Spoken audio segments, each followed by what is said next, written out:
Sweet Fancy Moses, we are back, ladies and gentlemen, boys and girls. We are coming to you live at the 2024 North American Teams Championships. I'm Ryan Willard. Sitting next to me is Matt Hetherington, and we are at Table 1 watching the quarterfinals of Division 1. Hi, Ryan. How you doing, Matt? Good. Good morning. Good morning. It's a good morning to be back at JOOLA Teams again. Honestly, every time I come here, it feels like it was just yesterday. But every time I come, I'm just excited and appreciative because this is, to me, the mecca of table tennis right here. Yeah, there's been some good matches. Yesterday, you know, I think there's more of a gap this year between the top teams and the next teams down. So yesterday is it was a tough day for some of the teams. The top seeds obviously performed really well. Hopefully we should have some closer matches out here today.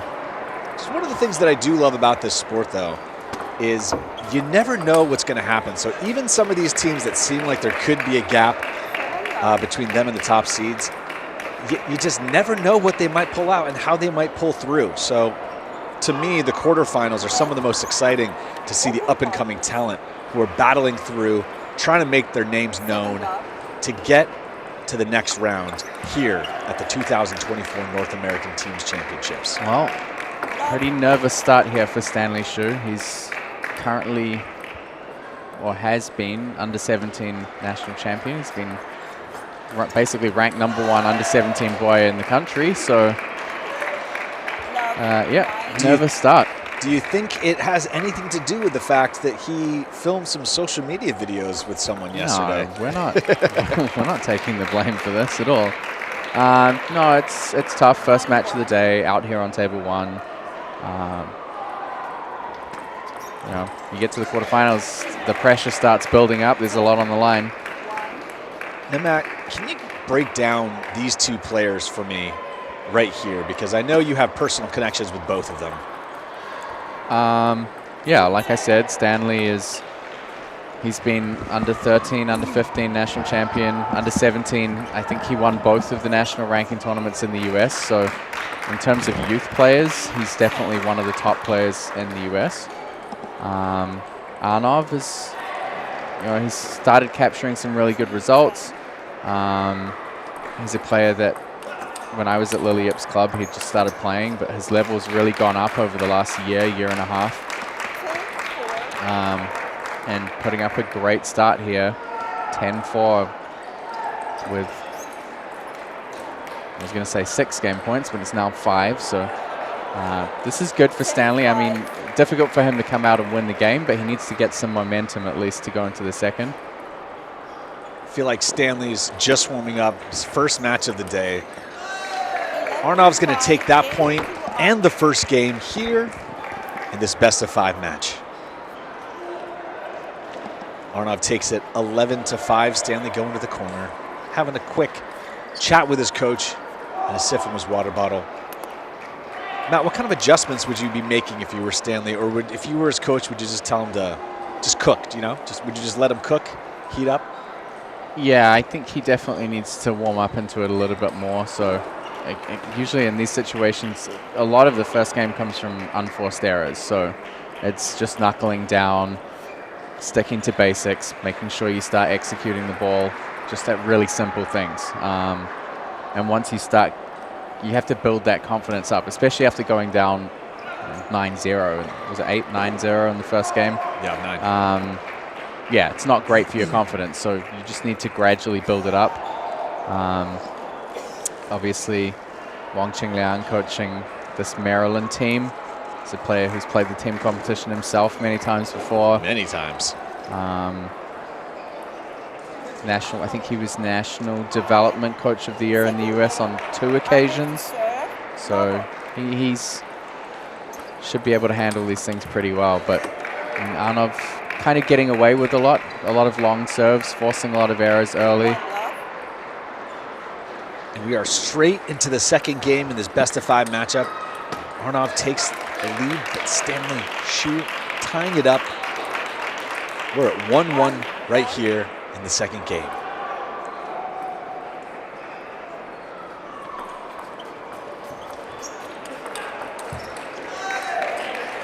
Yeah, so it looks like Stanley's kind of falling into some timing issues. Just needs to make some small adjustments. But a big serve could be a momentum change. You never know. He's finally tied, looking for his first lead in this match.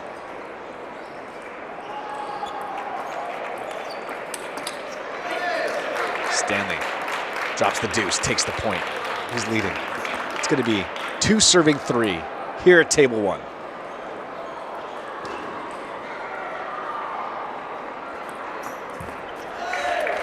Arnov tying it right back up, staying in this game. Arnov knows the stakes, playing against one of the best juniors here in the US. I think Arnov's style just kind of lends itself to this kind of situation. He puts a lot of balls on the table, doesn't play with a crazy amount of power. Just a lot of spin control, good short game. You know, that's kind of, it's what you want in a first game, and especially when your opponent's nervous. And this to me, I haven't seen Arnov play since, I would say like 2-3 years ago. And he was obviously much younger back then, but the look in his eye when I'm seeing him now facing us and facing Stanley, he just looks so much more tactical, so much more calculated than I've ever seen him play. And very composed.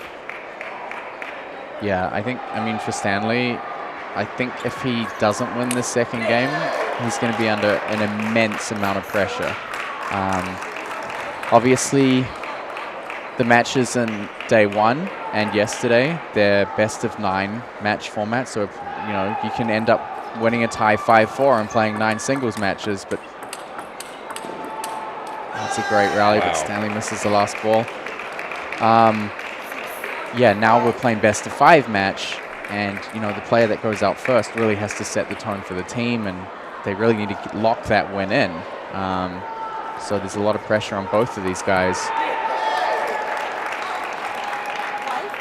Got all of the quarterfinals being played at the same time right now. The semifinals will both be played on table 1, so they'll both be live streamed. Final will be on table 1, of course. We've got some great teams here this year, you know. Top seeded team, Cole, Benedict Ola, Cho Sung Min. A lot of international flavor in that team. And then, of course, Cole and Chen Wei Sheng, who we love having here at JOOLA teams. I mean, they're fan favorites here at this point. Yeah, and then second team, Joao Geraldo, Joao Montero, Hampus Nordberg, Michelle Levinsky. You know, it's the final. I think will be really great. But the question here at table 1 is, who will be in the final? Will it be one of these 2 teams or those 2 teams that you just mentioned, Matt? Well, one of these teams is going to make the semifinal. That I can guarantee. Now, one thing I am questioning, Matt, is on both teams, is Arnav and Stanley, are those the 2 top players on each of the teams?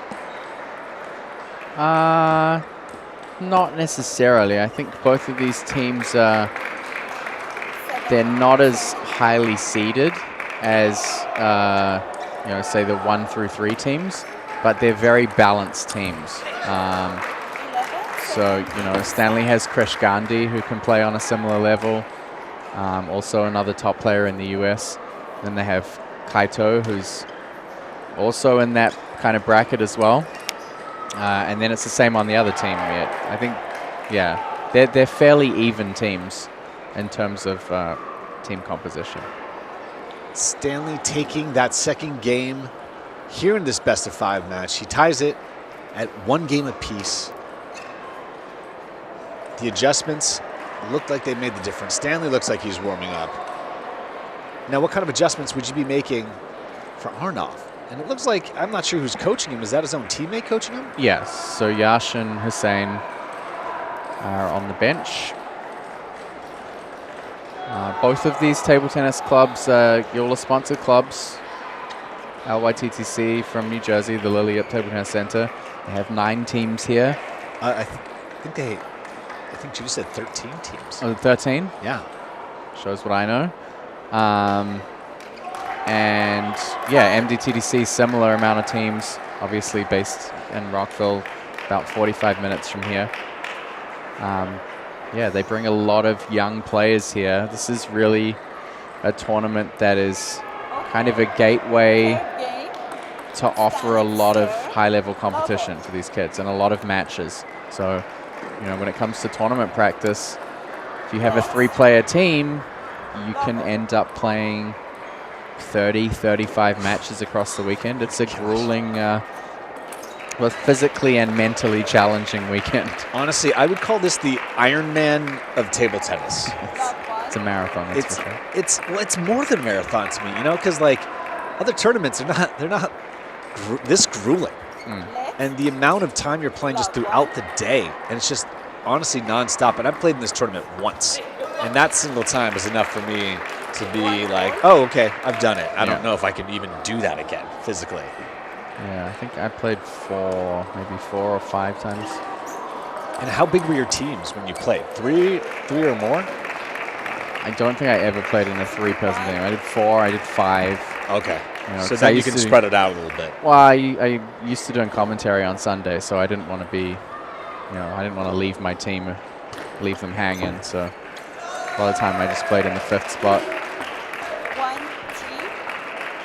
So Arnav takes an early lead here in the 3rd. Needs to put some more pressure on Stanley. It's not going to help Stanley at all.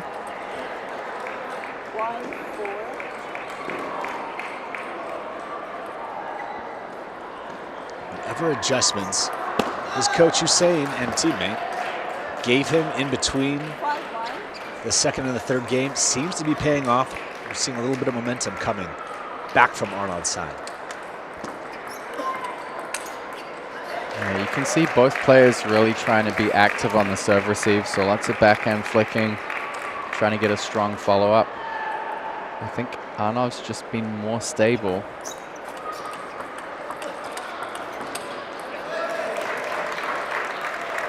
To me, if there's one thing that often defines LYTTC, Lilia Table Tennis Center, is that consistency is so key, and it feels like it's just drilled in to every player that trains there.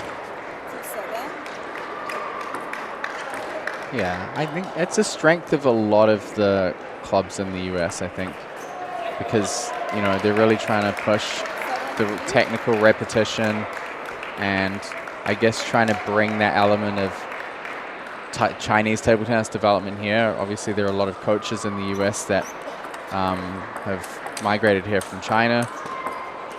Oh, a great rally. Stanley's going to take that one back, putting himself within 3 here in the 3rd game.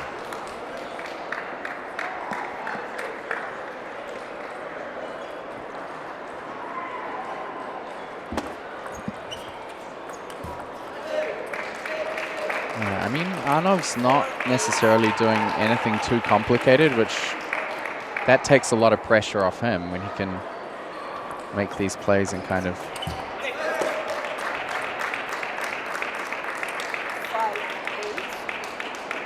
get away with some simpler executions, some high percentage executions. And Arnov just seeming so calm here in the 3rd game still. I'm really enjoying seeing him as this kind of quiet storm barreling through. He seems to be making this look easy, but the person he's facing against is one of the top juniors in the country.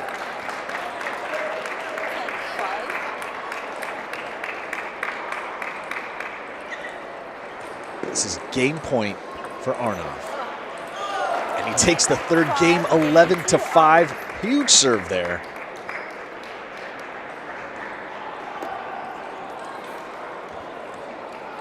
Stanley smiling in the corner, trying not to take it personally. What do you think his coach is saying to him right now, Matt? I mean, it's just unforced errors. I feel like the timing's been an issue. Also, the placement's really important. I mean, Stanley doesn't want to get into these longer rallies with Arnov. I feel like Arnov's varying things a lot better. So, you know, he plays slow into the rally at the beginning. Then once he's comfortable in the rally, he can kind of speed things up, get in the aggressive forehand. There's a lot of balance in Arnov's game. I think for Stanley, for both players actually, it's about getting their opponent off balance. I mean, a lot of these young players in the US, if they're in position, they've practiced playing forehand and backhand attack and loop and different variations a lot. But when they're out of position or they're off balance, they really don't have I don't want to say they don't have a good foundation, but their shot quality drops a lot. So for Stanley, it's about getting Arnov out of that center of balance, getting him off balance, and then when he plays soft, I mean, Stanley's slightly favored if he's playing with power. So Stanley's, you know, get the right placement in these longer rallies. I think it's very typical, you know, they're very textbook plays, and they're very telegraphed. You serve short cross court to the backhand, your opponent comes in and flicks to the backhand, and then you try and initiate a rally. And if you do it over and over again, it just becomes a little bit too obvious. And I think Stanley has enough experience where he should be changing these things a little bit more. Do you think you should be changing it more here in this first match, or is that something? Yeah. Oh, you don't have time to wait. I mean, he has to win this match. If he doesn't win this match, he might not get back out on the table for the tournament. This is it. You know, Stanley's in the X position, so he's 1st match and 5th match, so he'll play the decider if it goes to 5, but, you know, this is it. No one wants to go to 5. Right. Yeah, so I mean, typically with youth table tennis, you see a lot of backhand cross court. can see Arnov's shifted the serve a little bit more towards the short forehand, which has been working well for him. But again, you know, Stanley's kind of just returning the ball straight to Arnov's backhand, which is what he's waiting for.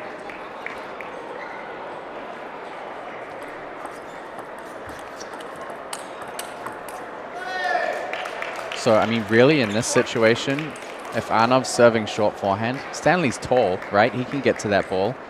Got no issues with reach. In this situation, when Stanley's been flicking to the backhand all the time, sometimes he should just take it cross-court. Try and get it wide to Arnov's forehand. I mean, Arnov's just kind of waiting backhand. Big serve from Stanley. Holding on to now a 2-point lead. Arnov looking for that swing. Yeah, again, first ball goes into the backhand. I think Arnov's been really steady on his backhand so far. Stanley just needs to look for some different placements. Maybe wider backhand, wider forehand. Good example there. That's a great example there. And, you know, Stanley's taller, so he can cover those angles.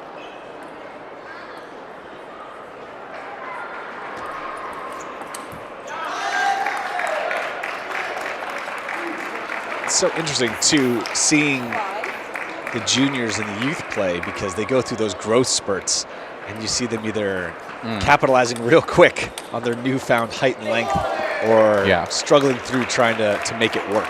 Yeah, it can be a difficult transition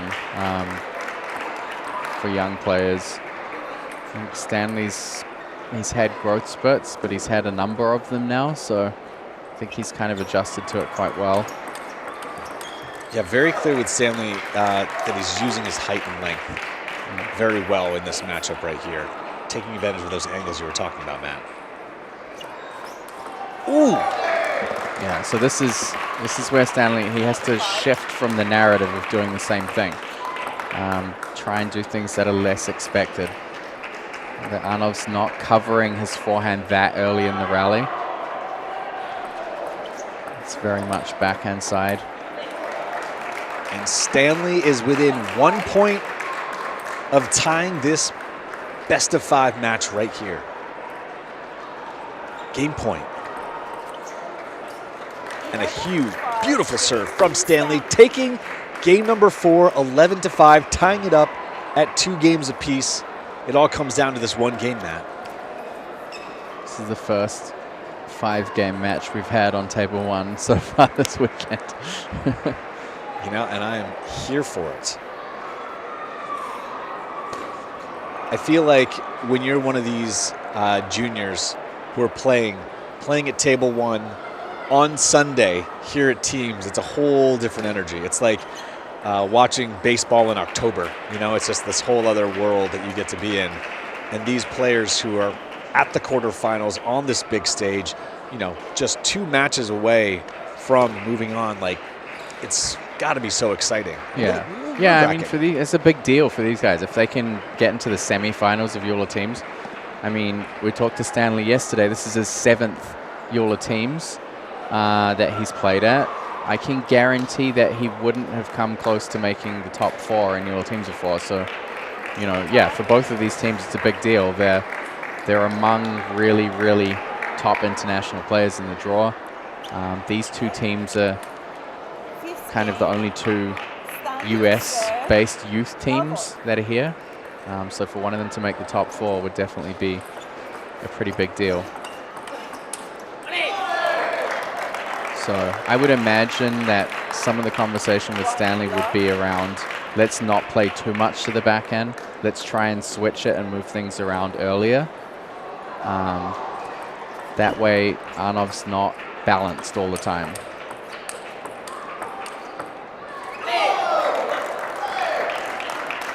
Stanley starting off the 5th game with a 2-point lead, trying to throw Arnov off balance. Arnov's getting the ball back. He's going to serve twice, and he's going to see if he can take control of the 5th game here. 0 serving 2. I think at this point, maybe Arnov's playing he's relying a little bit too much on his backhand. He played some great forehands first 2 games. But, you know, he's getting stuck into these backhand rallies now because they worked before. One of the things that makes table tennis difficult is that you can have a winning strategy in the beginning, but as your opponent changes, if you don't adapt, you can, you know, the match may as well be starting fresh. You know, you can be up 2-0 and then it can be 3-2, something like that kind of scenario. So I think Arnav's just kind of getting stuck into this backhand control. Still making some good changes in placement, but I think he's allowed Stanley to play a lot more, and that's given Stanley a chance to pick up some confidence and steady down a little bit. That's really where you can see the difference between youth and experience, right? Of how you can adapt when the game is changing in real time. Your strategy goes out the window, and you just have to completely change things up. Yeah, I mean, this rally just then was a good example. It's like Arnav, he plays one backhand and really puts the pressure on, gets the soft ball back. You can see him stepping around. He doesn't. He plays backhand again. So he needs to see where those forehand opportunities are as well, and not just try and play full table control with the backhand.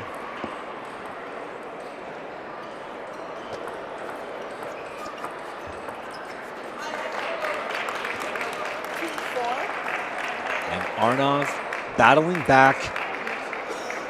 He's got 2 on the board and 2 serves. Let's see if he can tie it up. 2 serving 4. Frustrated as he falls short on that one. We're going to switch sides. Arnav's going to get the serve back, but Stanley is leading. Just give me a second. 5-2. Just give me a second.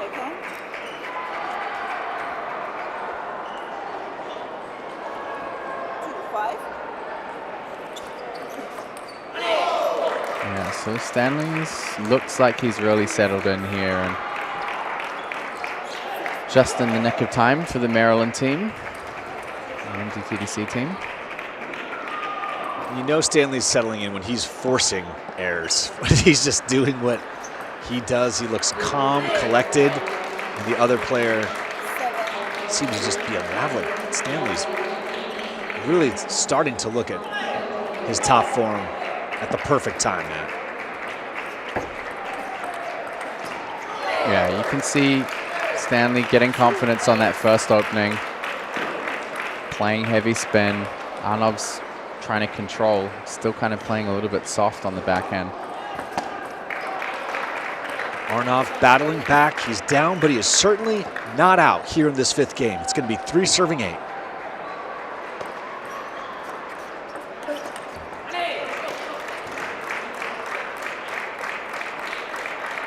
Stanley taking that.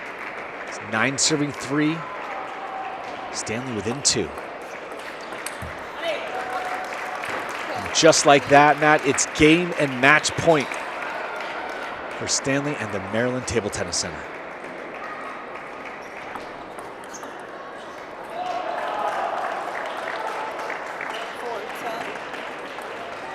Arnav not ready to sit down quite yet. 4 serving 10.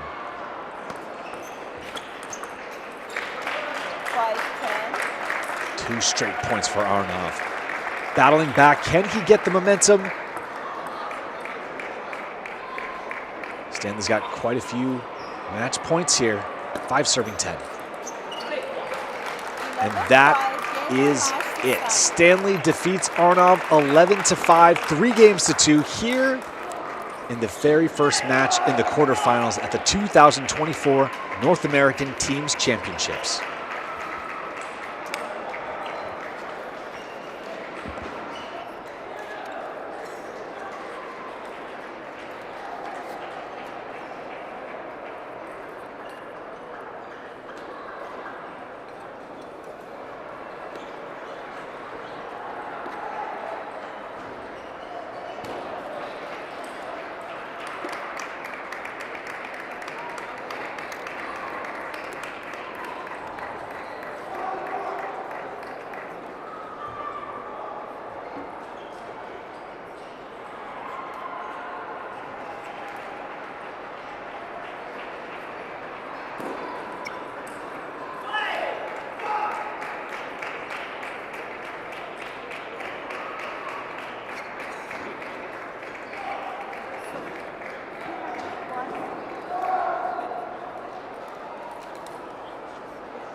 Ladies and gentlemen, boys and girls, we are back.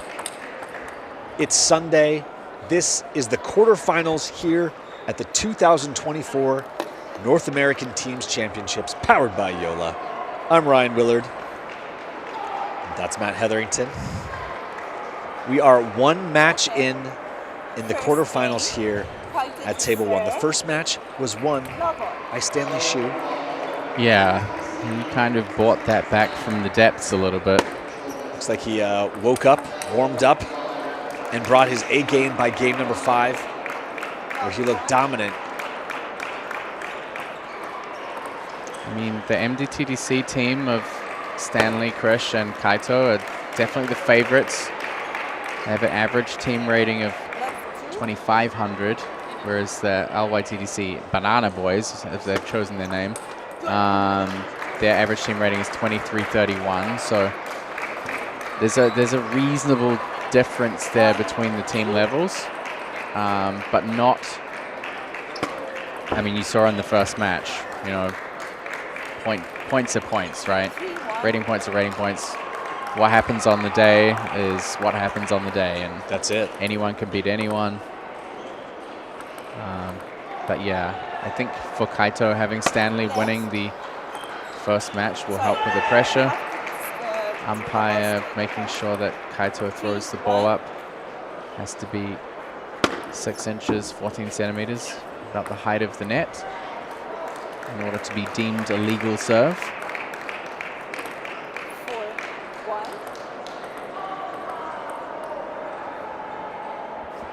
Yamashita is leading 5 points to 1 now. 1-5.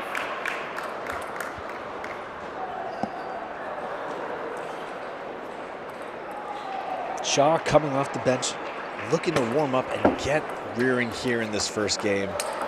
Ooh. That's dangerous. Yes. This is kind of, I mean, I've seen all of the other players play before except for Kaito. I've only seen him play a little bit, but he does have some big firepower. Okay, so umpire reminding Yash that the palm has to be flat for the ball toss, so you can't cup your hand. That's to ensure that no spin is imparted onto the ball during the ball toss. 7-1. What a great name too, Yash. Yash. Yeah, he's another one of those players kind of that were coming up when I was leaving New Jersey about 4 years ago. And in the last 3 years, that group of players have, you know, their levels really stepped up. You saw Arnov in the first match, Yash as well here in the second match. They've really stepped their level up over the last 2 to 3 years. So it's always interesting for me to see what happens next with those players, whether they can keep pushing that barrier and moving up. Right now, Yamashita looks like he's pretty in control here. Yamashita is looking very strong, but Yash taking that point, still in this. But Kaito with 2 serves looking to close out the first game here. Takes that point and moves to game point here in the first game of this best-of-5 match. 10 serving 3. 11-3. Game 2. Okay. Shaw can't get that one just over. Kaito Yamashita takes the first game 11-3 here in this match. Now Kaito didn't even look like he needs to warm up at all. He just came out the gates sprinting. Yeah, his game looks very technically precise. So very tight serves, very spinny serves, solid first opening. I think that definitely helps when you're coming out here playing these kinds of matches. Kaito already back on the court, raring to go. He just wants to continue exactly what he started. Yash taking a moment, talking with his team, seeing how he can change up his strategy a little bit. This is kind of giving me Darth Maul Qui-Gon Jinn vibes. That back and forth pacing, just waiting. Yeah, I'm not gonna lie. Kaito he's just raring to go. Seeing that, like, how intimidating is that, Matt? When you're like, turn around from your corner and you see your opponent just pacing, waiting for you. He's just waiting. So Yash starts with the serve. Yash is handling the short game pretty well, but it's getting out of those short exchanges. He's got to be able to get that first attack in as well. Yash taking that point and tying it up here in the second game.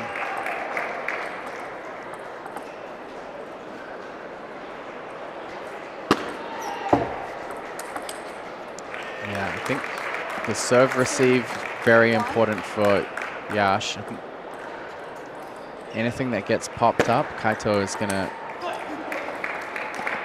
deal with it in pretty short order. Yash's placement's looking better already. He's had one long serve a little bit wide to the backhand. Last ball went to the elbow.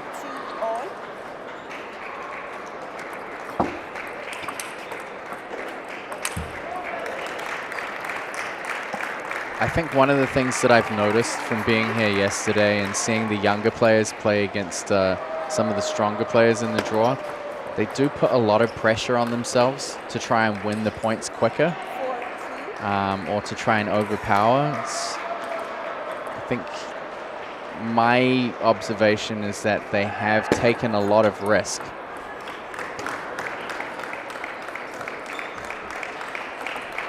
No risk, no reward. But Kaito serving 5, serving 2.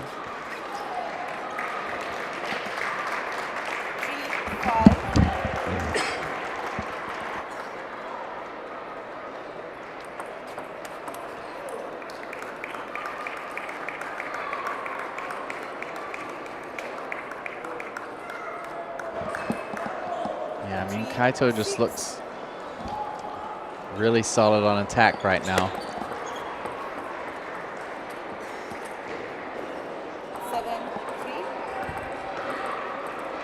Yeah, Kaito's offense is just looking so sound that it doesn't even seem like he's playing defense, right? Yeah, I feel like we've seen Yash trying to keep things tight on the serve receive, but has popped a few up. Haven't really seen him flick too much. Maybe that's something, especially on the forehand.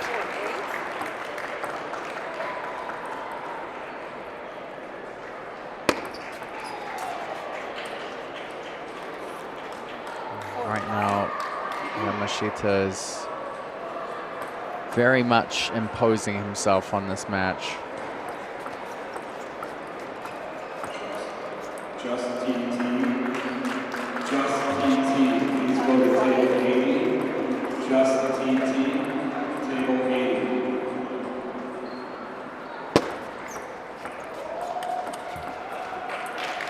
And Shaw battling back within 3 now, trying to take his first game in this best-of-5 match. 9 serving 6. Wow, great shot from Shaw, putting it in places that Kaito cannot get to, literally behind his back. Shaw's within 2 now. Big swing. Let's see if he can capitalize on these 2 serves. And he does. Matt, suddenly, suddenly this is a game. Oh my goodness, the frustration that must be coming after such a great momentum shift, putting Kaito within game point. It's going to be 10 serving 8. A little bit of an uncharacteristic miss there. It was well set up by Kaito. See if he goes for the topspin hook again. Yeah, he does. I mean, not a bad decision to go back with a similar serve variation. Actually, the first time he got the ball he wanted, just didn't execute it well. I'm sure he'll probably go back to the bench with a few things to think about how that second half of the game went. But I think one thing I noticed was, this is important for Yash, because actually when he went from being down that much to coming back, he didn't really, there was nothing dazzling that he did. Correct. It was a couple of very small changes, a couple of very simple executions. And that's the difference between winning and losing points in table tennis. I think being more aggressive on the serve return was good for him. And he doesn't have to flick winners. He just needs to get into the rally. You know, if he's always dropping short, he's going to get stuck with these top spin or side spin variations from Yamashita. If the ball pops up on serve receive, you know, the odds of him winning the point are pretty low. So in some of the situations, he's better off just going for the flick or doing that. Also, highly recommended strategy. That's how I get 90% of my points, right there. Yamashita all the way on the backhand, on the forehand corner.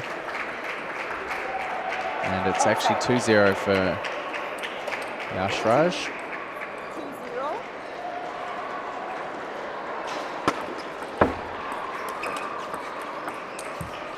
So this time, Yash getting in the hook serve. There was a little bit of kind of a stammer between his first shot and his follow-up. He's got to stay active, make the first attacking shot. Second ball is usually a big opportunity. 1-2. Yash trailing by 2 games already in this best of 5. Has to win here in game 3, otherwise his opponents will have a 2-0 lead in the team tie. 4-2.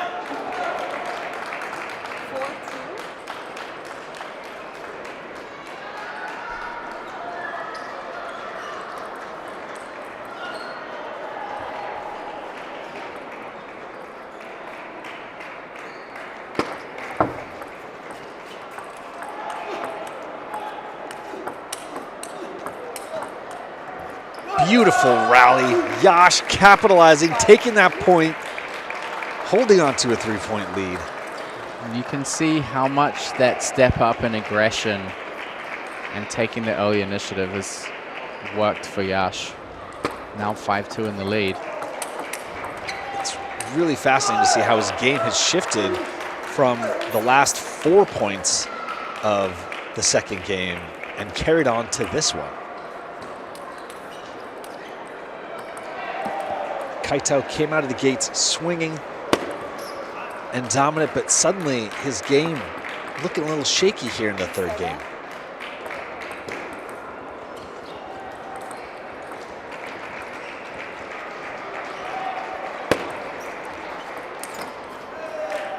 Yeah, those are the serve variations that have been causing Yash a little trouble. Short forehand.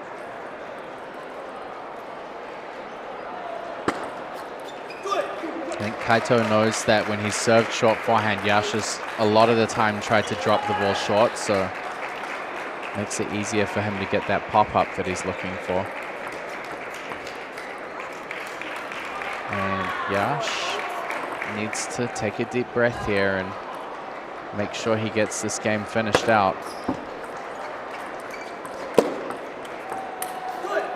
Yash needing to take this to stay in this second match here. 4 serving 9, Kaito looking to close out. But Yash holding strong, making it game point here in the third game.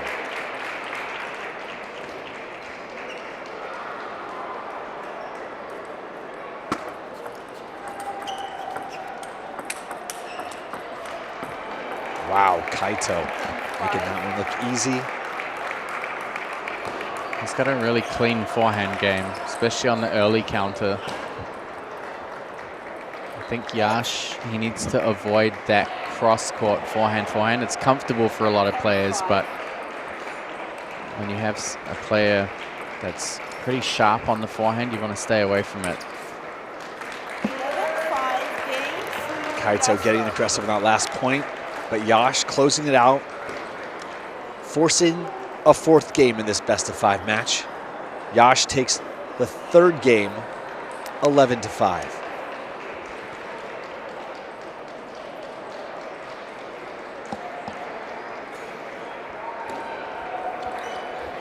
Now, what kind of adjustments would you be making if you were Kaito right now? What would you be telling him as his coach, Matt?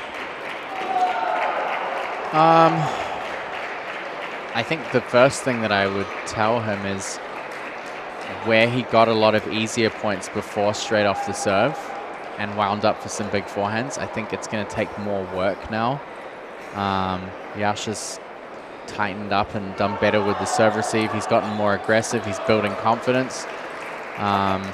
Fourth game. I would be shifting the serve around a little bit more to try and find some different weak points. Because Kaito doesn't want to get into rallies. I think the more rallies we've seen, the more we've seen Yash winning. Yep. Whereas when the rally's short and it's a third ball attack, Kaito's winning outright. So, you know, not easy to set up. I do think Kaito is stronger in the short game.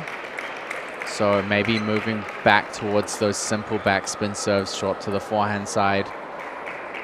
Getting the short return back.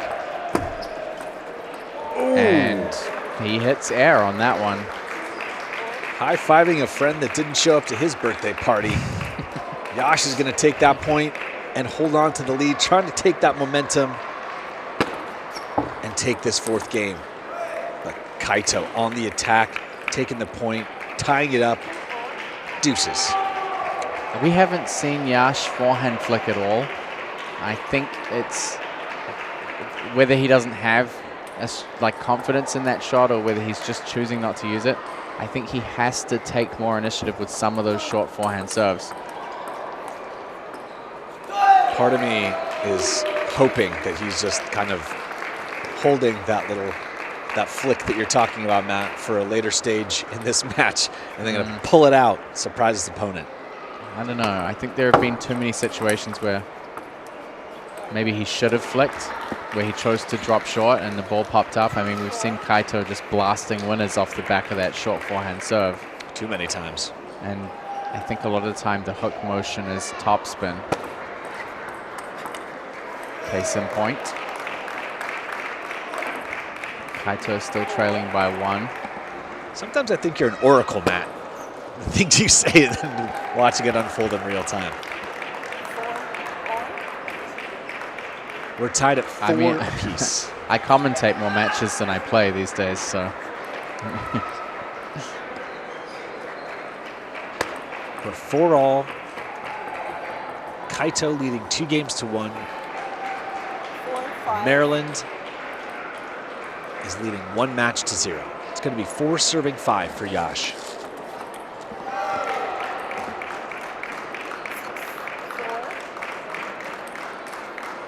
Kaito's a little bit shaky with his footwork movement on that step around. Didn't quite get into good position. Kaito is changing the serve up a little bit more though. Switching in some long backhand serves. It's going to be a timeout from Yasha to see if he can push his way back into this 4th game and back into this match. I'm very curious to see if he can. The adjustment he made in the last time out carried him strong.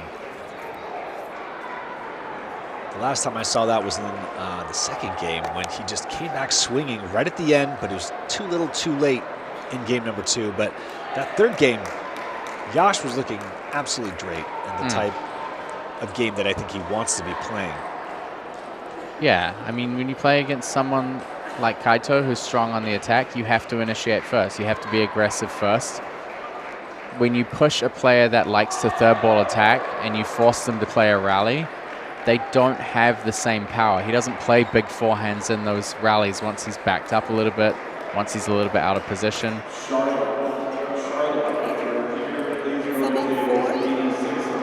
Kaito with the serve. Oh! Great shot, right down the line from Shah, taking that point, putting himself within 2.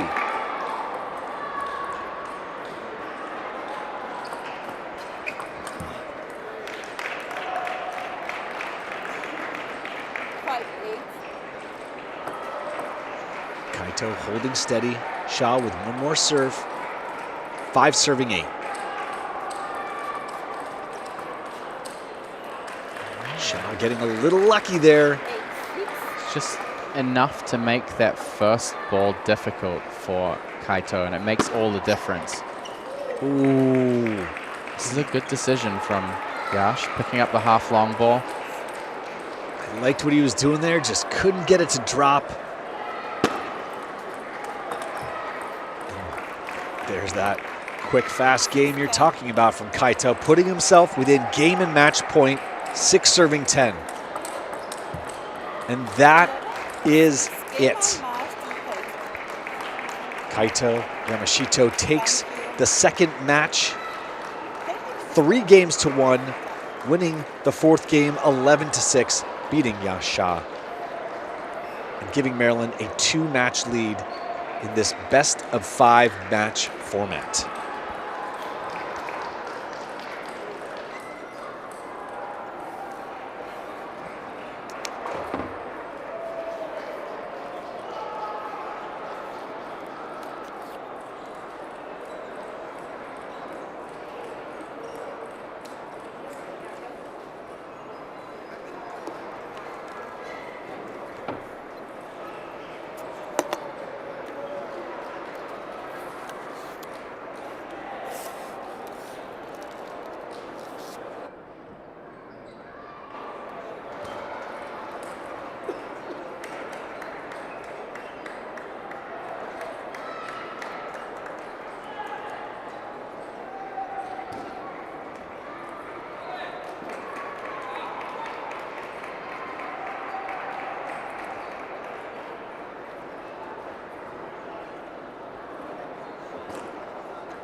Time.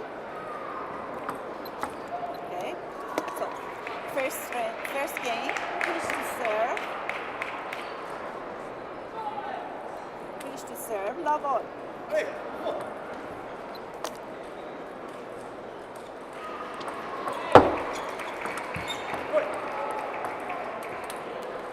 Zero, 1.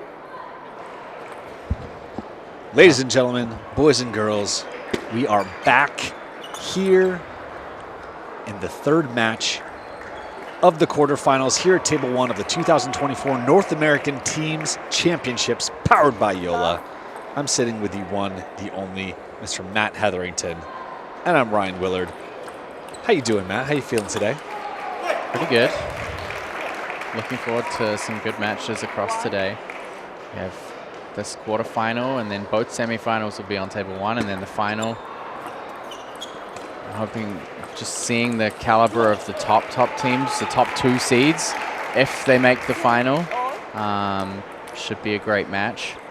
Lots of international presence in those 2 teams. Right now, MDTTC. Move your hand faster, okay? Umpire reminding Krish Gandhi to move his free hand after he throws the ball up, which he does. It's important that you have to clear your hand. You can't cover the path of the ball after it leaves your hand all the way through to the contact, so nothing can block the sight of the ball. So Maryland Table Tennis Center team, their first team here with Krish Gandhi, left-hander, another one of the top under-17 players in the US. They have a 2-0 lead in matches. It's best of 5 team tie, best of 5 matches. So if they win this match, then they will be through to the semi-final. Hussein Saidov has the luxury of having played twice already on this table. Lost 3-1 to Chen Wei-Shing yesterday morning. And then played against, I believe it was Tole in his second match. These are tough matches to play. Yeah, definitely not a Saturday morning that I would be. It is not Saturday morning cartoons, no. Unfortunately for them.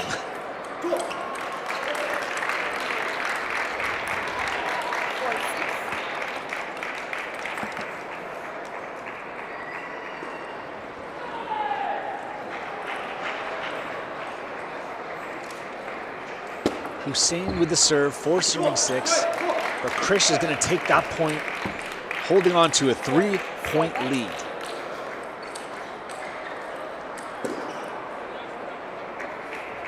Hussein with the unique position of being in a must-win situation for his team. Liliup Table Tennis Center is down 2 matches to 0 in this best of 5 match format.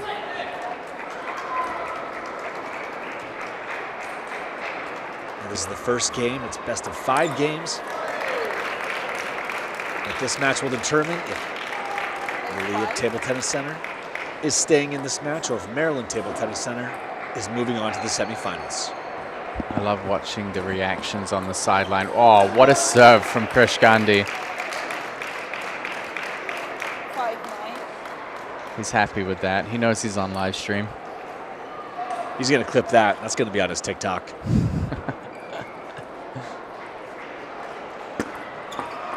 And Hussein drops the serve in the net. 5 game points down. Krish taking a towel break, which is a little bit outside of regulation. Towel breaks usually every 6 points. Looks like he might have thought the game was over, going to pick up the towel. So Krish Gandhi takes the first game. Took that rather seamlessly. Krish Gandhi, the 3rd player on his team to step in, but he looks very relaxed and very hyped up. I think he wants to take this home to give his team a little bit of rest before the semifinals, because he knows their work will be cut out for them in that next round if they can push through. Yeah, I mean, he's using everything to his advantage. He's an even taller player than Stanley, I think. He's definitely got good reach, plays very well over the table. And of course, he's left-handed as well, so he has opposite service directions, different angles that he can capture, and that's played into things really well in the first game. Hussein Saidov gonna have to make some adjustments here. I think with left-handed players, it's getting away from that backhand side where they love to keep in control, but also to play step around forehand. Against the lefty, you want to try and first of all get them away from the backhand. So bring them short to the forehand, then play long into the backhand, but also any opportunity you have to put them wide on the forehand, you've got to go for it. Obviously, Krish has better reach than a lot of left-handers, but wide forehand is always a area. Case in point, aiming for the forehand corners is, you know, left-handers like to settle in that backhand corner. So very, very true. Hussein taking 3 straight points here in the second game. Looks like he's easing into it. Krish took that first game. Might be slowing down just a bit, but looking to take this point and get on the board. Yeah, so some big tactical shifts here in game 2 from side of. Of course, the other thing, even though you're exposing slightly weaker area by going out to the forehand, you also take the confidence away from the step around forehand. So usually left-handers are waiting there to step around on the backhand side. If they have to start thinking about whether they have to cover their forehand, just little seeds of doubt is enough to shift things a lot. And Hussein's side of 5-0 here in the second game. Hussein is definitely sprinkling those seeds of doubt. The 5-point lead here. And you could see this time Gandhi coming all the way across with the backhand to try and cover the serve receive. Big risk.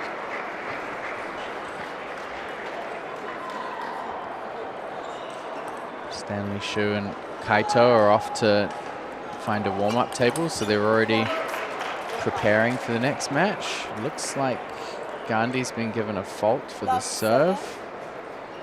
I think he may have been covering the ball contact, so maybe not moving that arm away as he was warned earlier.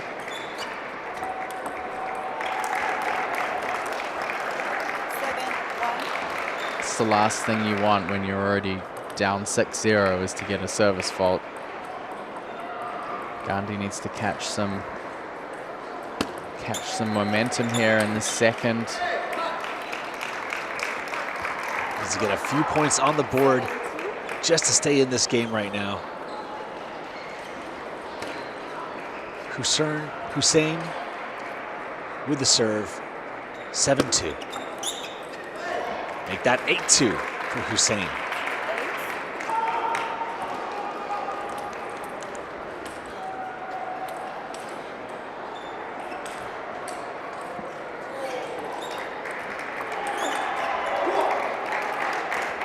And Krish taking one back, putting himself within 5.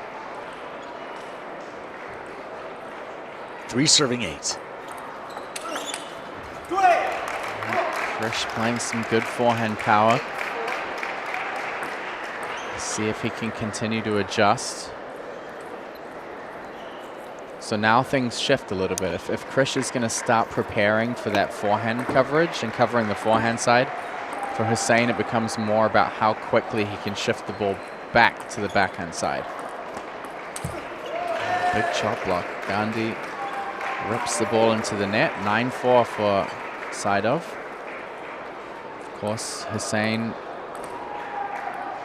has a twin brother who plays table tennis as well, Hassan, who made the final of the under-17 US Nationals this year, but Hassan's not playing JOOLA teams this year. Very used to seeing them both competing together.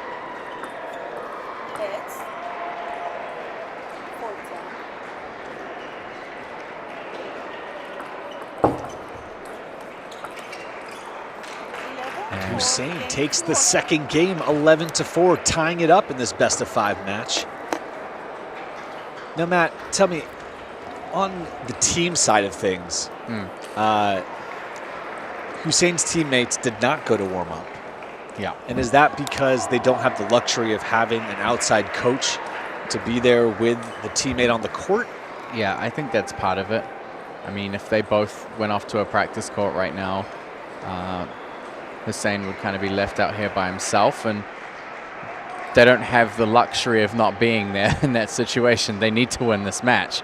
They're already 2-0 behind, and if Krish Gandhi wins this match, then they're out of the competition in the quarterfinal. So, yes, they need to make sure that there will be a next match. I think Maryland's in a good position where they're up 2-0 and they can, as a contingency, go away and prepare for the possibility of a fourth match, and having Qing Liang there in the corner gives them that luxury. So right now, 1 point each. Umpire getting some new table tennis balls. We're using the JOOLA Prime 3-star. Only the best here at the teams championships. Come on. They have 136 tables here this year. Every table has rubber flooring. That's been one of the big changes that we've made with the tournament in the last 2 years. So we did last year and this year. Used to be a mad scramble on practice day for people to get in here first to get on the rubber flooring for the first couple of rows of tables, but certainly something that JOOLA wanted to do to make the experience a good experience for every player that comes here to compete, whether it's the bottom half of Division 16 or the top half of Division 1. It's such a tiny adjustment. Well, I mean, obviously it's huge logistically. Yeah, you can come in and just set up next year. Yeah, we'll see if you still say it's tiny. But the idea of like not all flooring was the same until 2 years ago. It seems like such a small thing of like, yeah, no, of course all flooring should be the same, but logistically what that actually is, and then what that actually gives to the people who are experiencing it on all levels of this. Yeah. Suddenly you're literally playing on equal footing, you know? I mean, the scale of this tournament, when players come from outside the US that haven't seen it before, I talked to Joao Geraldo, who is one of, if not the strongest player here. He was just mind blown. He said, you would never see this scale of tournament in a lot of places in Europe, where table tennis is much more popular than it is in the US. So I think that really speaks to the event as a whole. And yeah, like you said before, it's become the mecca of table tennis, where it's a tradition. It's not just a tournament. I mean, you can go to club tournaments all year round. Nobody would consider them a tradition, but Thanksgiving team event, it's something that's locked into calendar before they make dinner plans for Thanksgiving Day with their families. And it's funny too, Matt, because this was the first professional tournament that I attended. So unfortunately, when you start here, every other tournament you go to, you're like, this isn't that big. But to go then to nationals and the US Open after that, where I was like, this is it's like going to Vegas and then going to Atlantic City. Yeah, exactly. So 1 point of separation here between Krish and Hussein. Krish throwing in some longer, faster serves, trying to set a different pace here in game 2. Hussein still looking for those wide forehand opportunities. It looks like Krish has been covering them a little bit better.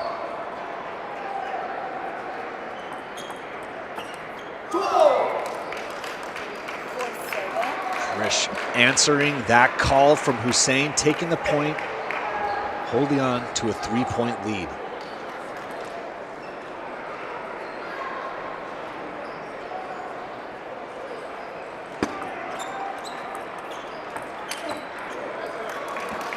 Krish Gandhi just hitting bullets with that forehand. Krish settling back in after a shakier second game.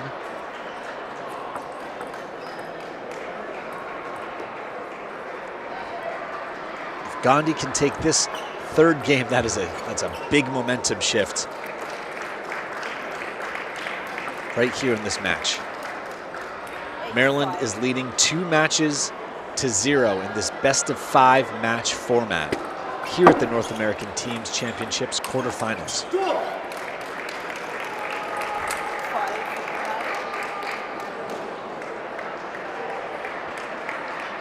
Starting to get some more spectators showing up. Typically, as the day goes on and we get closer to the finals, more teams will finish their match schedule and come over and start watching the finals. Obviously, there's a lot of people here at the Gaylord National across this Thanksgiving weekend.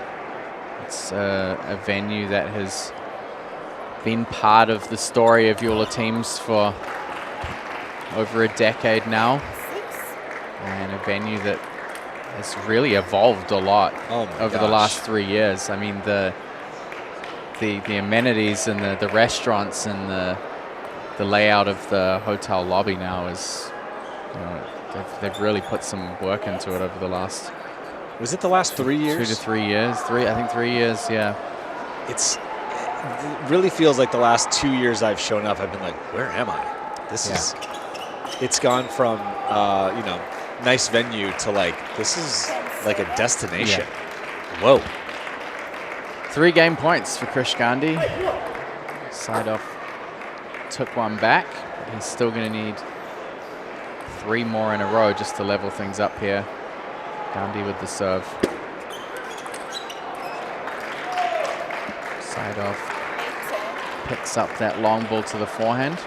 Interesting service choice from Krish. I don't know if he quite got the speed and placement he was looking for. So Hussein trails by 2, but he has 2 serves here to try and level up this 3rd game.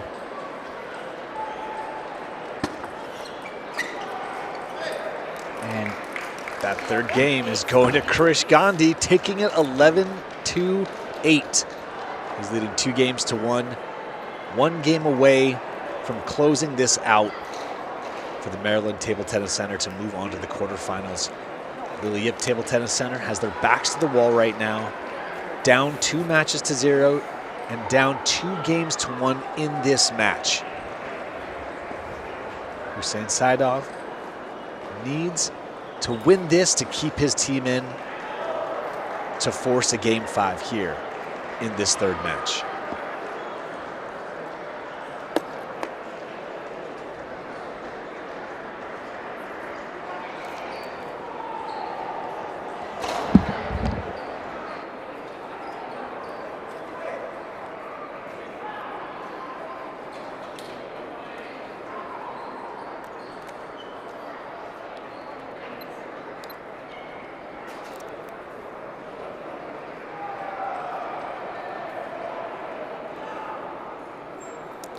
Time.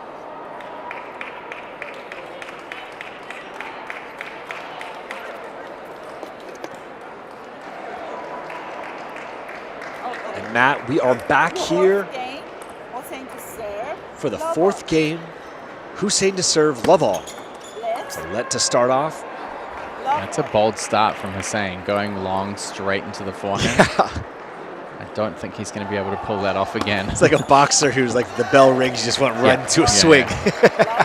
This was actually 1993. There was a French world champion left-hander called Gatien, and he literally could go out to the table and serve long fast, like first ball. This was kind of a signature tactic that he had. You just never knew when he was going to serve long and fast. But yeah, he would first ball of the match. You never expect it. Yeah, yeah.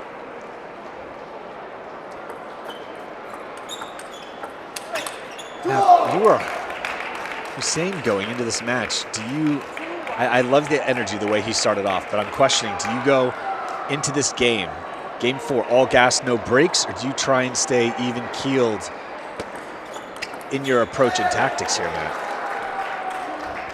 I think he needs to pump up a little bit more, but you know, every player is individually different. Like, I never got pumped up when I was playing table tennis really that much at all. I prefer to be pretty calm and relaxed.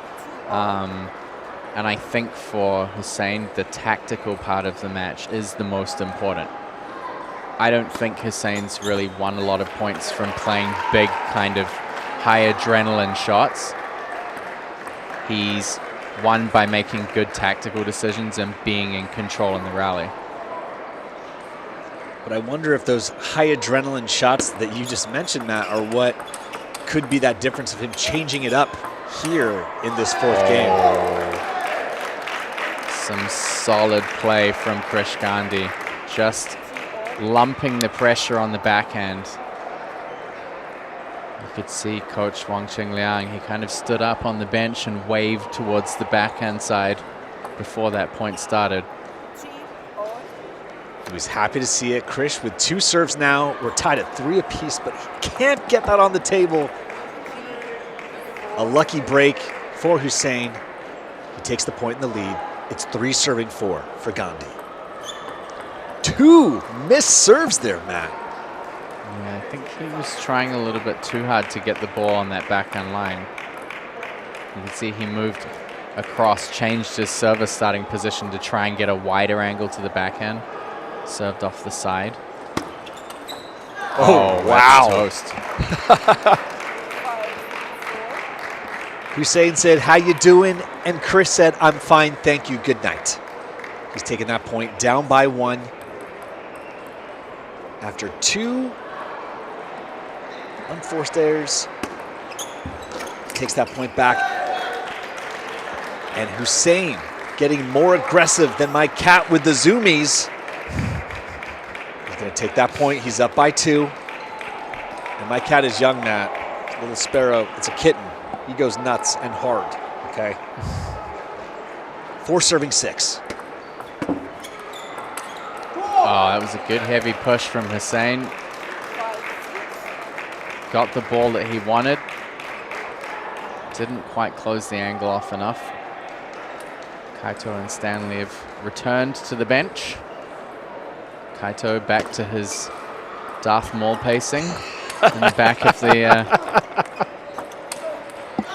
I love thinking of Kaito as Darth Maul now. This looks a little too friendly, though. Like, Kaito actually looks like a nice guy. Darth Maul, right? You don't want to be stuck in a room with that man. There are no horns on his head. Yeah. Yeah. Side off, 7-5. Looking to push this to a deciding 5th. And that is going to go high enough for Krish Gandhi to lose sight of it. Gandhi within 1. Hussein doing a really good job here to just stay in the lead. I mean, from here on out, if he were to win a little over half of the points remaining, he would be over the line.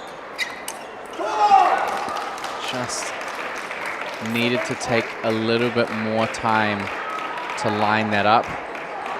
When you're going early and fast and going for a wide inside-out angle, there's just multiple layers of risk. It's like doing a multi-bet. You're just compounding probabilities on top of each other, and sometimes if you kind of pull the trigger on that shot a little bit too early, everything goes out of whack. And I think that was a point that he really needed to win, and he had everything lined up, but just a little bit off. Difference between 8-6 and 7-all right now. That could very well play a big role in how this match and how this team tie ends. Hussein called the timeout. He's down 1-2 versus Krish Gandhi in the Maryland Table Tennis Center. We're tied at 7 points apiece. I'm wondering personally what Hussein's team might have told him.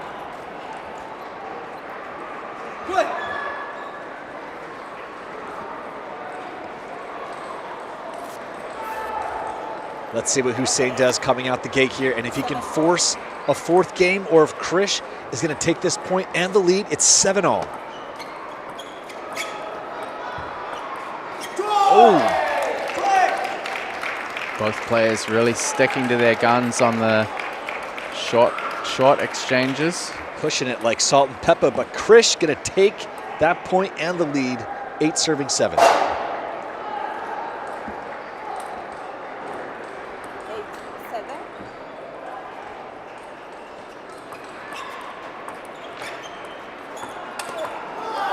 Another bullet from Krish Gandhi. Pulling out the inside-out forehand, taking that point. He's up by 2. He's looking to close this out for a team. and get a little rest before the semifinals.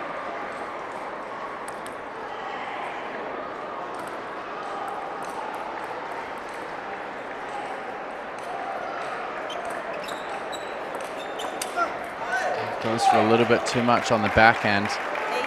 Hussein side off. There's an opening here for him. If you can get a good serve set up. Hussein with one more serve, 8 serving 9. He can't get it to drop. Oh! There's a lot of movement required between that short forehand ball and the step around. Almost got to it, but not early enough to get the amount of weight transfer that he needed. Krish Gandhi, 2 match points for the team tie. Game and match point, 10 serving 8. Backhand over the table was great. Didn't get the forehand follow-up. Everything's on the line in this 1 point for Hussein Saidov. Krish Gandhi taking a lap, taking a breath.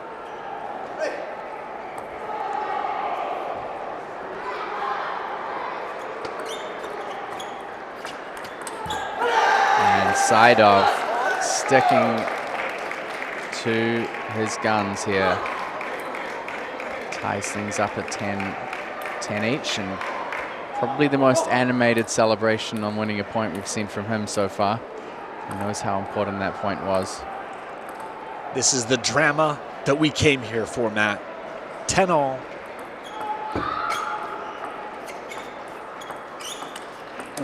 Oh! And Hussein taking that point, looking to force the 4th game. This is the exact same play that we saw Krish stumble on at 10-8. Great backhand over the table. Ball comes back soft. Just not quite landing the forehand follow-up.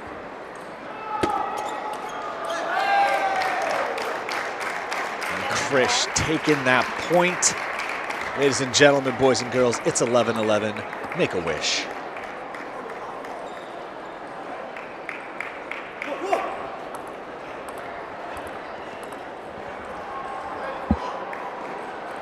Hussein to serve.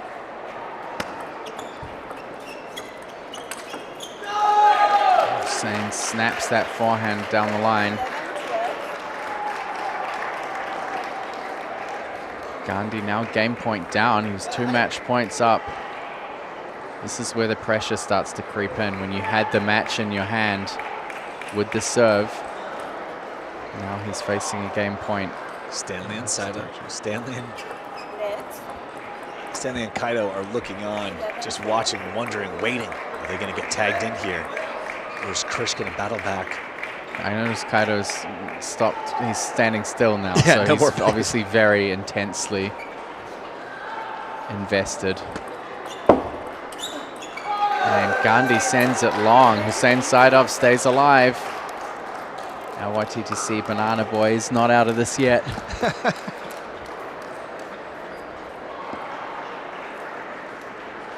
Okay, so Matt, you got to break down for me. Right now, we're tied at 2 games apiece here in the 3rd match.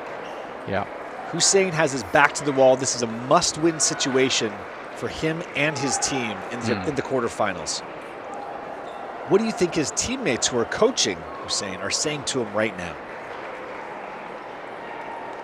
I think he needs to, I don't know what they're saying to him, but I think he definitely needs to get more forehand game in. I think, you know, Hussein's forehand's strong. He needs to take a little bit more time to just make sure that everything's lined up.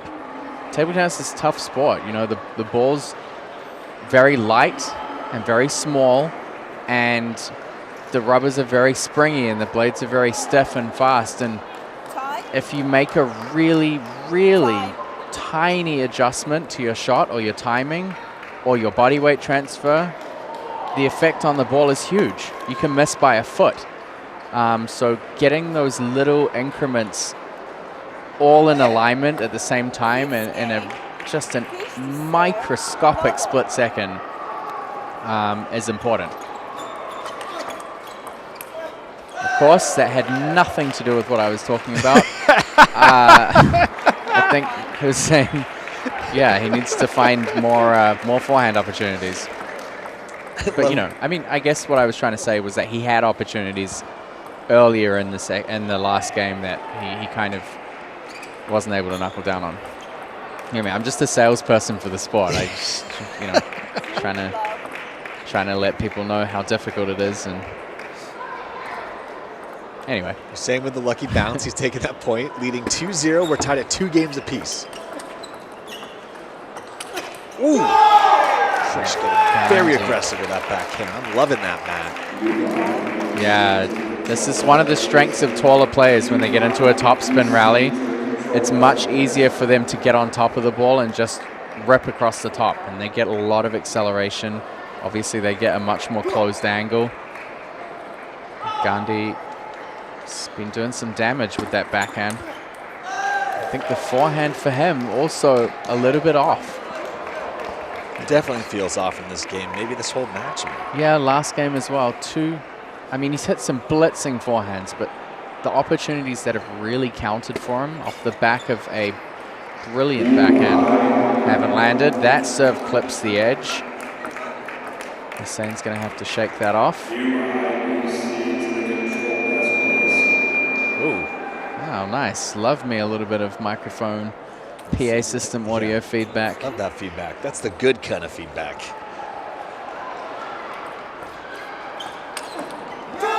So there's that forehand. Really tentative serve return from Seidorf. At this stage of a match, you can't afford to play half shots or kind of float the ball up. He's got to go for it. It felt kind of half in, half out, right? Yeah.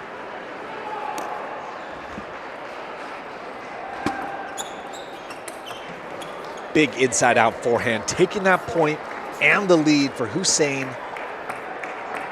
It's going to be 4 serving 3. Much better timing from Seidorf on that ball. Better position. And he is trying to get in with the forehand as much as he can, which is good. It's positive for him. Definitely the right decision. But all comes down to execution for these important points.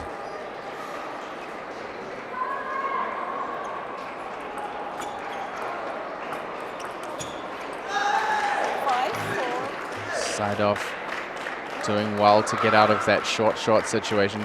It's like a simple transition. You know, he didn't play a hard, fast flick. He just kind of almost floated the ball with his flick out of the short, and Gandhi made an unforced error. So some opportunities for him to pick up some low-risk points, but right now everything's tied up in this match. 5-5, 2-2. Now, when I'm sitting this close and Krish comes to pick up a ball and chose right at us, it feels like he's speaking directly to us. We got the best seats in the house right here. Oh, that just clips the back edge. Lucky bounce. I'm sure Krish is grateful for the good fortune at this time of the match. See if Hussein can bounce back and move past that.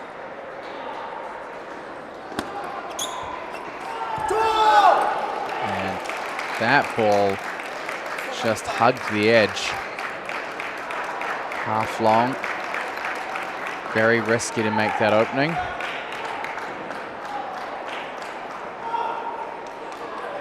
We talked about seeds of doubt before. That's another good example. That half long ball that just drops over the edge of the table.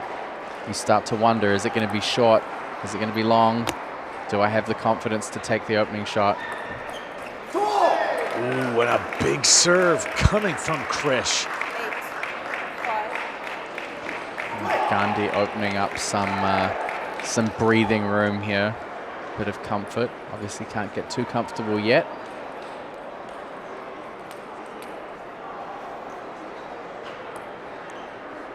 Those 3 points, though, that stretch, the difference between 5 and 8 feels massive in a game 5. And Krish capitalizing on that lead, stretching it out to a 4-point lead now. He's within 2. Hussein with his back to the wall, his team down 2 matches to 0, tied at 2 games apiece here in the 3rd match.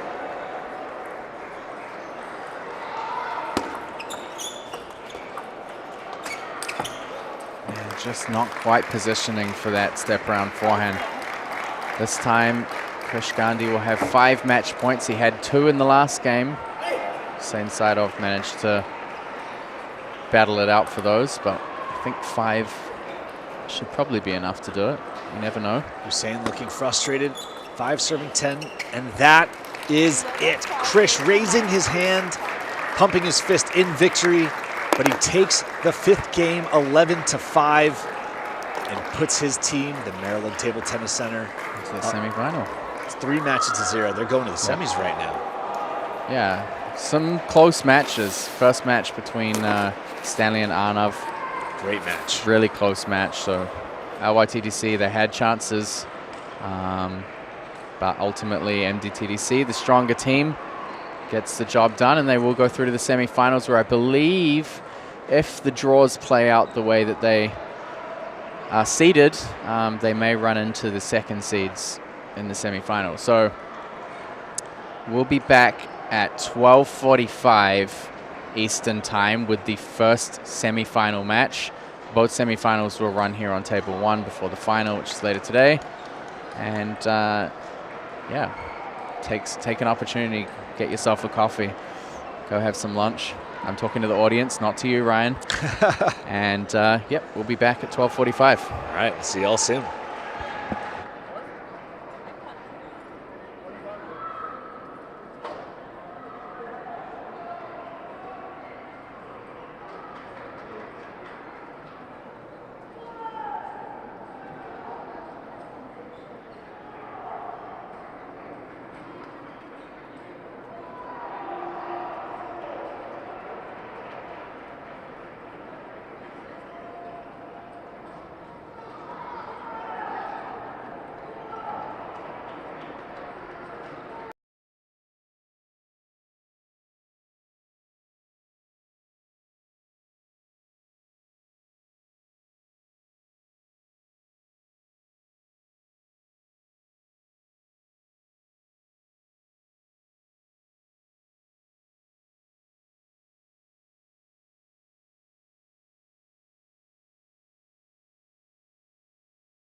Match point to serve.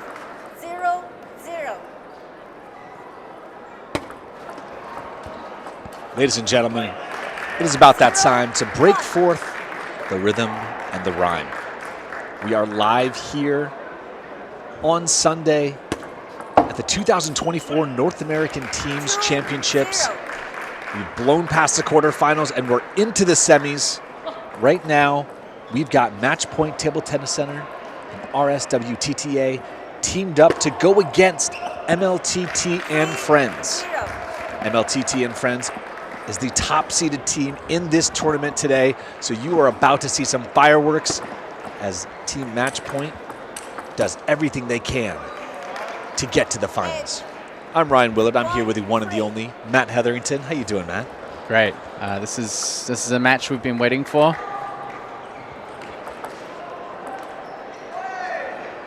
This is a pretty good start to the semi-final. A great matchup. Cho Sung-min from Korea, formerly, well, his highest world ranking was 40th in the world. This is my first time seeing Cho play live. Also seeing Kayama Yu play live as well.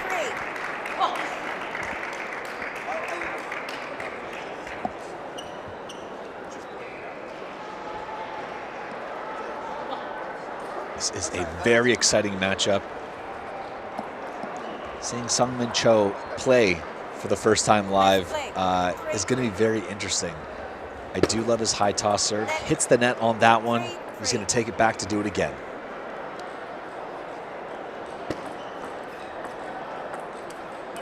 Yeah, so two left-handed players.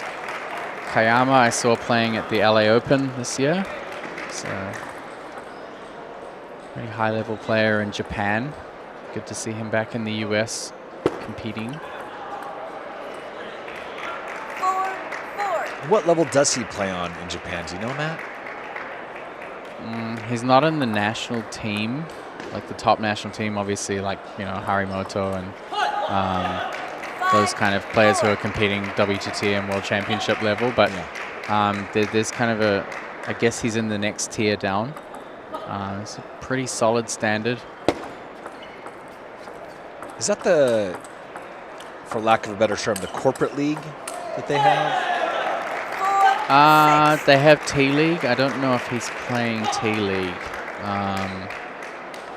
In Korea, they have a company league. You know, where they're playing for Samsung and Daewoo and yeah.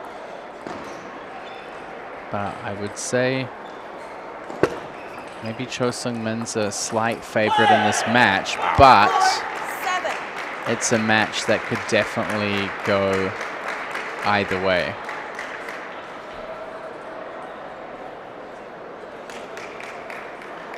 Can I take a look at the ball?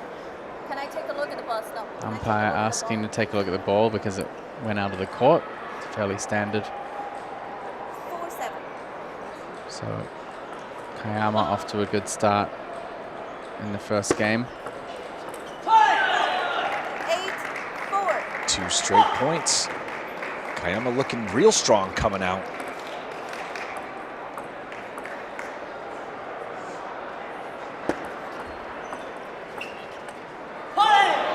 Cho Sung-min picking the forehand up a little bit late on some of his shots in the first game.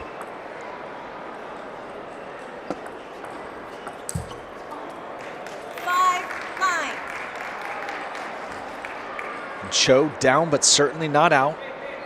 He's within 4. He's going to get the serve. Let's see if he can turn things around here in this first game and first match of the semifinals. Gotta let. Let's do it again.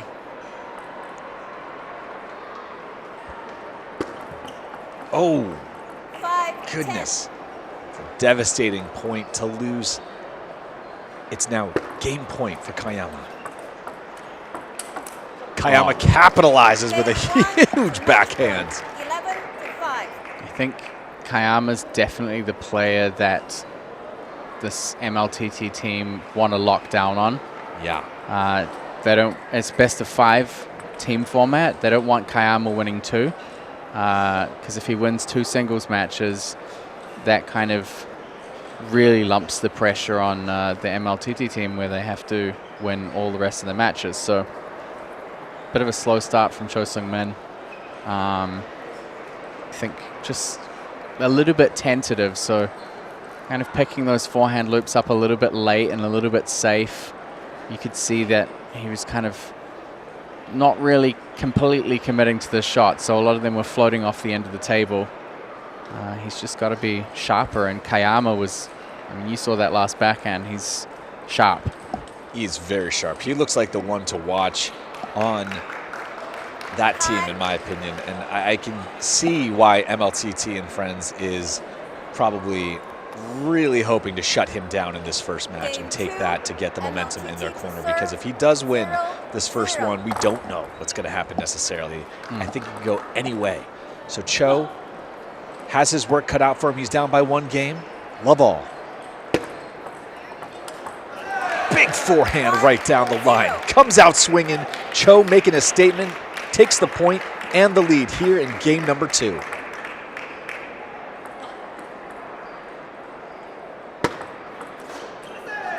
Yeah, you can see him really looking to get him with the forehand straight away. That little bit of extra commitment to the shot will make a big difference. It's going to be 0 serving 2 for Kayama.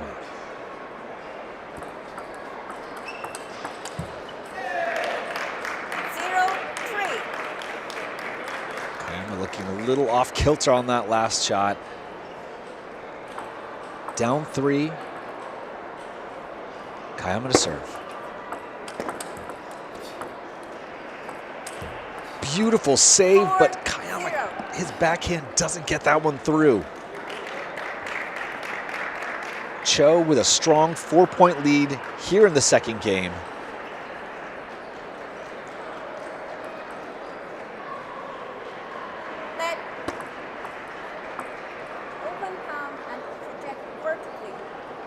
So umpire reminding him to keep his palm flat when he's tossing the ball and making sure that the ball goes vertical.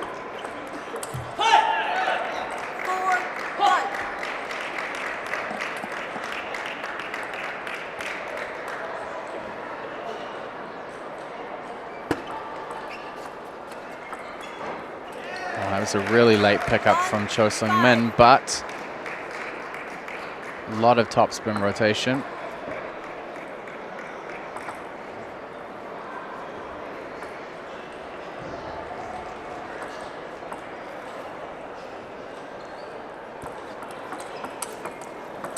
Wow.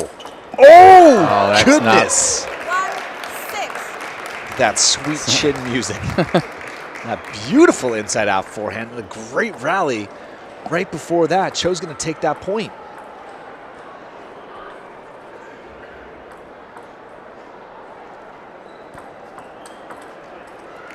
Kayama going for a long, fast serve against someone as aggressive as Cho Sung-min. That's risky. 8-1. And Cho Sung-min is steamrolling himself through this second game. He's got a strong lead. Let's see if he can close it out and tie it up right here. Wow. 7-2. Kayama says not quite yet. Down by 5. Cho's got another serve. Let's see if he can get to 9.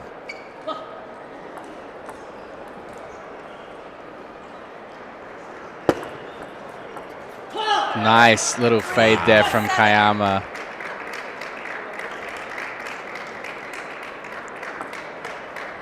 I'm sorry, 3-7. I thought it was 2-8. 3-7. 3 serving 7 for Kayama. Wow.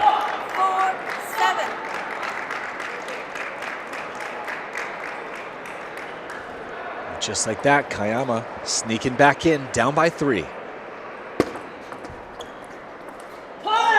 And a big swing. Kayama, Matt, is suddenly down by 2.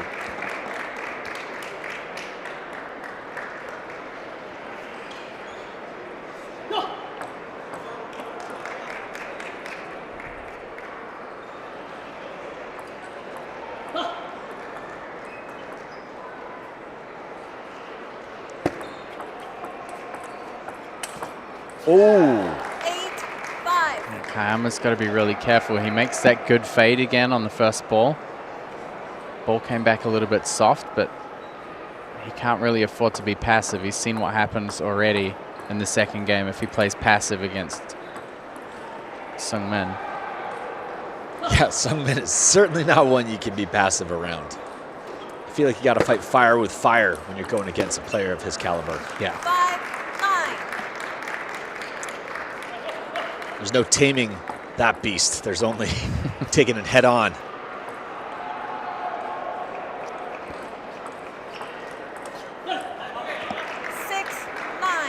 Beautiful little flip coming from Kayama. Still within 3. It's going to be 6 serving 9. Kayama leads 1-0 here in the first match of the semifinals. Wow. You can see the difference in Cho Sung-min's positioning on the table. If Kayama can even get Cho Sung-min to back up half a step, it makes a big difference in the rally. But as long as Cho Sung-min's early in the bounce, up on the table, body weight forward, I think he'll win the majority of those points. His footwork has looked different in this second game, Matt, which definitely seems to correlate to his success, like you're saying. Still 3 more game points for Cho Sung-min. Let's see if he can close him out, tie it up. 10 serving 7.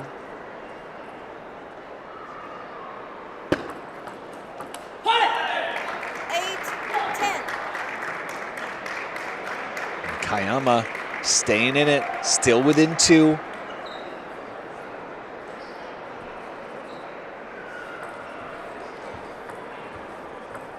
Eight serving 10. Kayama's got 2 serves now to see if he can equalize this. Oh, my goodness. 10. Everything really hinges on this serve receive from Cho Sung-min. This is the one. Both teams showing a lot of support. This is a huge point right here. Oh, That's my a great goodness. serve. Oh. Matt, that could be one of the pivotal points of the entire semifinal match right here. 10-all.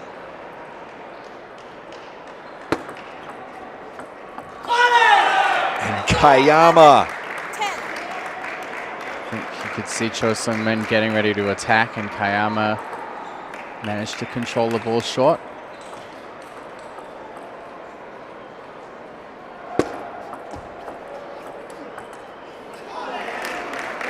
Cho Sung-min taking it back, tying it up. It's 11-11. Make a wish, people.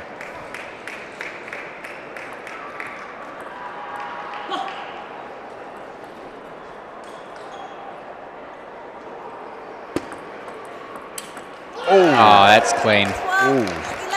That was squeaky clean.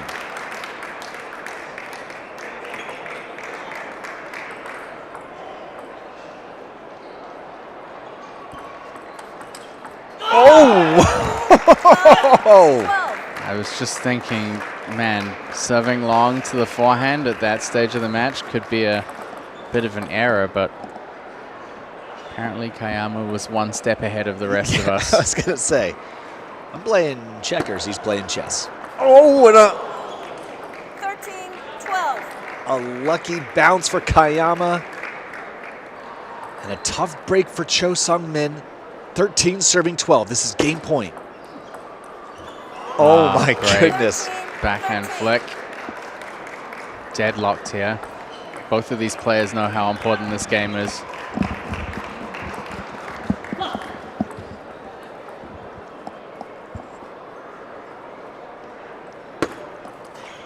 This time Cho Sung-min goes long and fast.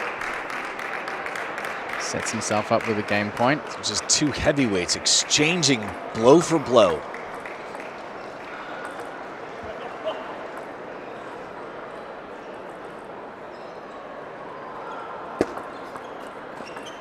Oh my goodness. 14. You get down to these points after 10-10 when things really start heating up, and the serve receive's so important. Everybody's looking to serve and just pull the trigger on the next ball.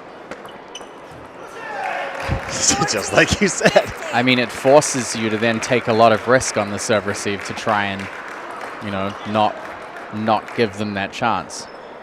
15-14, Cho Sung-min. Kayama serving. Oh my goodness. It's just both of these guys are just constantly digging themselves out of holes. This is game 2, Matt. This is game 2. Kayama leads from the first game. But the back and forth, the drama already here in the semifinals.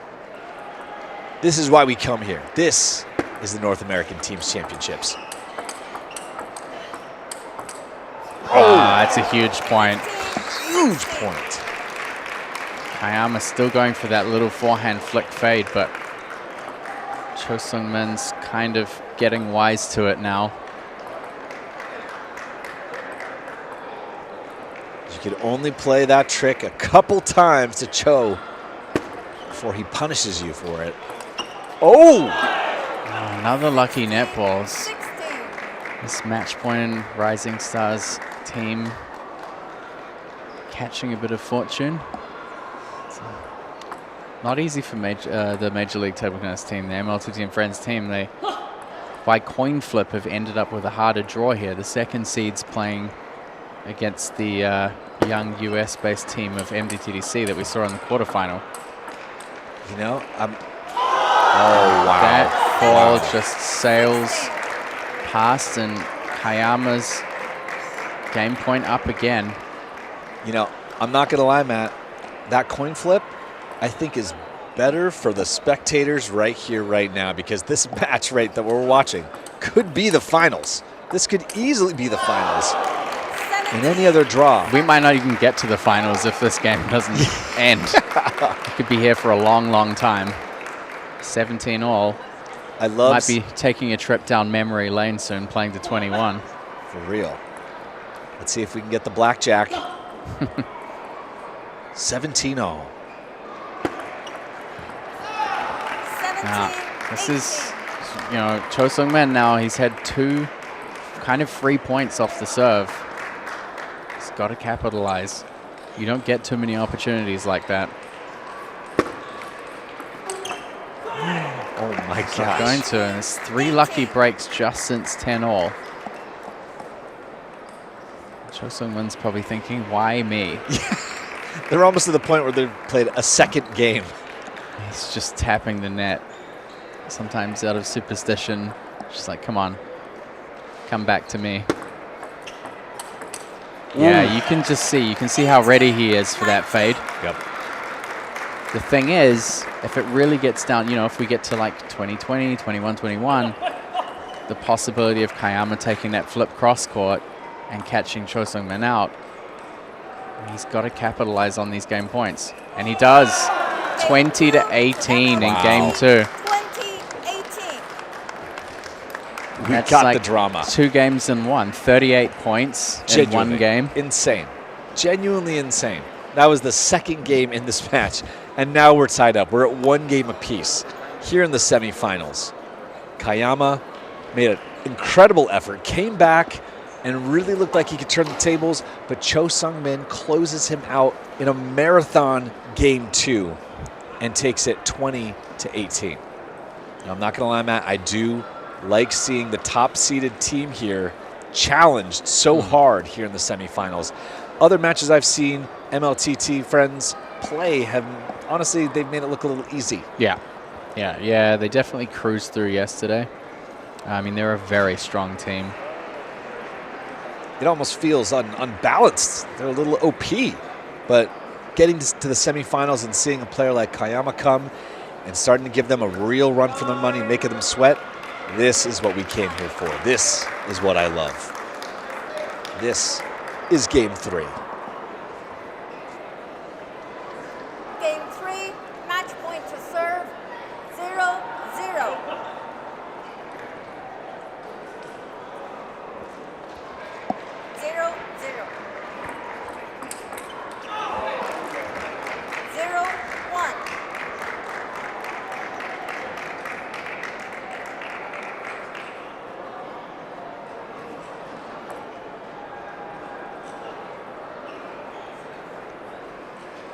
1-0.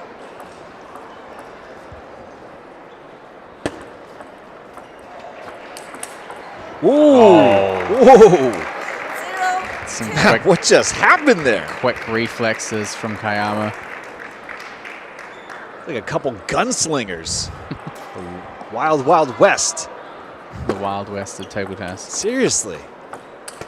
This is a firefight here, and I am loving this, Matt. Kayama looked like he was raising his hand with a little apology again. Might have hit the top edge. Continuing the trend. Fortune favors 0-3. Kayama so far.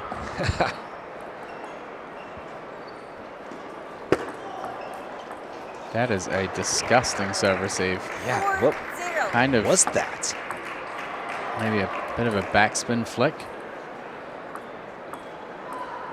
Very effective. Certain shots from Kayama that I'm seeing make my like head twitch. Like, what? What is going on? 5-0. And sometimes unorthodox serve receives really just throw the opponent off. Cho Sung-min finally on the board here, halfway into game 3.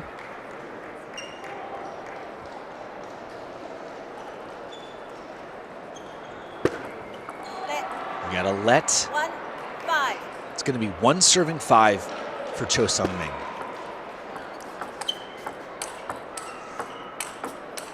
Oh, 2-5. Kayama falling a little short, giving Cho his second point here in game number 3. Cho won the second game, looking to carry that momentum into the third here.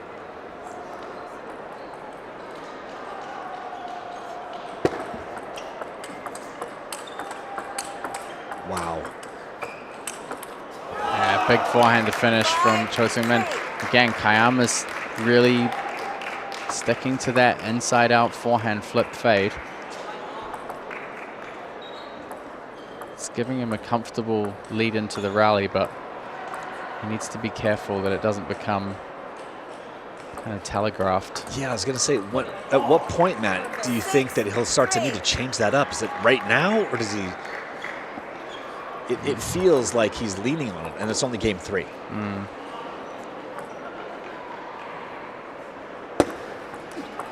Oh!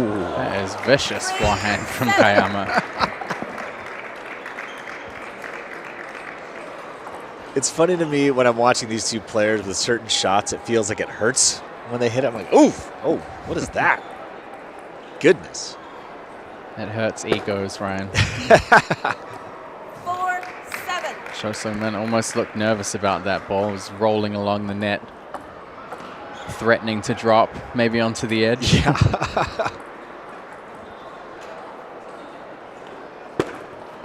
Let 4-7.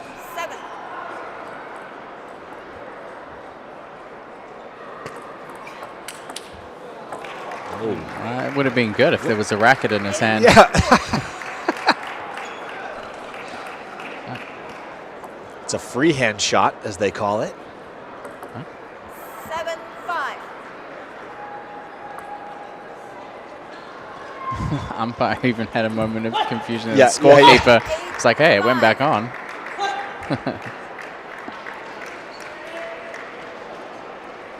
Kayama still in the lead. How funny would that be if you were allowed to use any part of your body to return the ball? 5-9.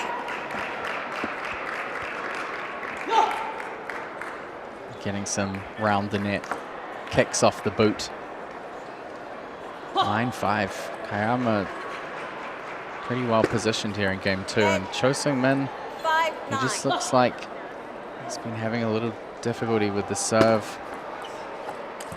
And the timing, just 5-10. not quite in his rhythm.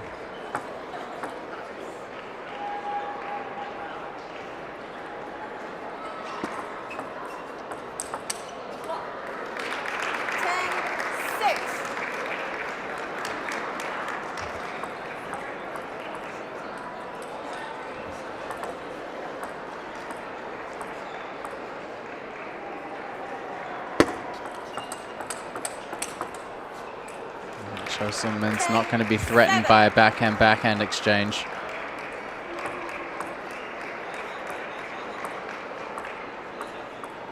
It's going to be 10 serving 7. This is game point for Kayama. Won the first game, looking to win the third. But now the roles are reversed from what we were in the second game. Cho Sung-min battling back. That game 2 went to a lot of extra points. Cho Sung-min won it 20-18, and now he has 8 serving 10. Wow.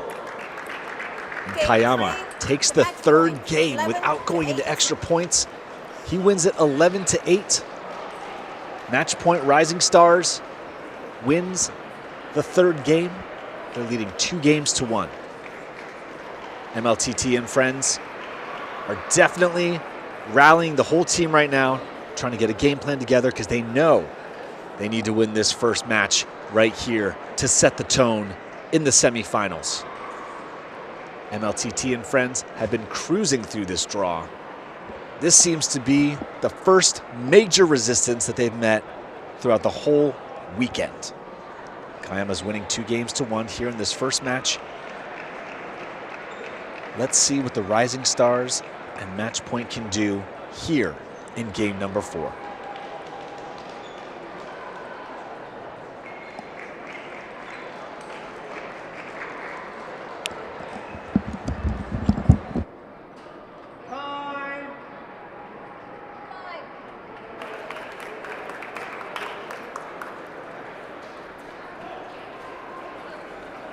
Game 4, MLTT to serve, 0-0.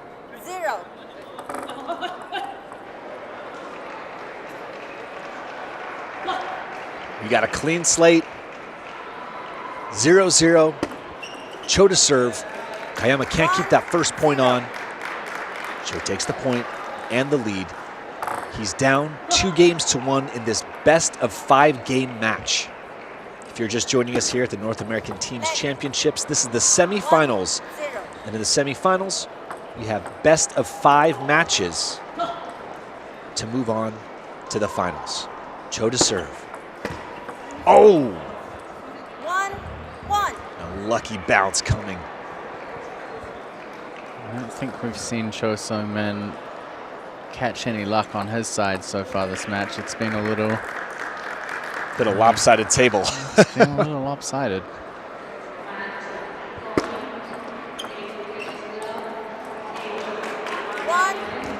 But Cho doesn't want to rely on luck. He's coming hard, he's coming strong.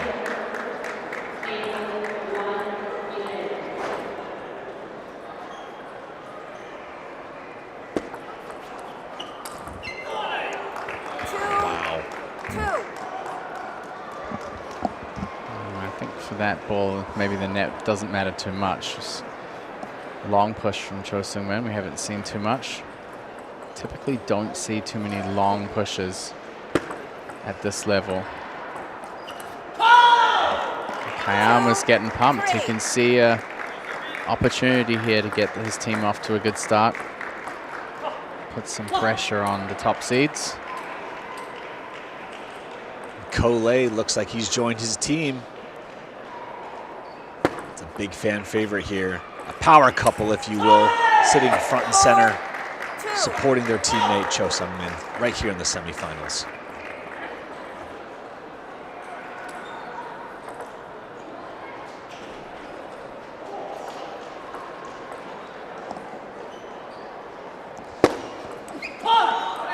Ball kicks on the serve.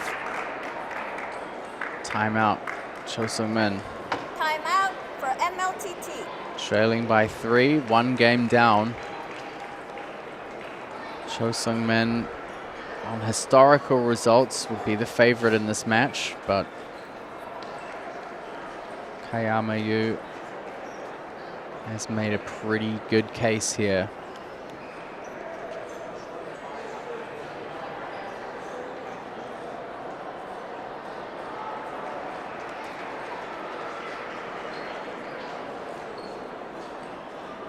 Now, what would you be saying to Cho Sung-min right now if you're Collet? Oh, I mean, that's a difficult question to answer. I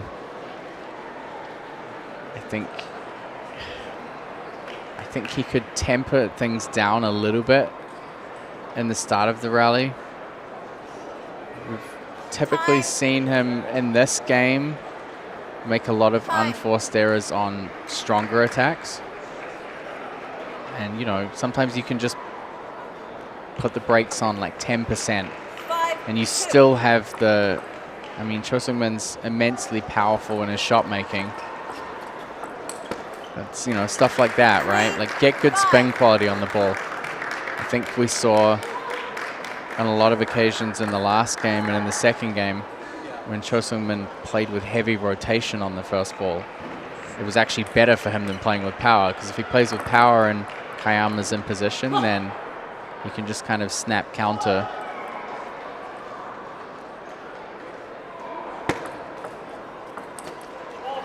Ooh. It's a tough miss.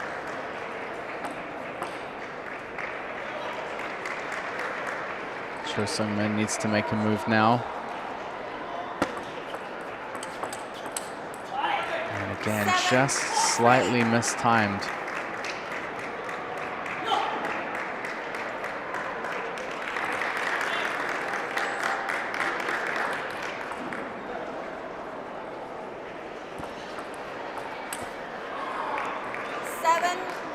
Yeah, so actually, like in some of these situations, slowing the ball down can help. I think Kayama plays really well at high speed.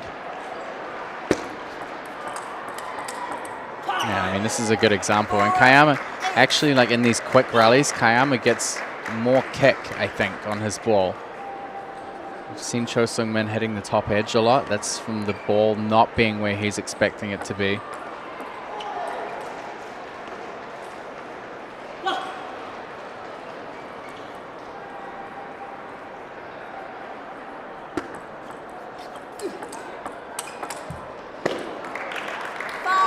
So you can see when Cho Sung-min plays with more power, it's almost more comfortable for Kayama.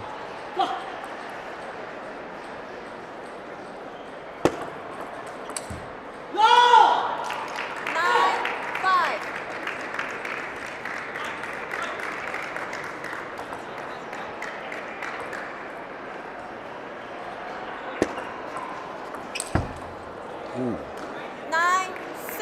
This time it's you that misses that forehand flip kill.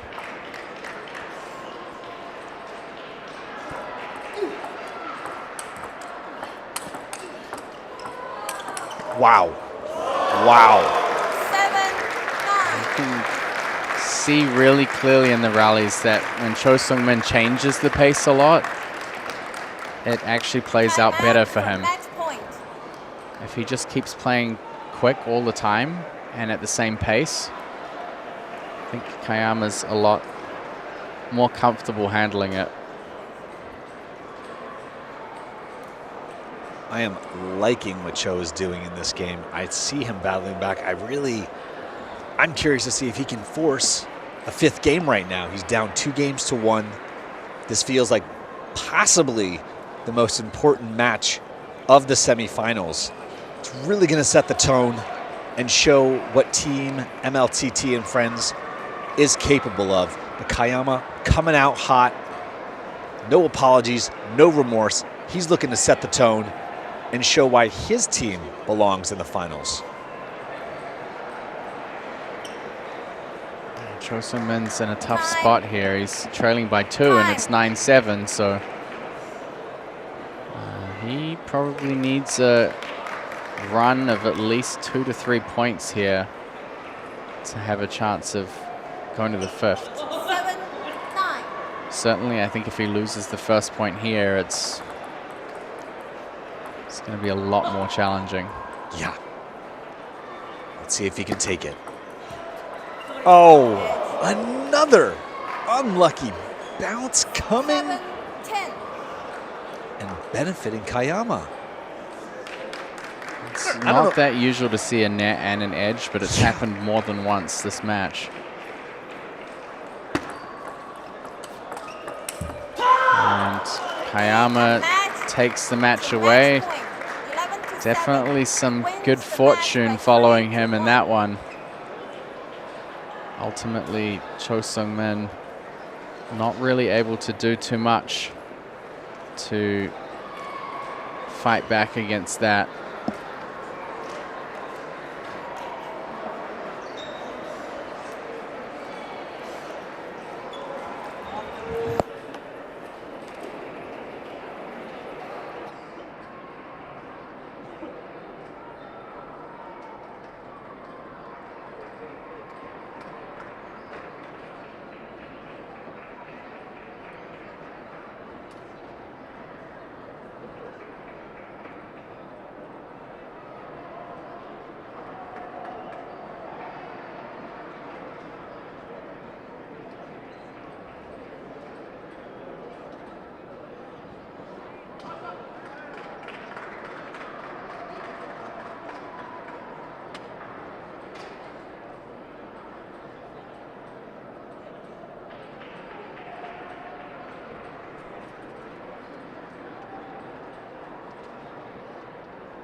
Now, Matt, I got to tell you, I am excited for this matchup right now.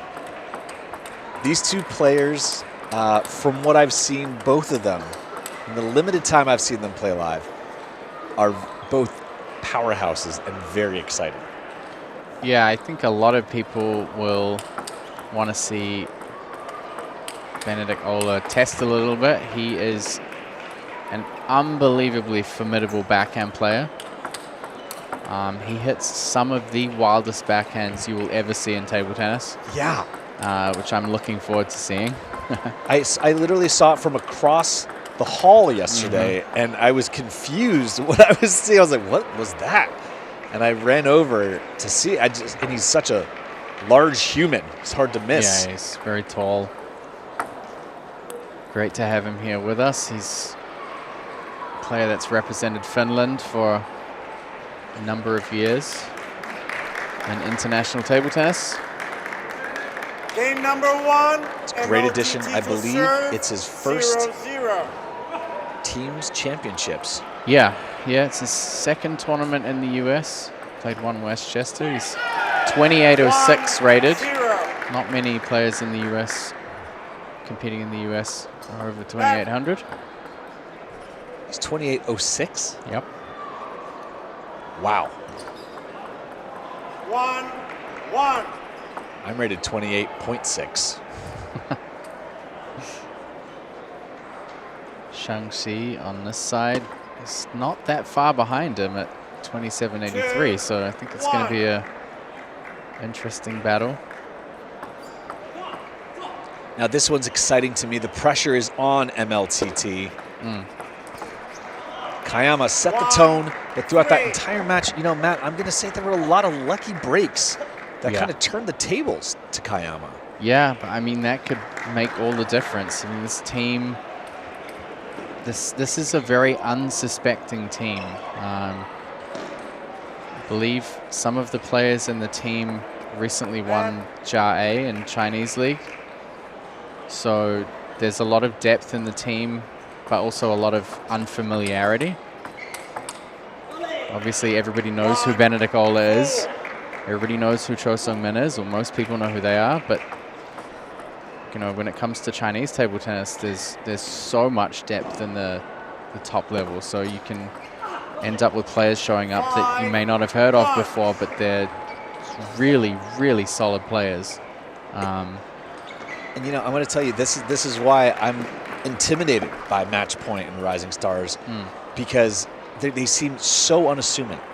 And it's like if you get into a fight with someone who's not your size, looks very different size than you don't think this person could put up a good fight, and those are the people that are often most dangerous, that you're not even thinking could be. Yeah. This team definitely does not look flashy. They do not look like they do anything except that they want to win. And I personally am like, oh gosh, that is not who I want to go up against. MLTT's got their work cut out for them. Benedict, the backhand Ola, needs to win this match. We'll definitely see Shi going after Benedict's forehand. It's a little bit softer. The timing's a little bit slower. Usually the forehand is trying to set up the backhand. So I think we'll see him target that forehand side more. Of course, Ola's also a very tall player, so that middle ball, you could see Shi kind of targeting that forehand flip at the elbow. Yeah, Ola's under a lot of pressure here. This is a must-win for MLTT team.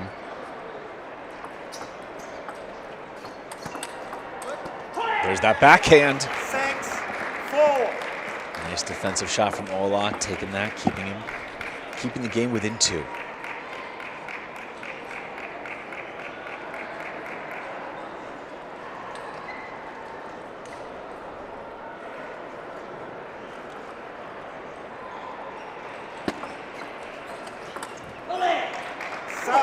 She jams up Ola, making him look a little confused, trying to figure out what just happened.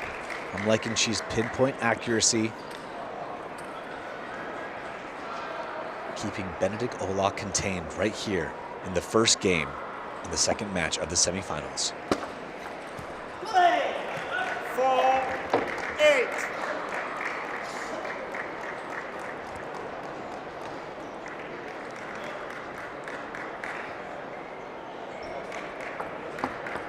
Ola's going to take the serve down by 4 here in the first game. Let's see if he can take control and cut this lead. There's 1. 8.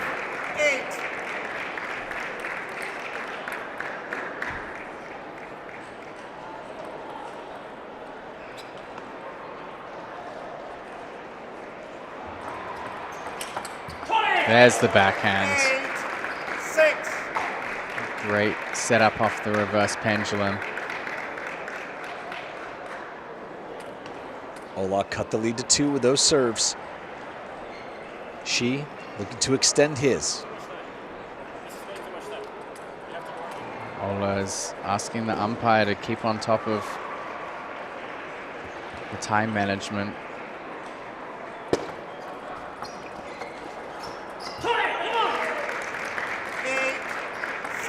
Matt, from your POV, was that a reasonable amount of time? Was that too long that she's waiting? Do you think that she's playing games? I think he's trying to slow things down a little bit. You can see him walking away. Now he's looking away. Yeah, he's definitely taking longer to serve than he did when he had the momentum in his favor. Ola, he opened up the whole table. Had the chance to close that out.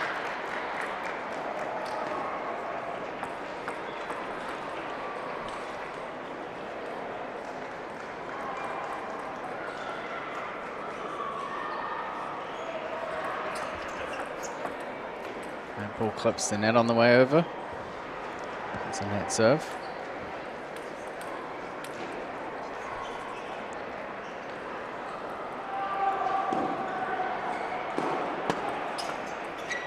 Oh! I'm sorry. It was, You don't get a reputation without being able to do stuff like that. man, that hurt my ego from this angle.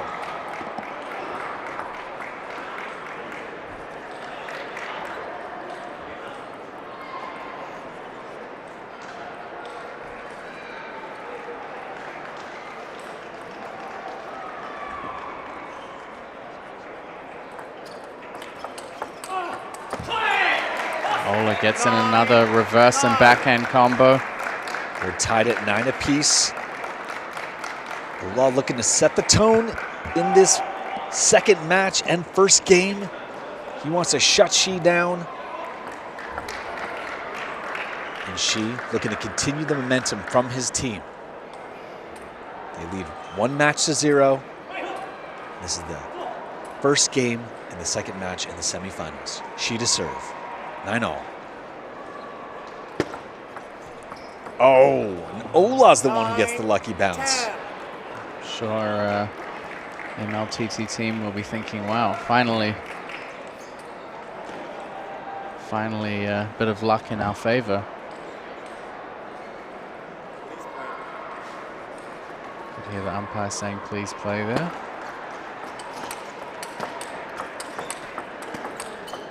Wow. As long as you're hitting the ball inside the confines of the table, Benedict Ola can reach it. Yeah, seriously. How tall do you think Ola is? 6'5"? Yeah, I don't know. I don't know if 6'5". It's not that. Is he that tall?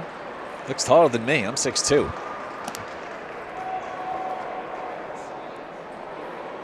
He's 6'3". Oh, he's only 6'3". Yeah. Well, out there, he looks like a giant. I'm not going to lie.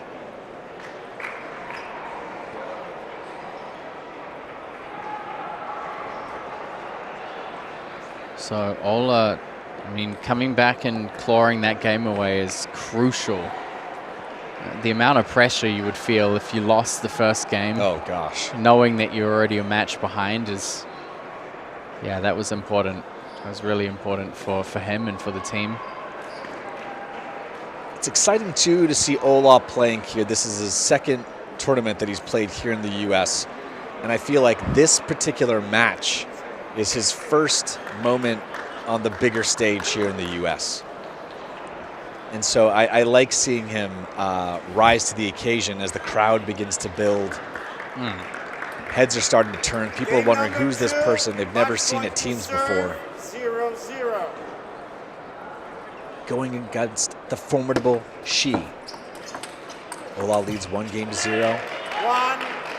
Match point, Rising Stars is up 1 match to 0. Ola looking to put his team on the board.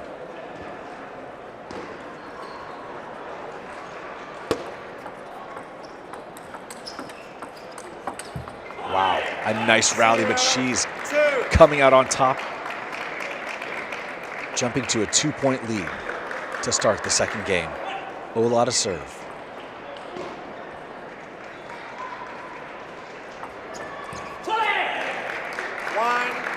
Ola gets a lot of good variation on that reverse pendulum serve. Tough to read, tough to control. Winds up for a big backhand. 1.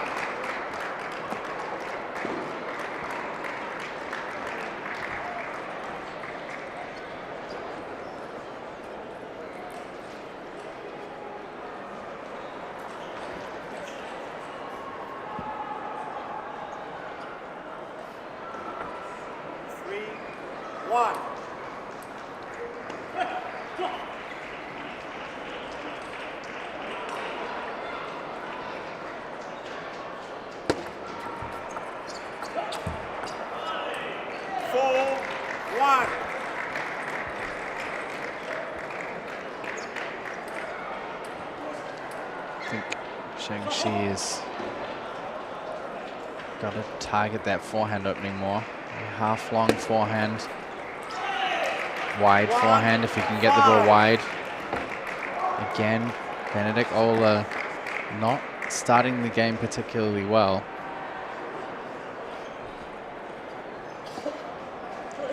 Let's see if Ola can shift the momentum back in his favor. It's going to be 1 serving 5. It's like he heard me.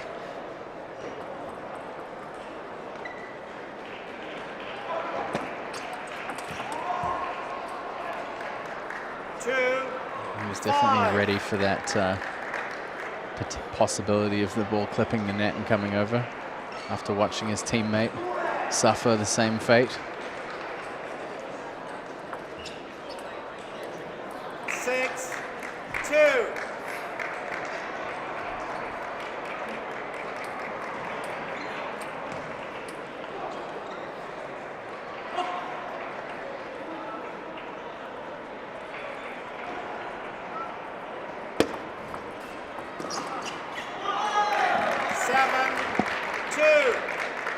She jumping out to a strong lead here in game number 2. He's up by 5. It's going to be 7 serving 2. She looking to take this second game, equalize things. That's smooth. 3-7. Ola's size just opening up so much space.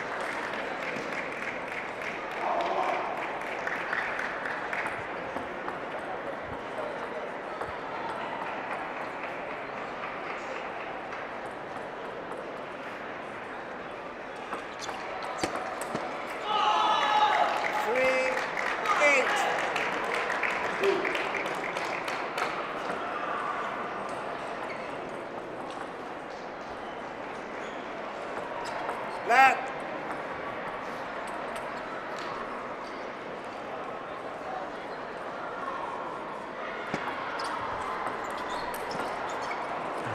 She 9. gets the ball down the line. Looks like it kind of made contact close to the edge of his racket. Definitely didn't sound 100% clean. 9-3.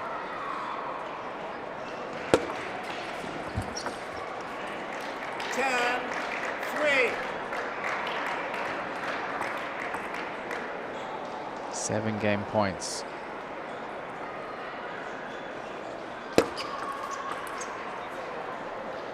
Ola saves 1. 10.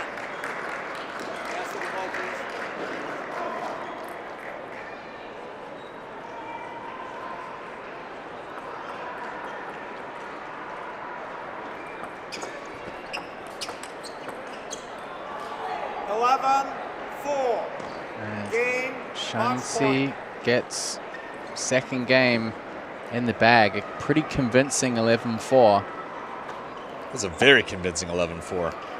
He looked like he was angry that he lost the first game, Matt.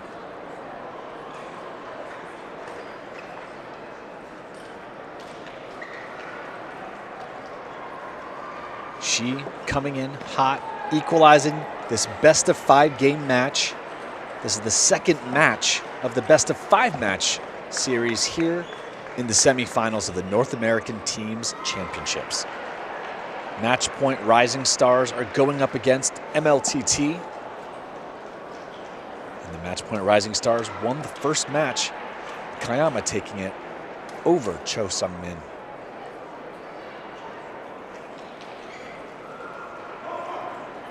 Now, if you're just joining us here in the semifinals, you are watching what could easily be the finals right here.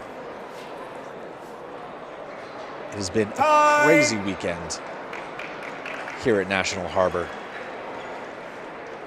And I guarantee this particular match is going to get even crazier.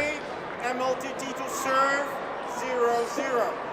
Benedict Ola having the ball examined before we begin. Umpire's going to change it up, give him a new one. Try it.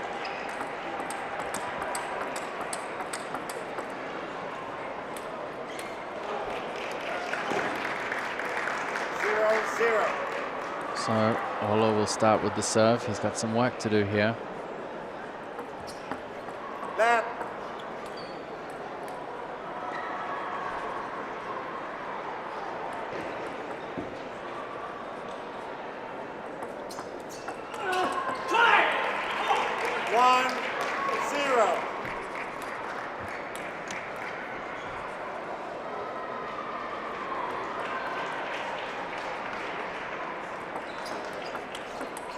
Wow.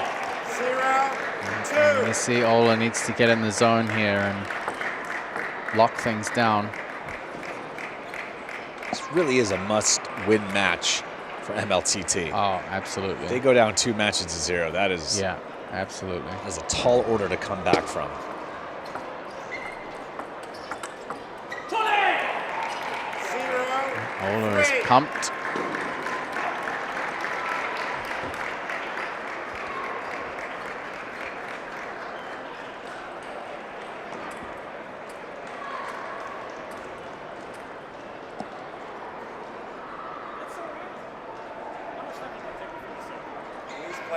Ola again asking the umpire to move things along. It hasn't been an issue when it's close or when she has been in the lead, but you can see whenever Benedict gets on a roll of a few points that things do slow down a little. 5-0.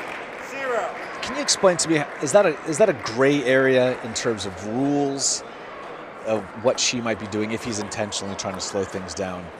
Are you allowed to do that, or is there a point where you're not? The rule is it's very subjective. It's that the flow of play has to be continuous. So, you know, there can't be obvious disruptions in the flow of play. That being said, obviously, players do take a little moment. They can't just go straight back to the table and serve. But yeah, there's definitely some limitations to what is commonly accepted. And I do think at the same time, Ola will want to keep pushing forward. Of course. As he has the momentum, so he's also eager to get things moving too. Oh. Ola dropping the backhanded compliment.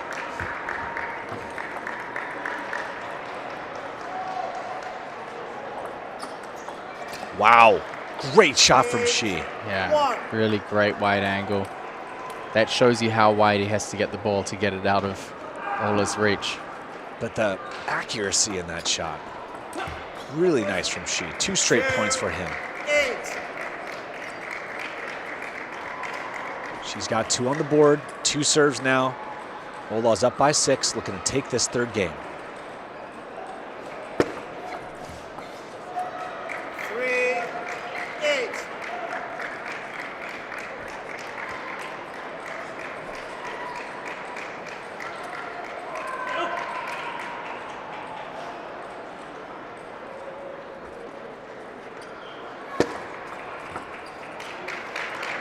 Handful of points in a row for Match Point Table Tennis Club and Rising Stars team player. It is always interesting how fast the tables can turn in this sport. Ola to serve. He's going to take that point. 4.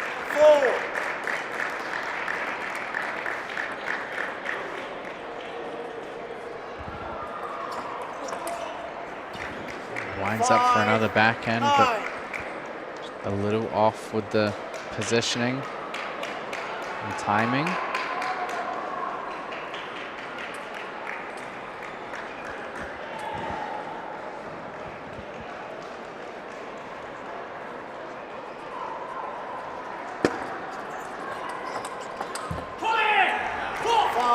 Ola has 5 game points here in the 3rd.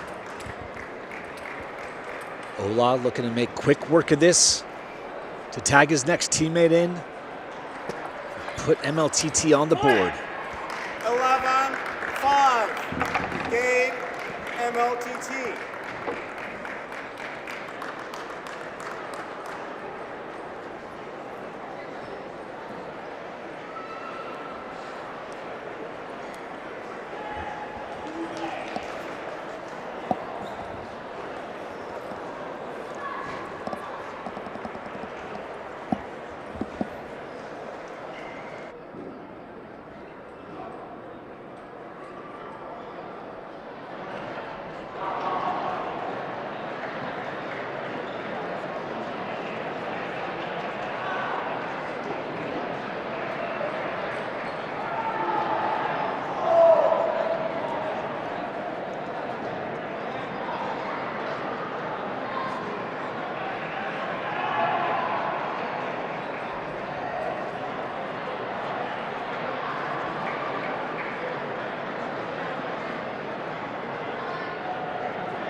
to serve, 0-0.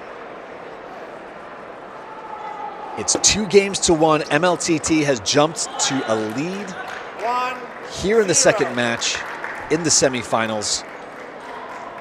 She takes the point. He's got the lead. It's going to be 1-0. 1-1.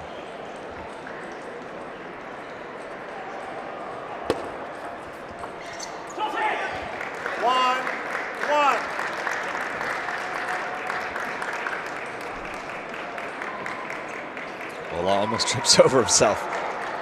We're tied at 1 apiece. Ola to serve.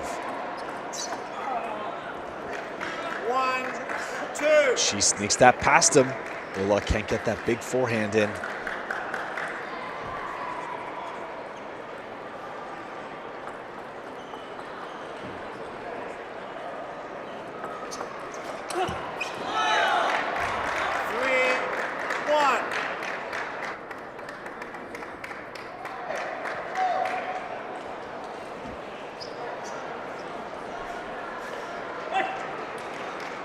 So last time Ola kind of stormed the field and came back to win the first game. We saw things go completely in the opposite direction in the next game. So 4-1. we're off to that kind of start again here in the fourth.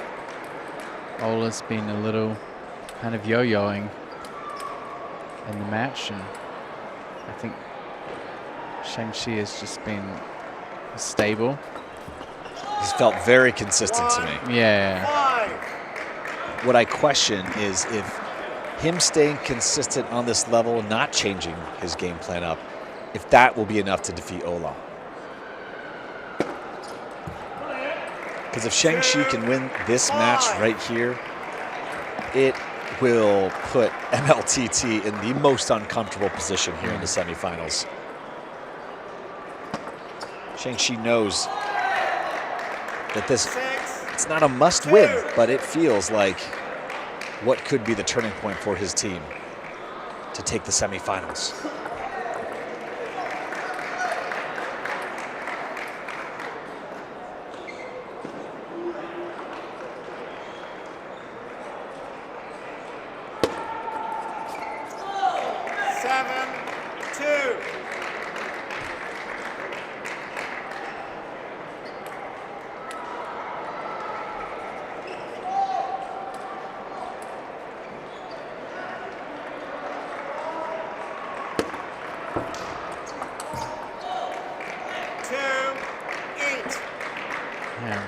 It's been a bit of a tale of two players with Ola. We've seen very different extremes of from one game to the next, and certainly the two games that he's won has been pretty compelling, but the games in between have definitely full of timing errors and lots of edge balls on the racket. So I'm not going to lie, Matt. It seems like the two games he's lost, it's almost like he uses those games to get it out of his system. And then the other two, fully focused, dominant. There's that backhand, sending it into the crowd. This is a spectator sport. I don't think You're not that gonna ball's find coming back. Yeah, that's in the bleachers. End up in a fan's pocket, perhaps. Oh, throws it back. And he manages to nail the umpire. Not even affected by it. One of the younger fans grabs it from the front row.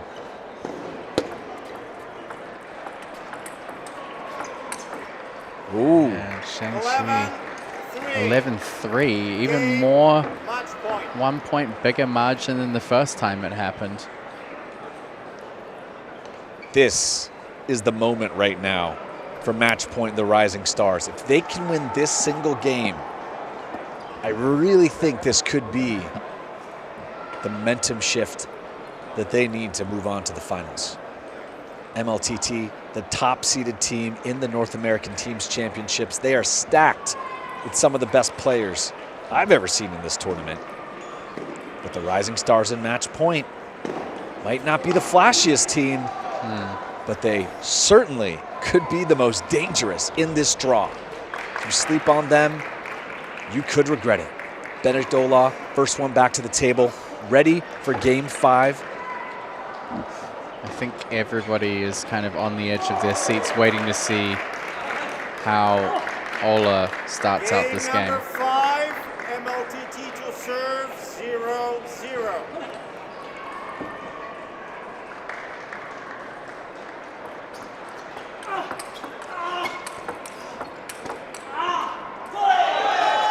Can't keep that on.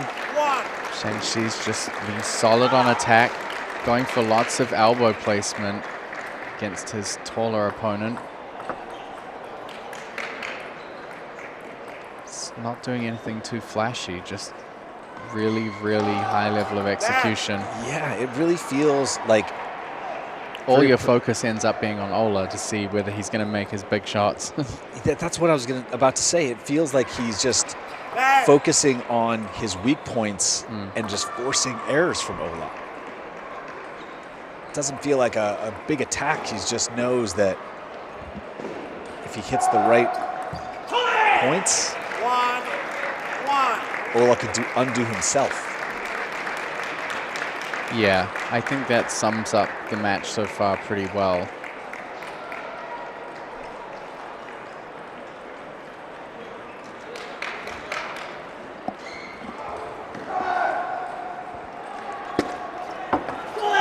Big serve from Shi.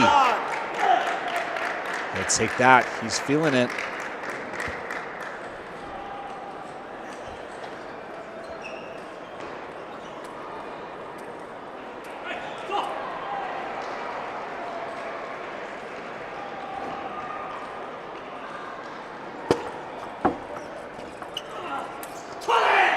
Ola gets that half-long forehand pickup.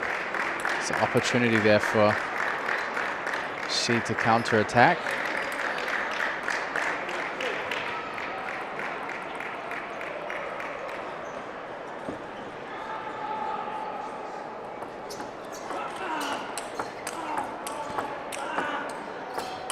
Ooh.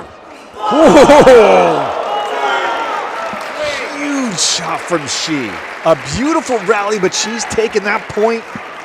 Oh my goodness.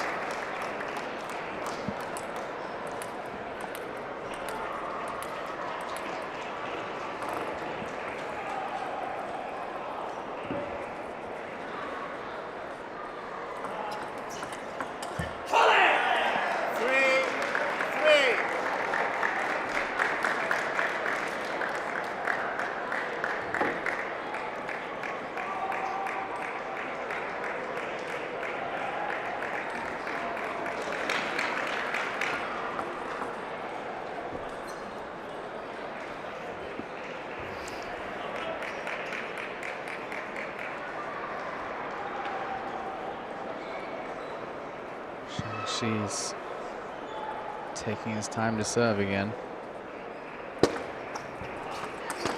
Wow.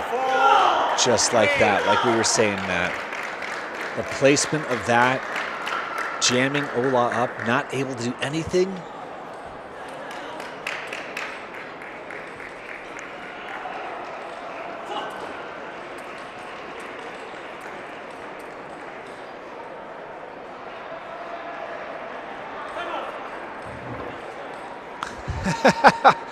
I'm sorry, I have to laugh at that one. In football, they call that icing the kicker. Ola just said, hey, if you're going to make me wait, then we're going to wait. Yeah, calls a full timeout right before he serves. Now, what do you think, Matt, both sides are saying to each player? I mean, with Chang, it's really good placement has been the one of the deciding factors for him. The elbow placement, getting into the rally, getting cross court, picking on the forehand. I think, honestly, forehand, she kind of, I wouldn't say he has an advantage, but he's solid enough. And Ola is not a big power player on the forehand. He has a bit more of a longer, drawn-out swing, gets into those counter rallies. It's the backhand that's dangerous. So I think for Shang, it's put pressure on the forehand so that you can put more pressure on the backhand. With Ola, it's, just, I think so many great executions, but so many executions missed.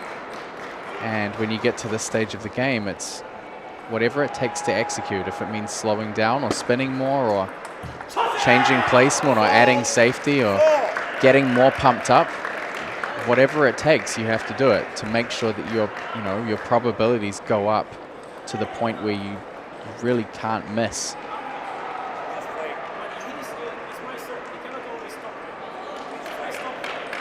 Umpires asking Ola to please play. As Ola shaking his head. And Ola was there ready to serve. It was she who was pausing him for a moment. It's the third time we've seen Ola talking to the umpire about the flow of play. You gotta wonder how much it's affecting Ola's psyche in this match. Definitely. Well, you can tell he's a little agitated. Yeah. Those 2 net serves definitely didn't help. He's got to reset, get that out of his head, because the mind game that she might or might not be playing seems to be working. But there you go.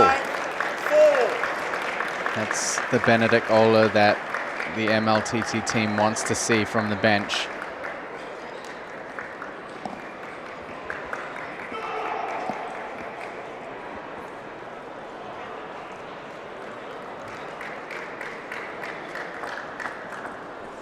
Ola knows how important this match is.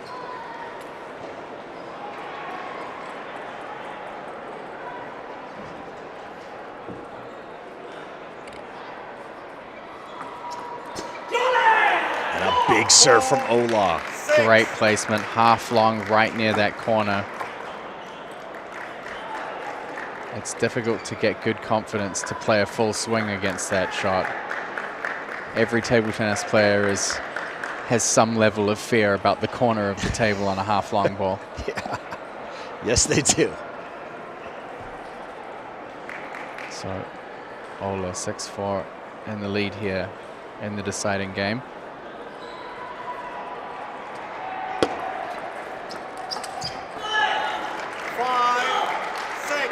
She doing what he's done best this whole match.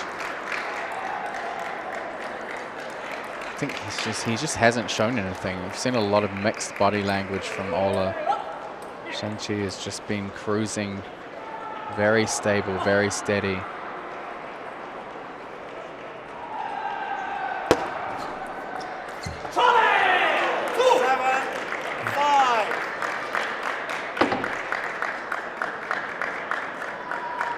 This match to me feels like we're watching finesse versus power here. Ola with just an unbelievable backhand. And Shang just has such precise accuracy when he's targeting Ola's weak spots. It looks like he's just coming in soft, but really it's just enough to unwind Ola. That's a big opportunity for Benedict Ola, a huge opportunity. He set the ball up really well.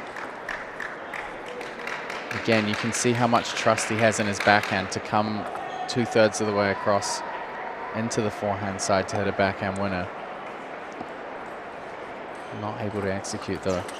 And now it's tied up again.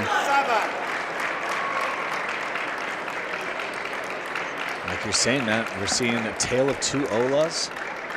Except in this match, you've seen both sides of it. The question is, which side is going to show up for these last 4 points?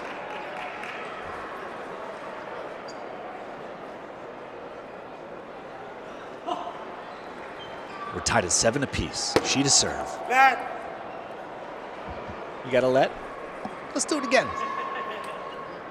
I see Neeson's team watching in the wings.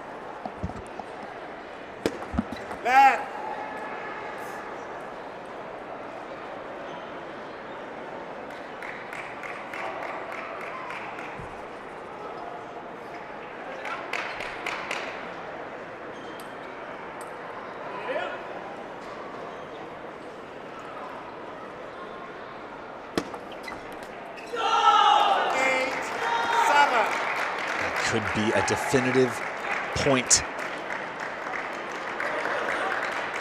A big swing. Chang-Shi takes the point and the lead.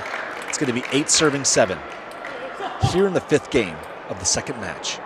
This is the most important serve receiver of the match right now. Hands down. For Ola. Oh!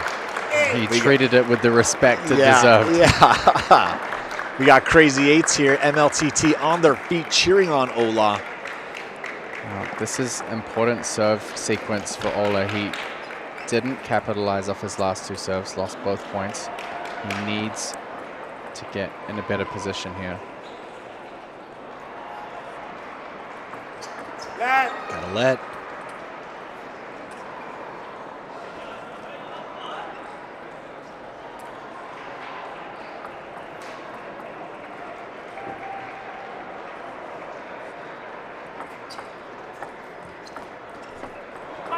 That net ball will certainly help him on his way.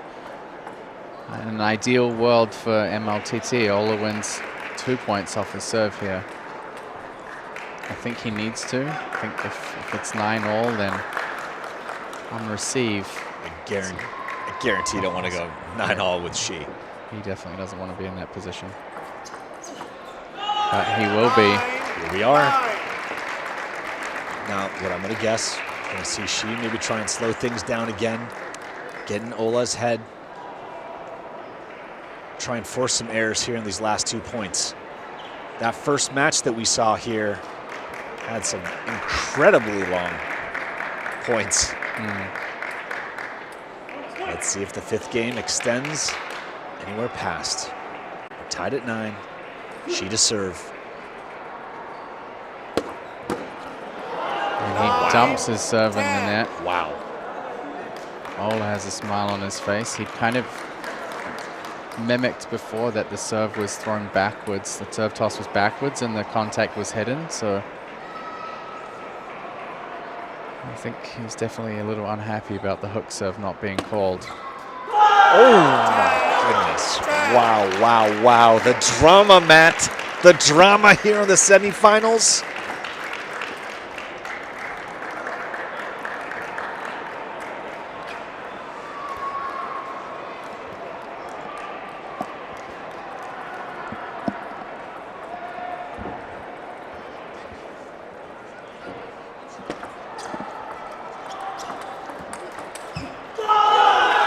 Caught up in the net. She's celebrating its game and match point.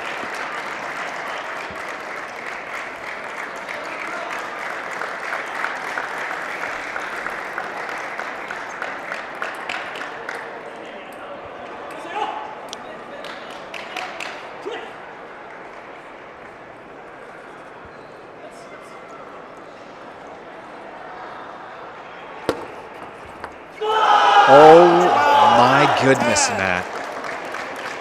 She takes the game 12-10 and the match 3-2. Match point Rising Stars are now up 2 matches to 0 in this best of 5 matchup. Ola will not be happy with that. Definitely had plenty of chances there to get the job done.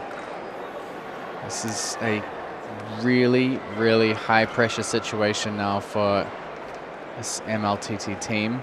Top seeds, down 2-0 against the number 3 seeds.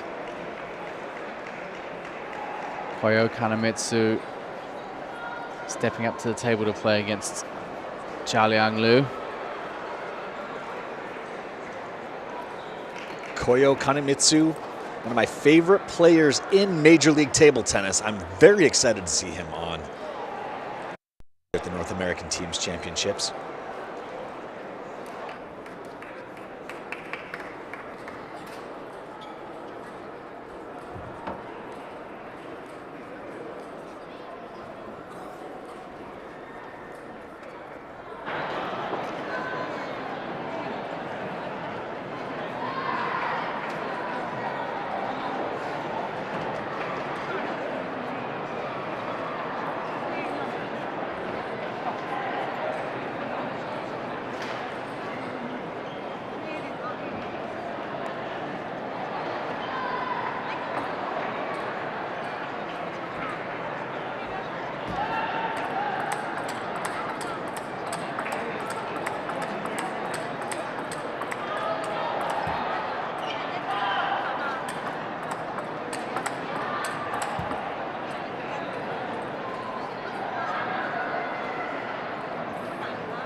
Well, MLTT under the gun here.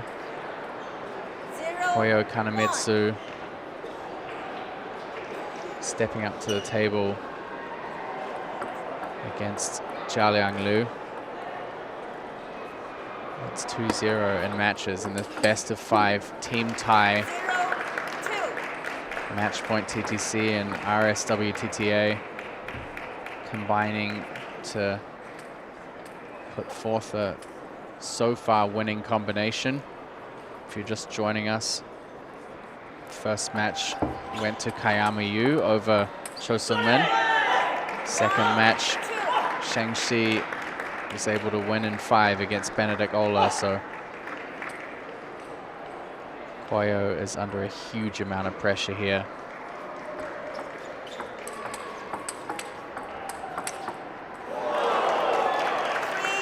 Let's see if he can rise to the occasion.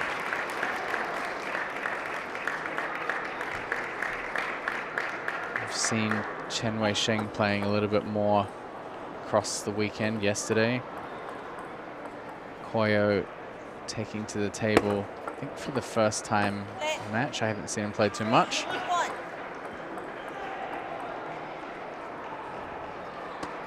1. This is a must-win for 3, 2.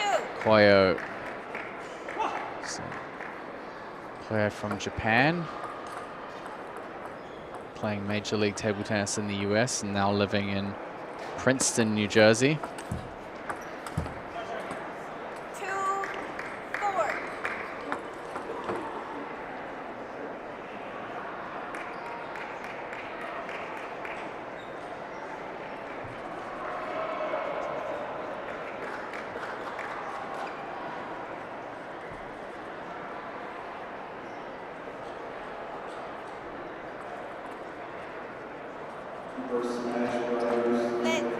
I'm a little surprised that the umpire's letting the serve toss go with Liu.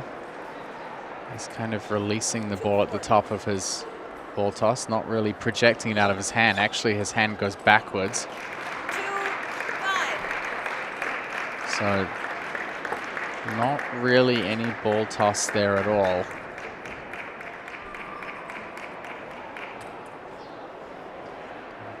Usually the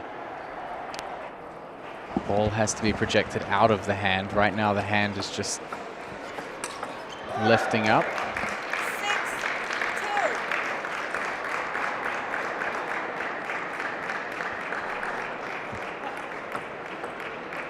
2. Koyo Kanemitsu's rising to the pressure right now.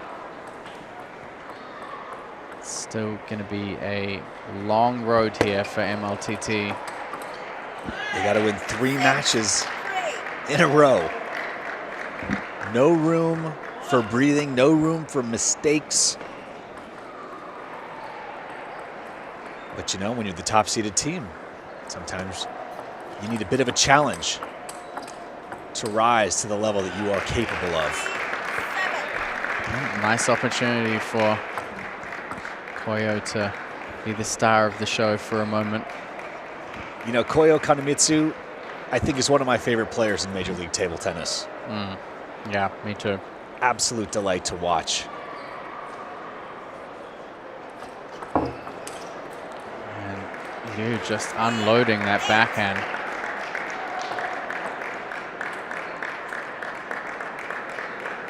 I think Koyo would be happy to give his team a quick victory here. Get the next player out. Do you know who's playing in the 4 spot? Yes, it would be Benedict Ola against Yu Kayama. Oh, Ola would be playing 4th. Yeah. I thought Kayama was playing the 5th game.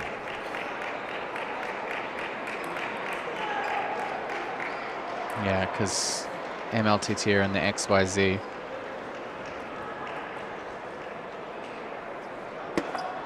Let 9, 3.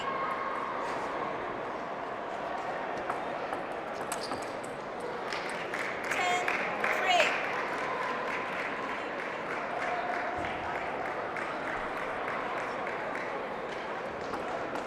That means if it did go down to a deciding 5th match. It would be between Cho Sung-min and 4, Shang-Chi. 10. Ooh. Oof. I mean, I love all these matches that could be happening right after this. Koyo Kanemitsu has his work cut out for him. He will ultimately decide if Major League Table Tennis is going to stay in this semifinal match.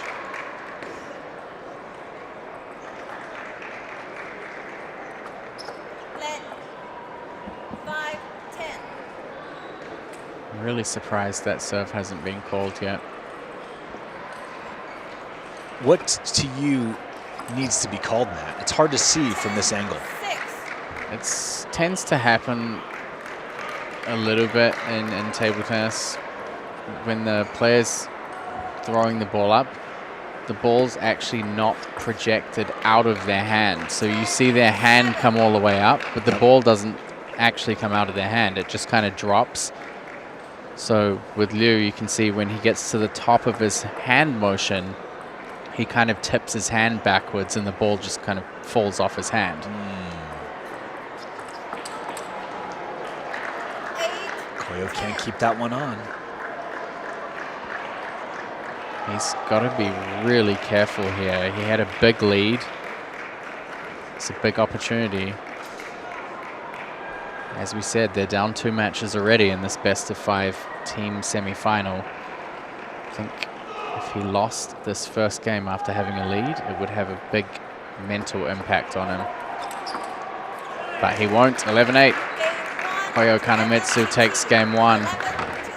It's a long road ahead for the team. They just got to take it game by game, though. And I feel like the best position they could be in right now is having Koyo Kanemitsu here in this 3rd match right now. A steady, just very calm presence on the court. I mean, I think if you look at their order, you see Cho Sung-min and Benedict Ola in the X, Y, and then Koyo in the Z, and Cole sitting out on the bench. Cole obviously being one of the more experienced players on the team. I think it shows you how much confidence they had in Cho and Ola to get the point on the board. Yes, they're hoping Koyo can score that 3rd, but the reliance is on those first 2 players. Yeah. I think more so. So things have kind of been thrown in reverse for them here, and now Koyo's in the position where he has to win this 3rd match. So my question now is, who would you be playing in the finals then, Matt, if you were MLTT? It depends who they're up against. I mean, right now, given the gap between the 2 semifinalists and the 2nd semi, obviously I think Geraldo's team is a big favorite. But they do have 2 left-handers, and they have Nordberg, and a lot of those, some of these players would have played against each other before in different leagues. So Yep. I think there's a lot of tactical decision making to make, but I don't know, maybe Cole would be someone better to play against Nordberg. But right now, they don't have a name in that final yet. It's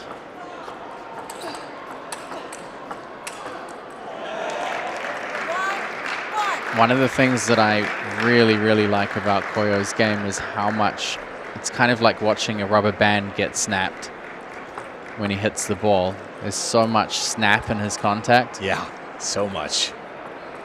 Just psh.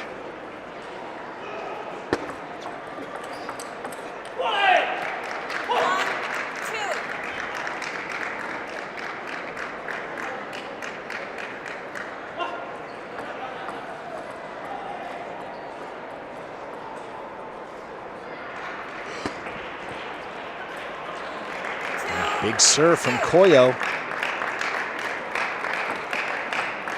Opponent not able to flip that and keep it on the table. We're tied at 2 apiece.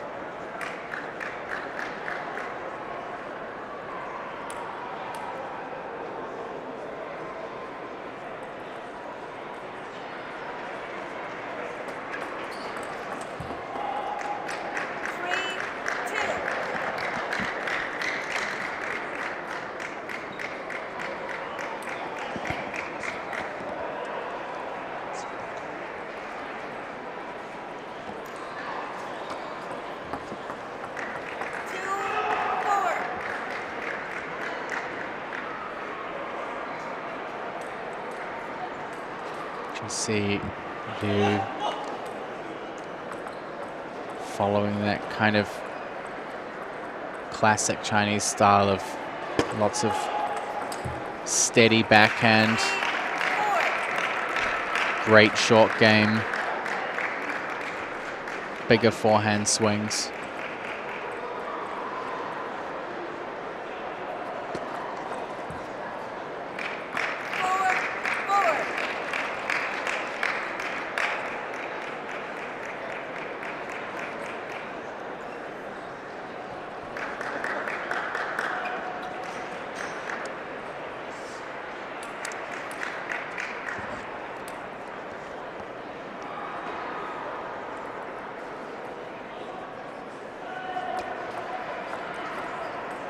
Ooh, Liu sneaks it past Koyo.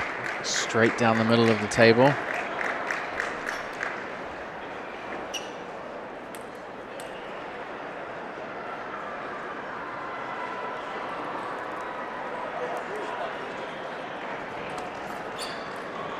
And that long fast serve came out of nowhere.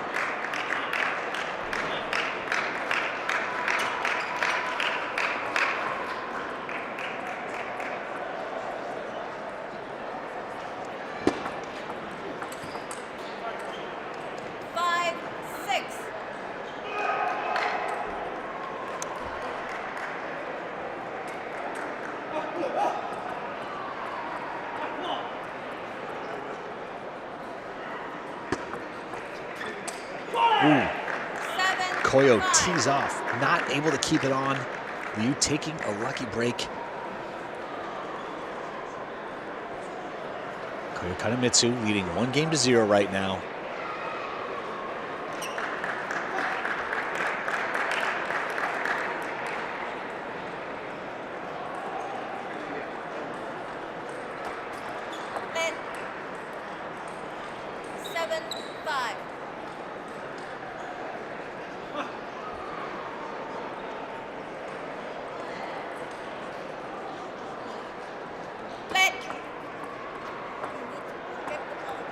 So halfway through the second game, even though the serve has been basically identical for the whole match so far, comes the warning for the serve about not projecting the ball out of the hand.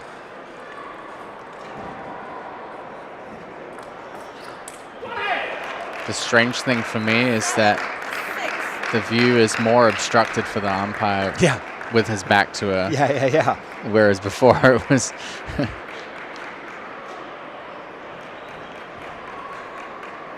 I had a hard time seeing when it was like when we had their back to them, and I was like, what are you saying exactly?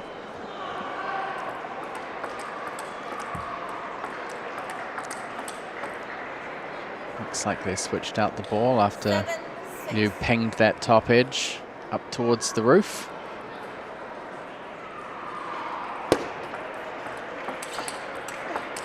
Wow. There's some firepower from Liu. A heated exchange. Love to see that kind of action right here in the semifinals.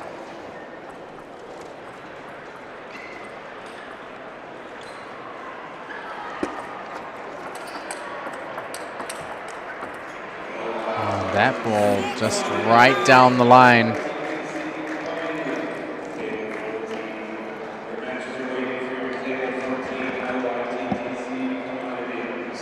Jialiang Liu takes 3-point lead here in the second.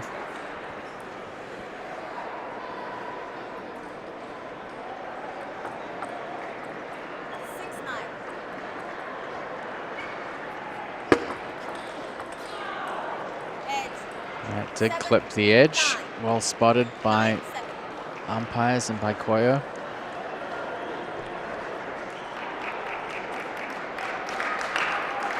Liu still in a good position here, 9-7 in the second.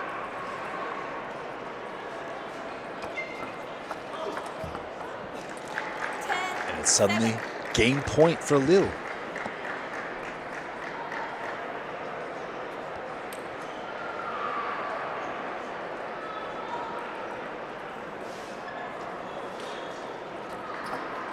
So let Let us do it again, Matt Hetherington.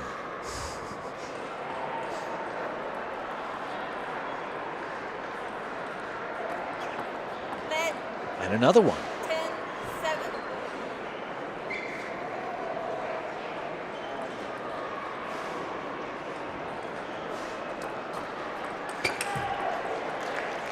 And Lou gets the job done. 11-7. One game each. The pressure's back on.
Game 3, MLTT to serve, 0-0.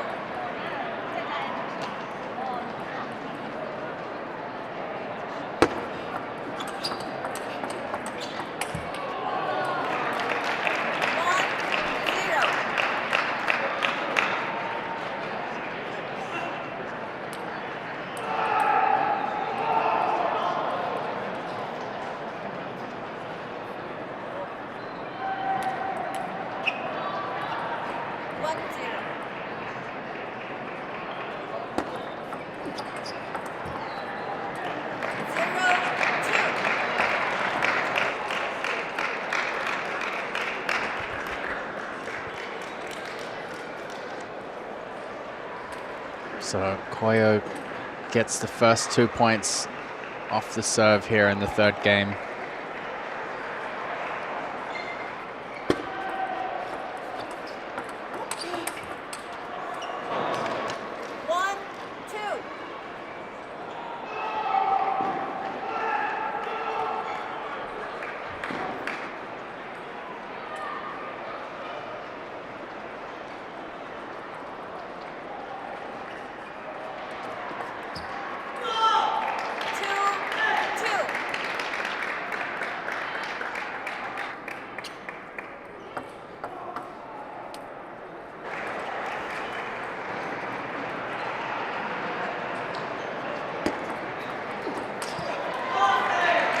Koyo getting a little jammed on the step around.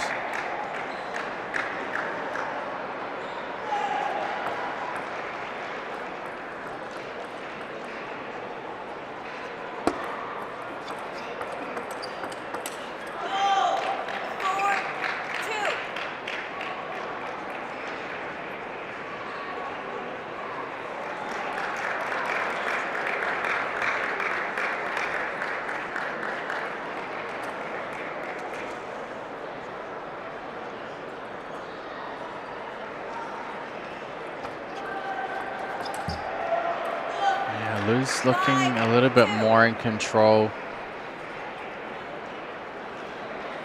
This is not a good spot for MLTT, but this match point team, Rising Stars, looking to be in a pretty solid position. 5-2.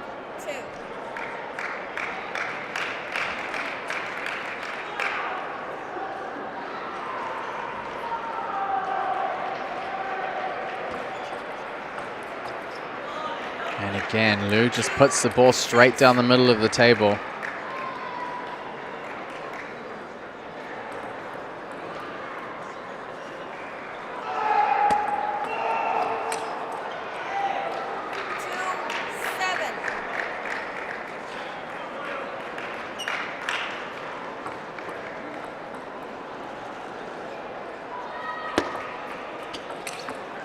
It's a clean counter down the line.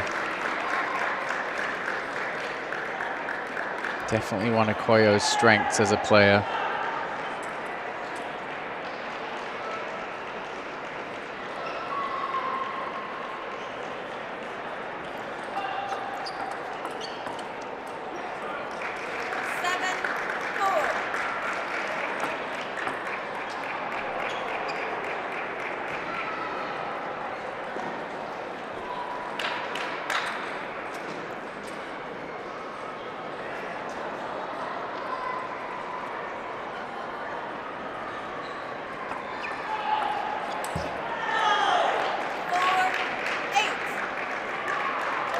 We're seeing some kind of repeated patterns here from what we saw in the second. Was Liu Jialiang just been really steady and stable. Koyo's kind of carrying the mantle of having to take more risk.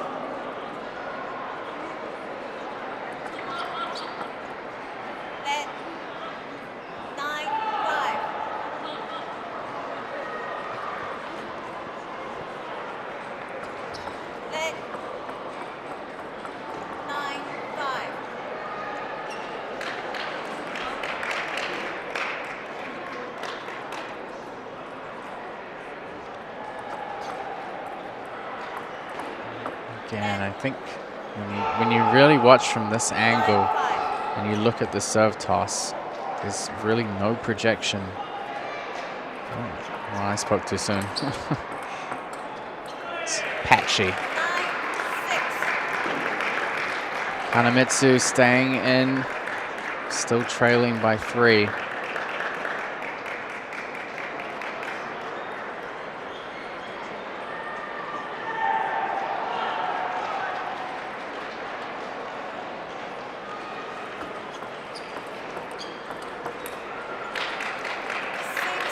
And 4 game points for Liu Jialiang.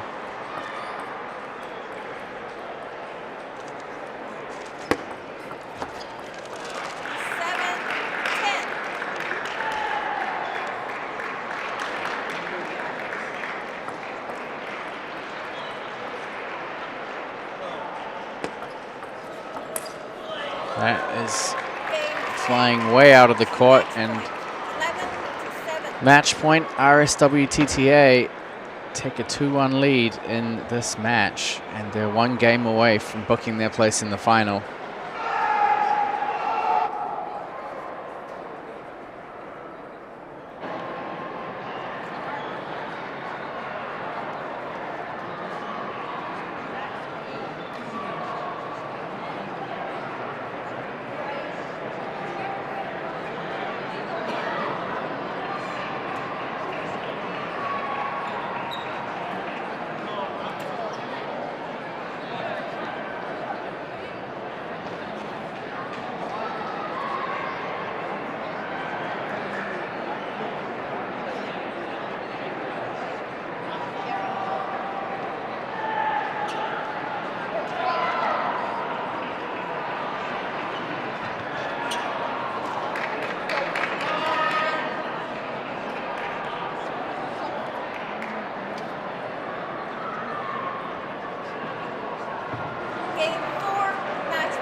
So we've kind of talked about back against the wall a number of times throughout this team tie, but this is very much do or die for Koyo Kanamitsu. Liu Jialiang is 1 game away from putting his team in the final. This is the moment, I would say, for MLTT. Kanamitsu has his back to the wall. Yeah, he's going to have to dig deep here and bring everything to the table. And do that twice, 2 more times than right now. 1, 2. MLTT bench looking pretty subdued. They don't like the position they're in.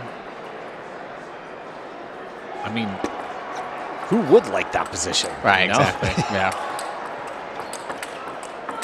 Wow. Oh, that's crazy. I got to clap for that. I can't even hold back. That was beautiful. That level of competition, that's what we come here to see.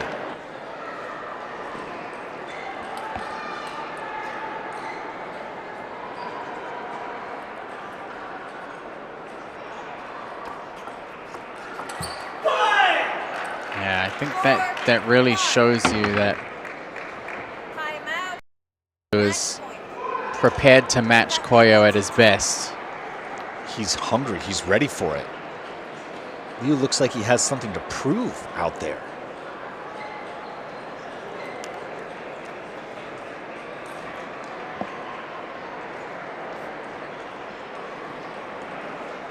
Like we said in the beginning of the match, Matt, that first match with Kayama, Yeah. you would set the tone. That was a huge match Yeah. here in the semifinals, and it really carried on. Kayama definitely had more than a few lucky breaks in that match, but it continued on in the second match. 4. Ola dropped it to Shi. And now suddenly MLTT has their backs to the wall, and it's all coming down to Koyo Kanemitsu.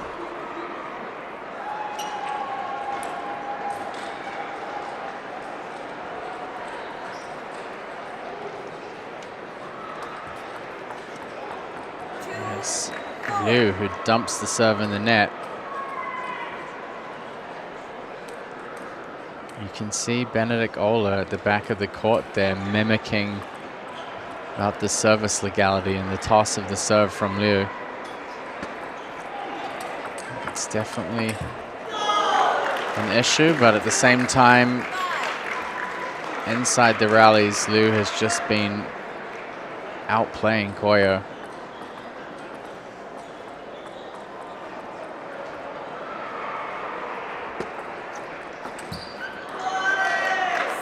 I think typically we've seen a lot of backhand errors from Koyo? Koyo. Yeah, lots. Snap counter on the forehand, pretty comfortable, but I think backhand when the ball's been a bit slower or when it's been further in front of him, he's just not always been able to pull the trigger on it.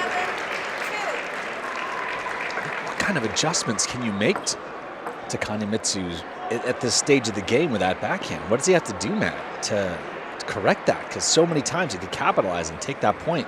He just goes a little long or falls a little short. Yeah, I think he just needs to wind up a little more.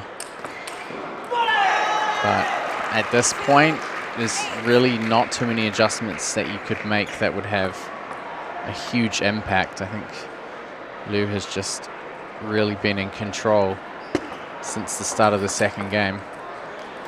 2-9. This is what I was talking about rising stars at match point, not being a flashy team, not being anyone who necessarily looks dangerous when you just walk up to them. But those are often the most dangerous opponents you could have, So the unassuming ones. huge number of match points here for Jialiang Liu, 10-2. One more point will put them in the team's final. They'll get on the first one, serve and backhand, and disappointment for MLTT team, the top seeds. They've been knocked out 3-0 by the third seeds. Match Point Table Tennis Club and Rising Stars. I'm not going to Table lie. Tennis Academy. Matt, you know I'm a big fan of Major League Table Tennis, but I do love to see an underdog rise up and sneak right into the finals. Not even sneaking, actually. That was a definitive win. Yeah. That was a statement they made. They said, we belong here. We are the team to beat right now. Well, they certainly will be the team to beat when it goes into the final. We'll see who'll play against them in just a moment. We're going to take a few minutes of break, and then we'll start the second semifinal in pretty short order. That will be between the Joao Geraldo Nissan's Table Tennis Club team against MDTDC.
All right, second semifinal here at the 2024 JOOLA North American Team Champs. It's Nissan's Table Tennis Club taking on the youngsters from MDTDC, who won their quarterfinal on this table this morning. Joao Monteiro taking on Stanley Shu. This is going to be a tough match for these young US-based players going up against a pretty international team. Monteiro, a formidable opponent, many years in the Portuguese national team.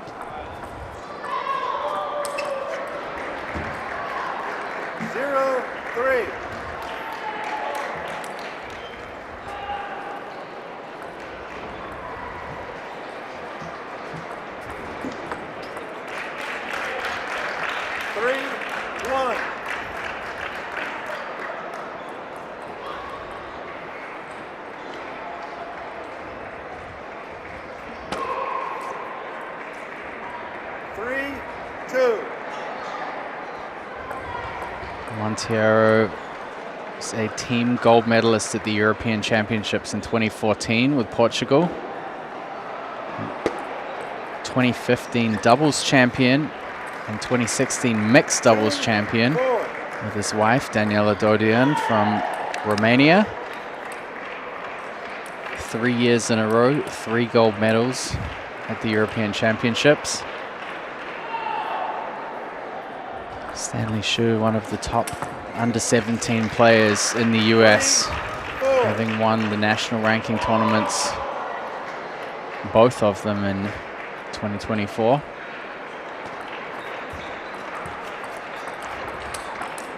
And what the home team from the Maryland Table Tennis Center here in DC area,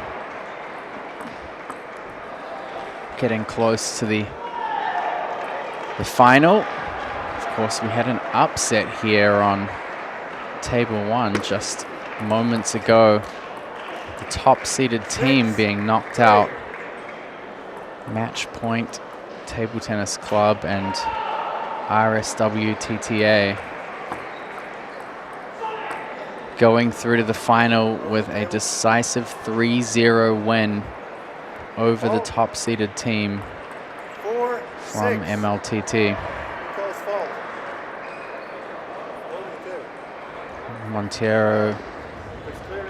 Monteiro questioning that fault, saying there's no warning. This is a bit of a gray area here of some players questioning when there's a warning or whether there's a straight fault.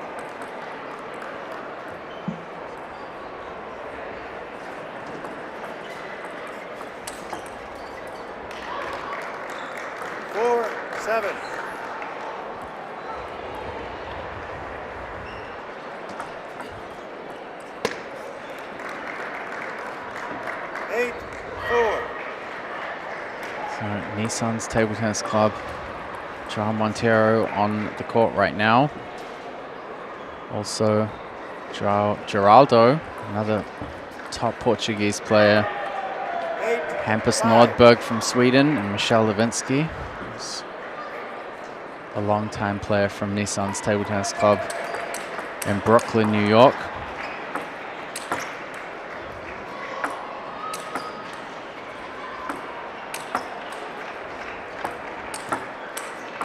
Ah, that's an outstanding point from Monteiro.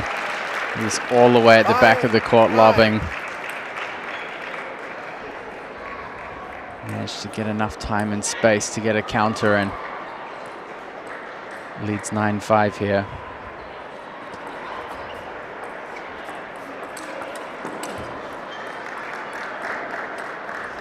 The international experience and the quality from this Nissan's team is going to be a real challenge for this Maryland team.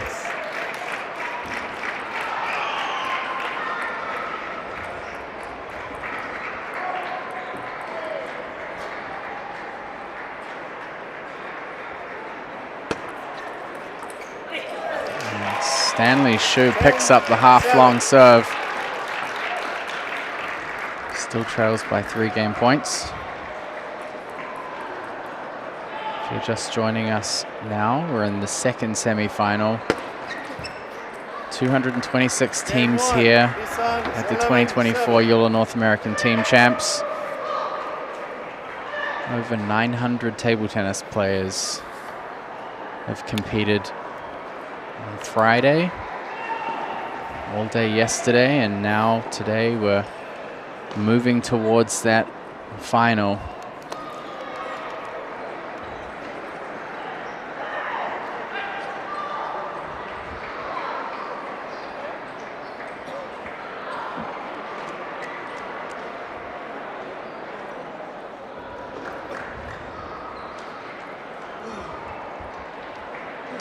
So first game in the bag for Montero.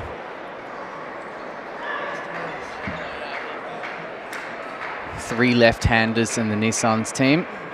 Levinsky, Geraldo, and Montero. Game 2, Carolyn serves 0-0. So Stanley Shu will get things kicked off here in the second game.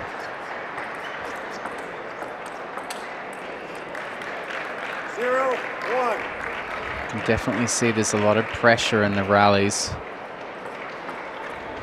Stanley's got to be careful he doesn't try and force the ball too much. Again, another solid opening against that half-long ball on the forehand.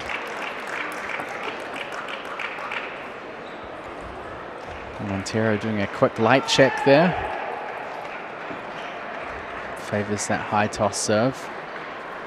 Wants to make sure he can, the ball doesn't end up traveling up towards a light.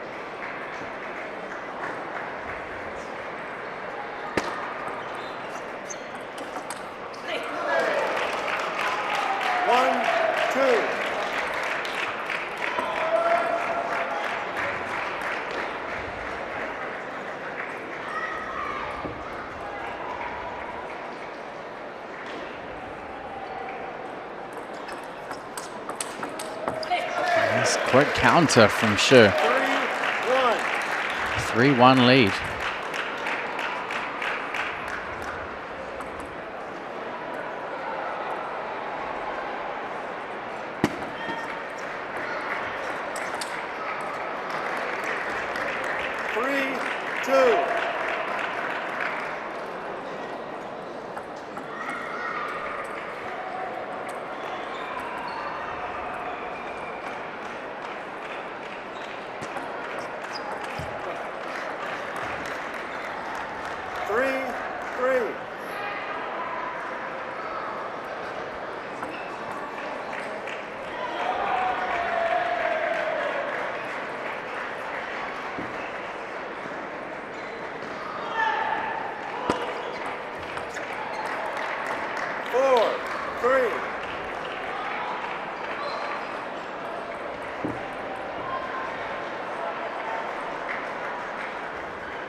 See Nissan there in the middle, at the back of the court.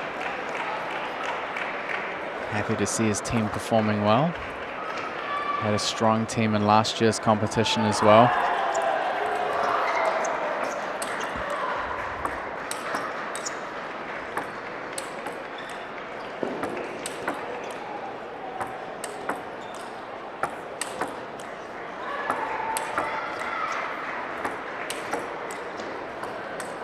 Oh, and that just clips the back edge.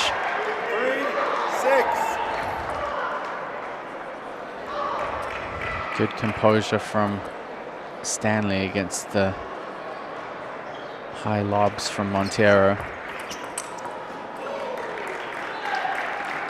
7-3.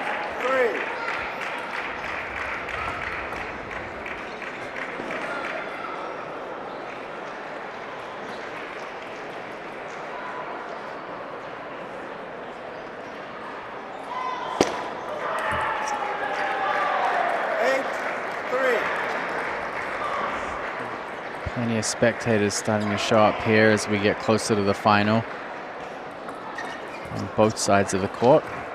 3-9.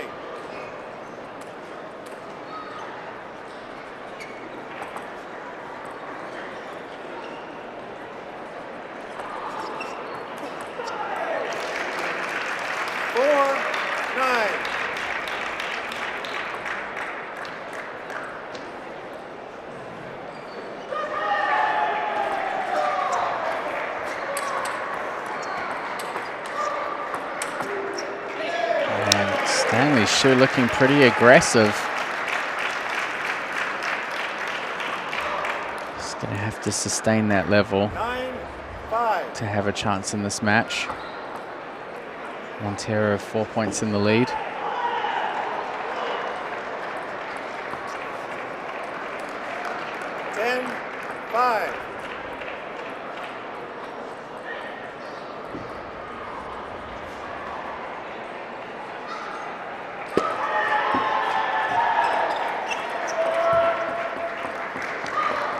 Again, Shu with a good forehand pickup. Not able to stay in the rally. João Montero, 11-5 second game. 2-game lead already here in the semifinal. It's a best-of-5 team tie. Each match in the team tie is also best-of-5.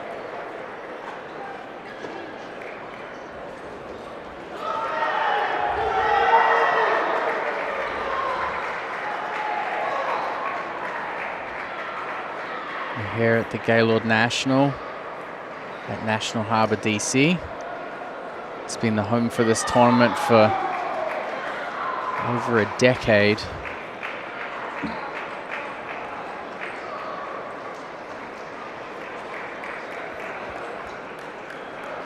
Described by my good friend Ryan Willard as the Mecca of table tennis. It's the event that he considers to be a bit of a mind-blowing table tennis event for players that haven't attended it before. I certainly still remember my first time being here at JOOLA Teams back in 2013 and walk through the door and seeing an entire hall with well over 100 tables and around 1,000 table tennis players, and there's parents and coaches and spectators. It's a full house. Long weekend, lots of matches, and a very high level of intensity.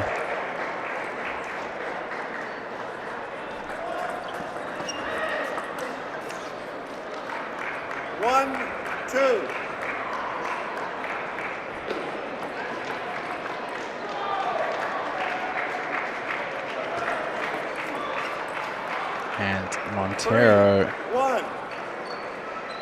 putting that serve return away.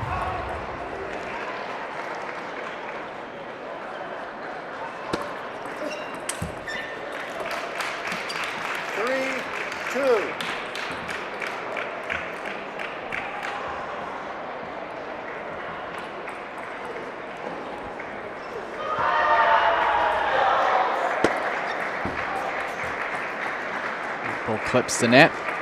Montero early into the lead again.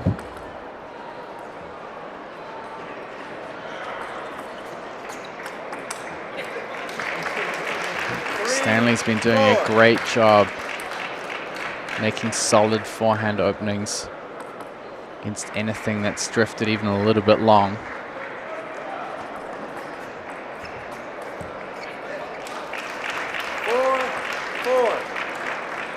Definitely rising to the challenge here on table one.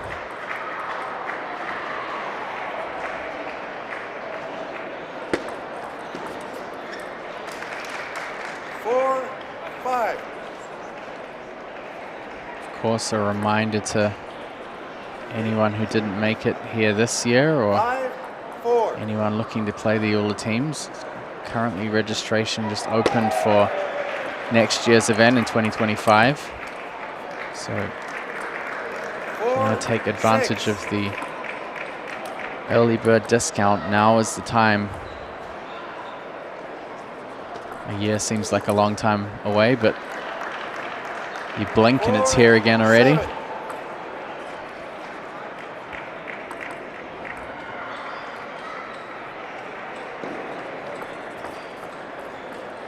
8-4.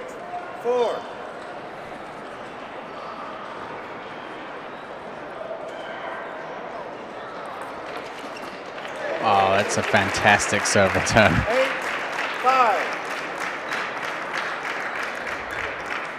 Shu really using the spin off that reverse pendulum to get a wide angle.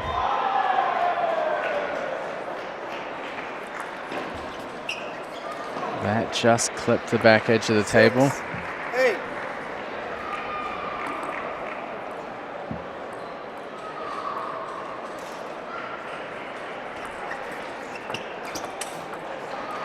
And snap counter from Montero.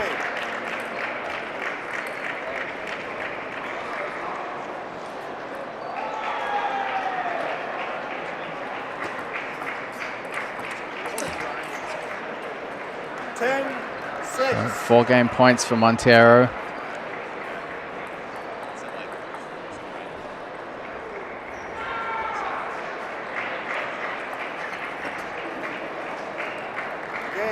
Takes the first off the serve. 2 games in the bag for Joao Montero.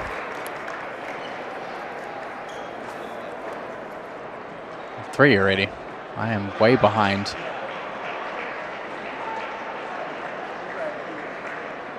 Joao Montero getting a strong start for this Nissan's table tennis team. In the second semifinal, the winner will go on to face the match point RSWTTA team, who upset the top seeds here on table 1.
Players getting warmed up.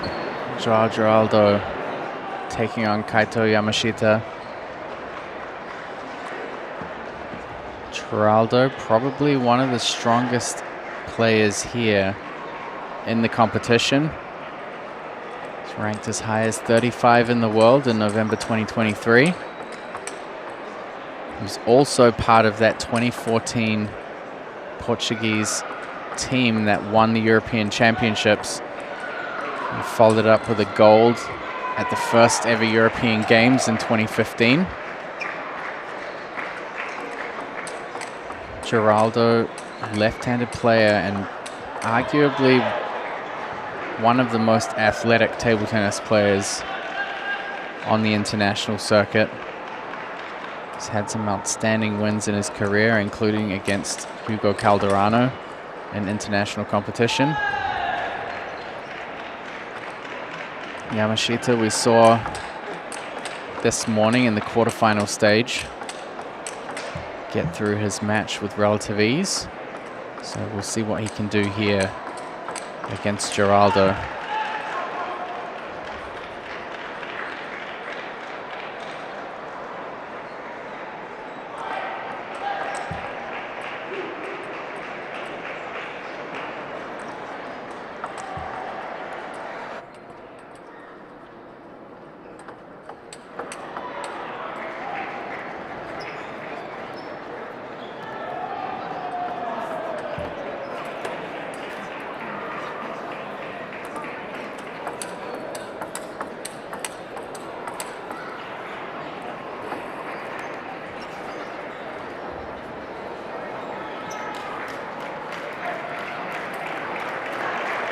So Yamashita is going to start off with the serve. Game number 1, Maryland to serve, 0-0. Representing MDTDC 1. 0-1.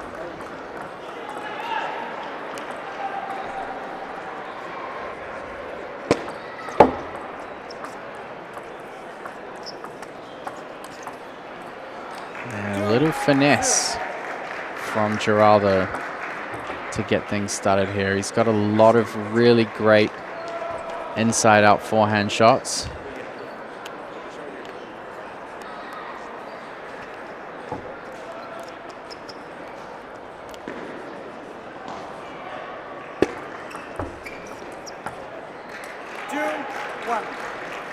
That ball landed right on the back of the table.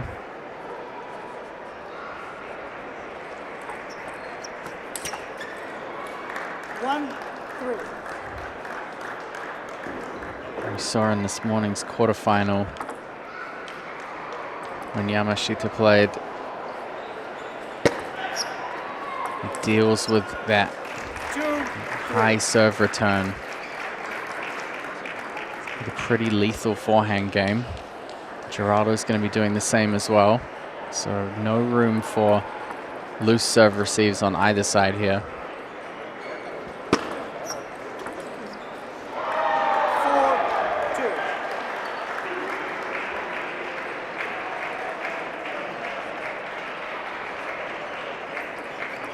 Let 4-2.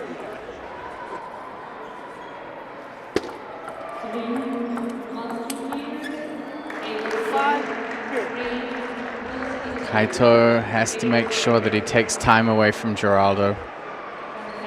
If he plays anything slow and gives him time to wind up, it's going to be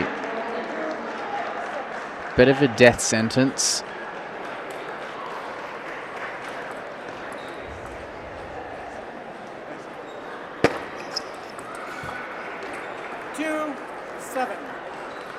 Geraldo just picking up early momentum here and running with it.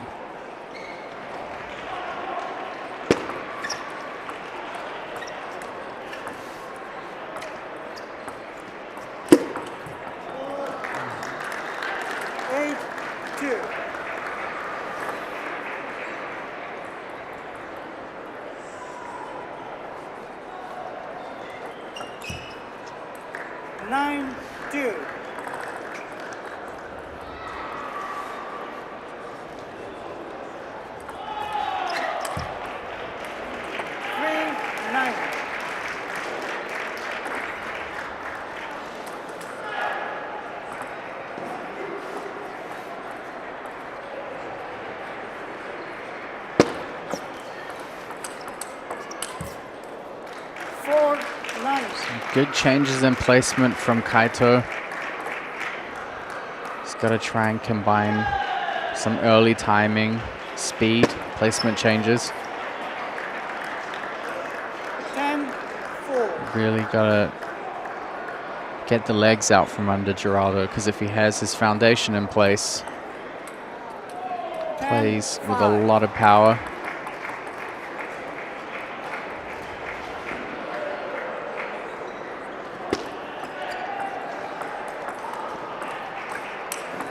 Yeah, you can see there. First ball, 11-5. good pressure from Kaito, but second ball soft.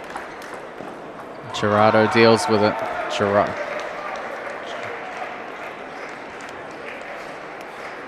Fumbling over my own words there. So first game goes to João Geraldo from Portugal.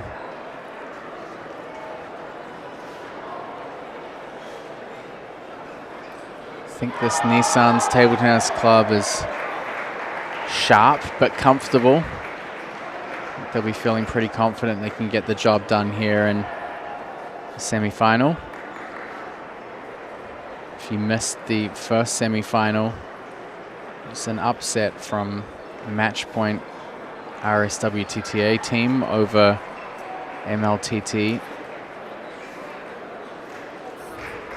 Yu Kayama from Japan winning against Cho Sung-min in the first match. Sheng Shi taking down Benedict Ola. And then Jialiang Liu winning the third match against Koyo Kanemitsu. So it's a 3-0 sweep for the third seeds. 1-0.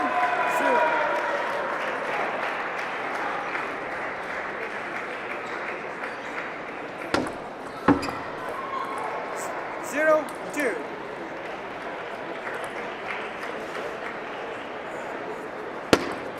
Lat 0-2.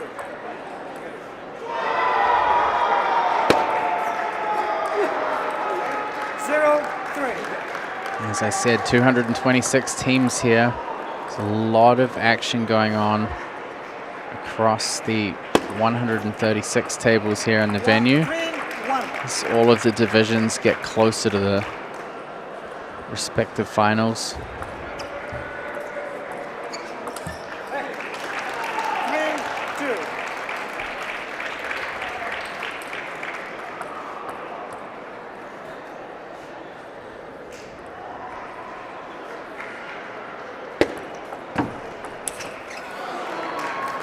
Just clean winner from Geraldo.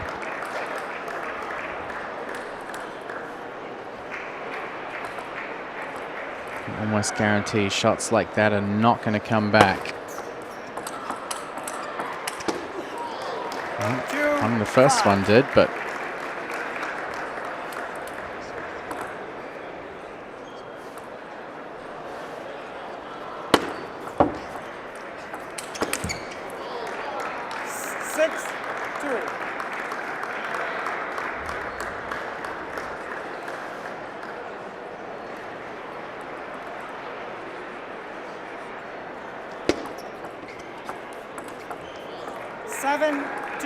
Geraldo's doing a really good job of just taking his time with the serve receive. Watching where Kaito is going, which way his body weight's shifting. Good balance of patience and aggression from Geraldo. Lat 2-8. Lat 2-8. Lat 2-8. A few lets in a row from Kaito. Running out of surprises here. Well, fourth time's a charm.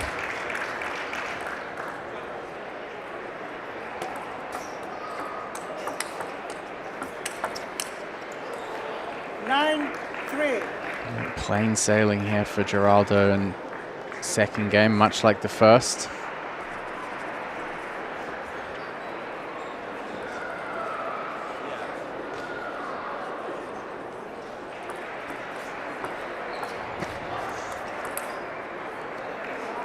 And Kaito doesn't have too many answers against a player of Geraldo's caliber.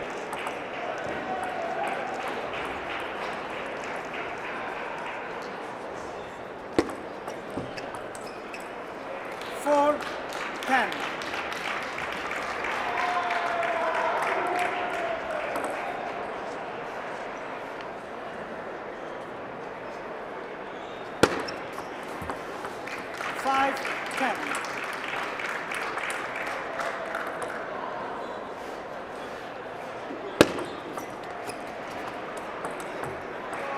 11-5, 11, Geraldo, game to Nissan. 11-5, second game.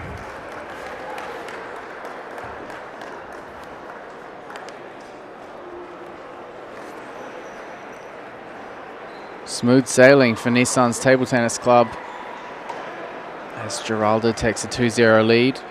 We already have one match in the bag.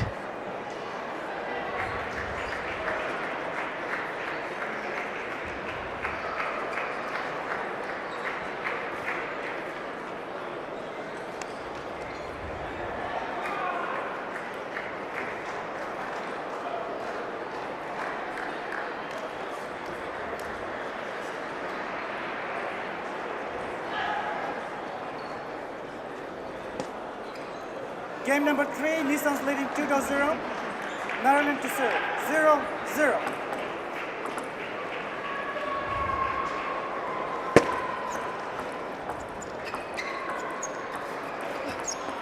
Zero, 1.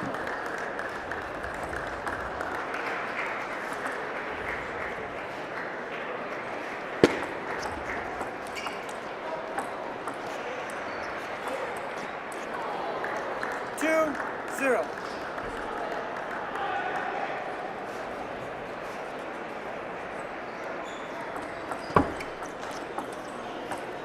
3-0. One-way traffic for Geraldo.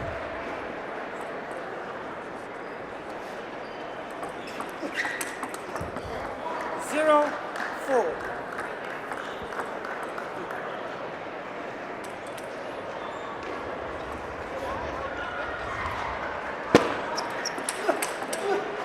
Wow, quick hands from Kaito.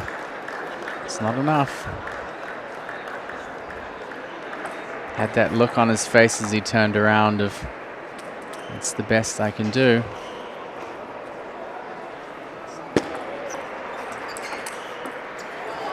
And again, that quick forehand counter will be a weapon against many other players here, but against Geraldo, it's just not enough. Lap 6-0.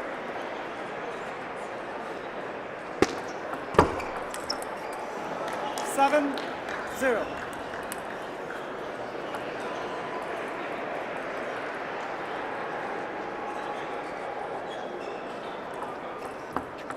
0-8. Kaito.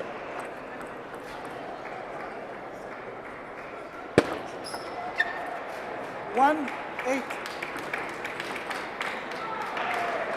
Kaito's on the board.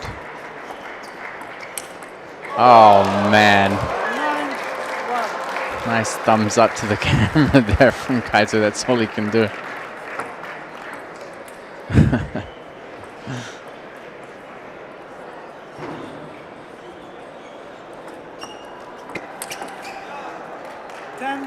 One.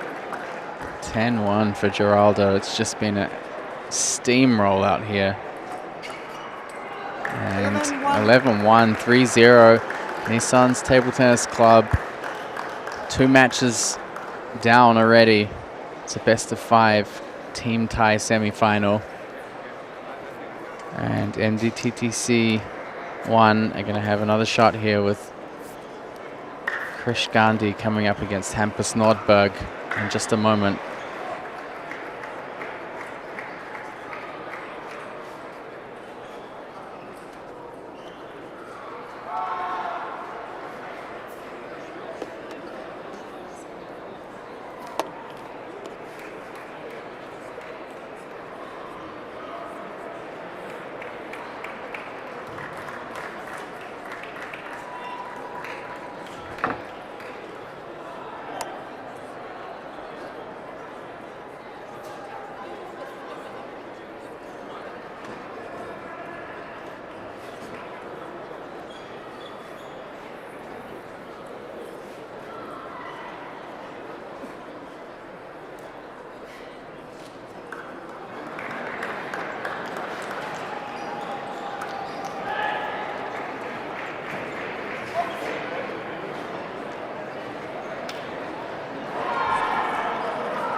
So Nissan's Table Tennis Club, 2-0. Game 1, Maryland serves 0-0. Krish Gandhi with the serve.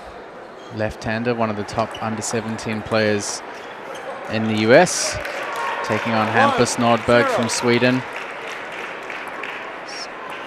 Being a top competitor in the Swedish league, in the French league as well. 1-1.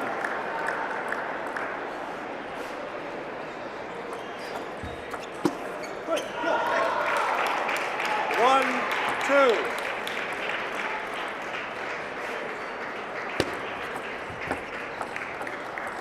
Two, two.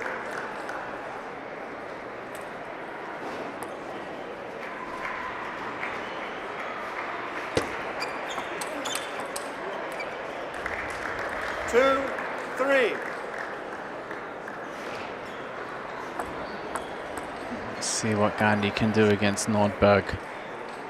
Nordberg also in the US playing Major League Table Tennis.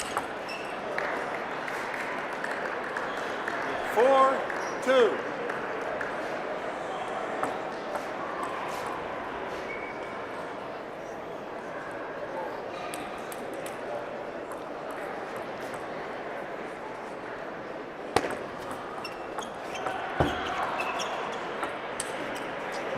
There's an opportunity there for 5-2. Gandhi. That ball landed deep on the table and kind of caught Hampus by surprise a bit. 3-5. Serve goes into the net.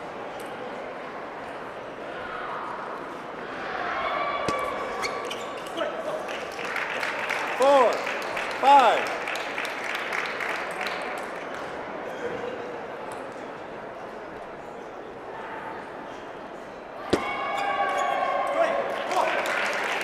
Gandhi gets in a long, fast serve and ties things up at 5 each.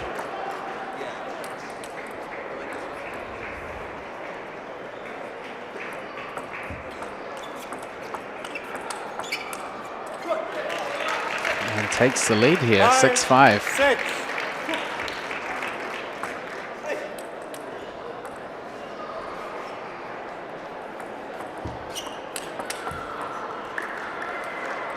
Six, six.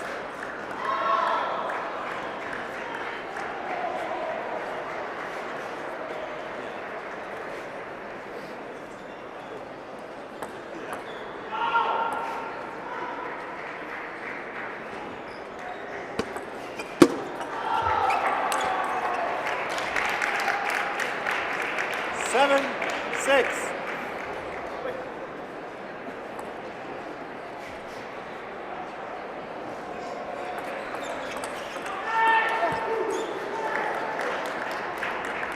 Seven, seven.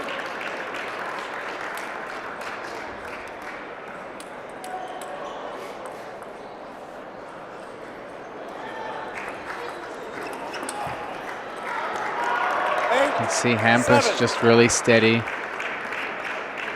on the aggression and targeting different pressure points. Krish.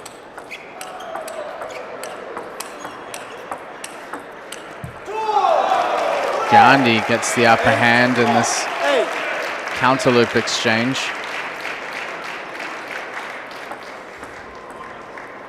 Audience showing some appreciation for that.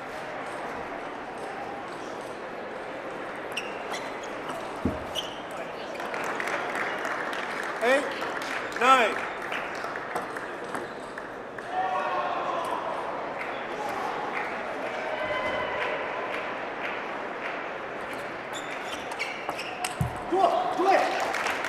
Nine, nine.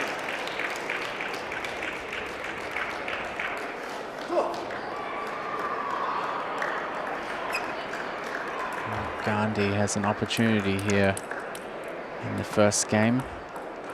Nordberg has the serve though. Takes the first off the serve.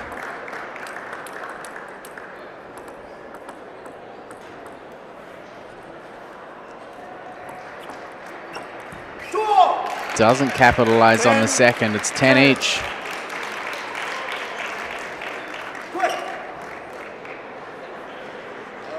Of course, you have to win by 2 in table tennis. The servers will alternate serve now. 11-10.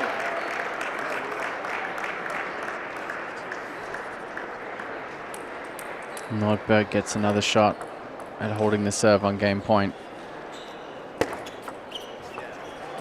And he takes it to win the first game. Nissan's 12-10.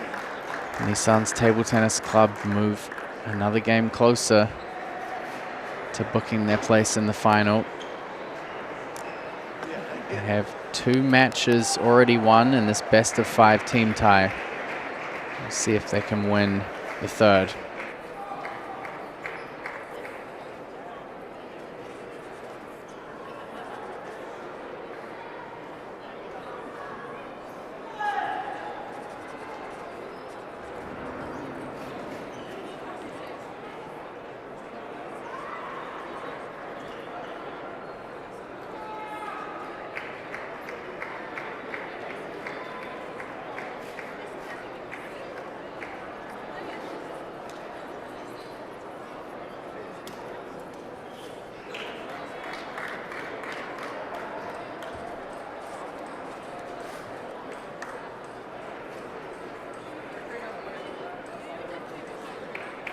Game 2.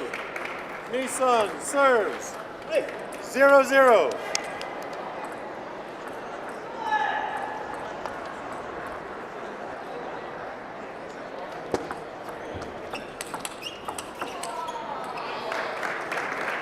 One, 0.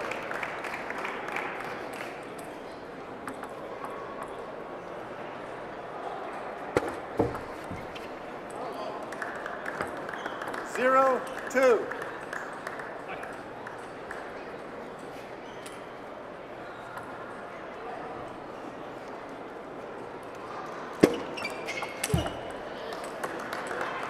Zero, 3. So Nordberg 3-0 up already in the second game.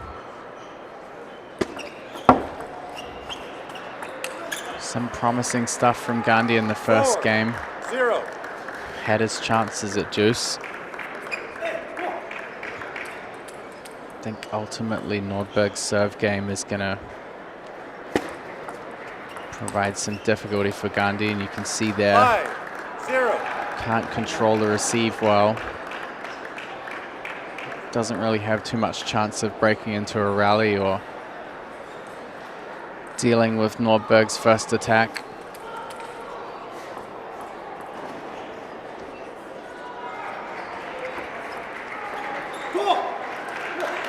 One, 5.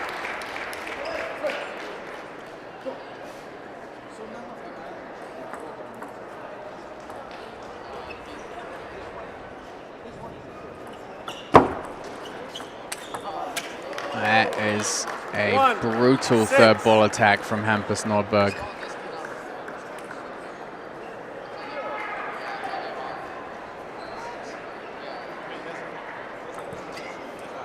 Gandhi trying to 7, 1. pull that quick, fast serve off the back of his racket.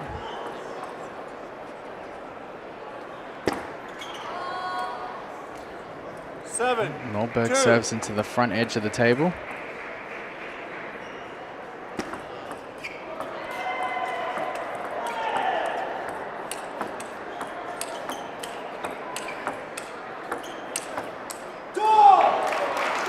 Gandhi gets 3, 7. Nordberg backed off the table.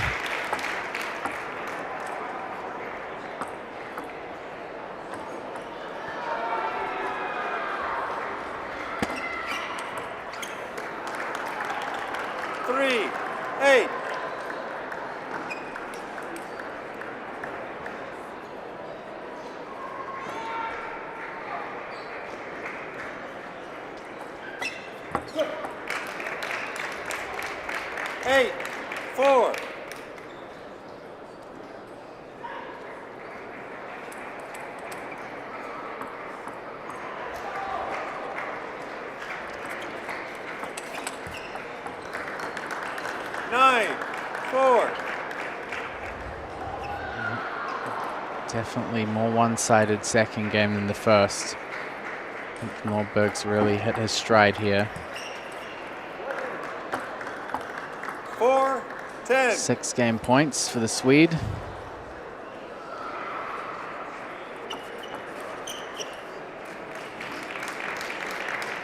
Five, 10.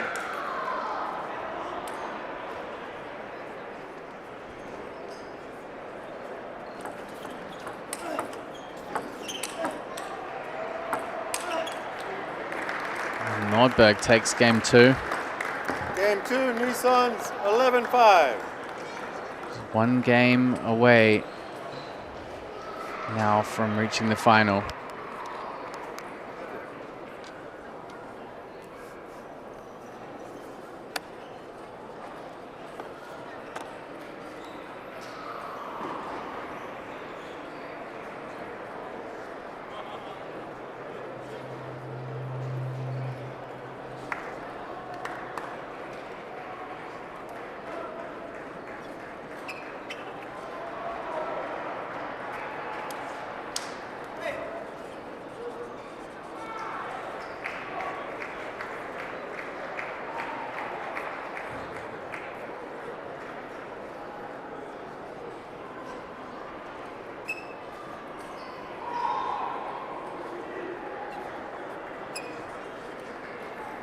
Game 3.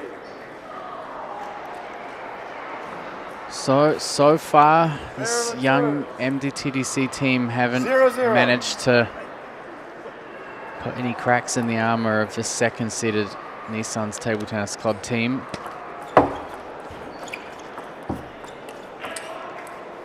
Gandhi got close in the first, 1. losing 12-10. But the second game was very much a lopsided affair. Nordberg really settling into his rhythm. 2-0.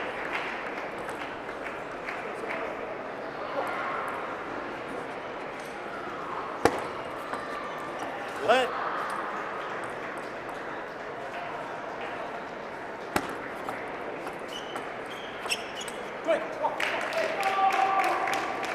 Two, 1.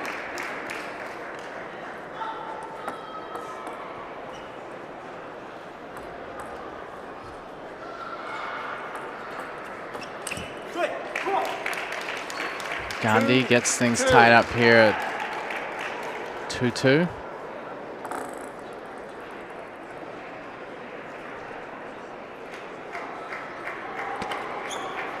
Let. 2-2.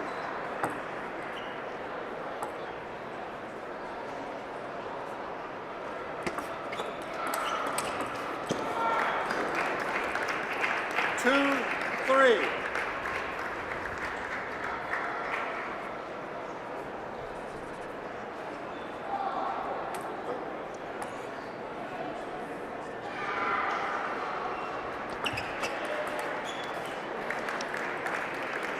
Four, 2.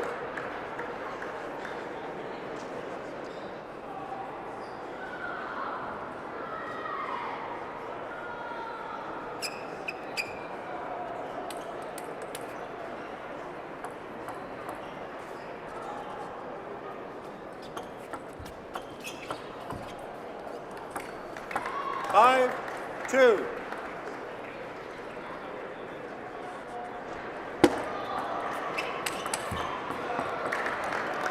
Two, 6.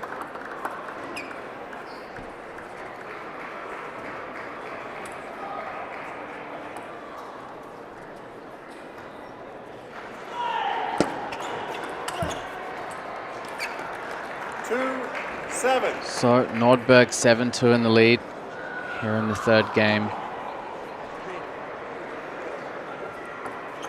Don't think we'll see too many answers here, but Gandhi's still 7-3. fighting for every point he can get. Definitely displayed good body language. He stayed focused, giving himself positive reinforcement for the points that he's won. 8-3. But definitely significant level gap here across these 3 matches. That serve clipped the net.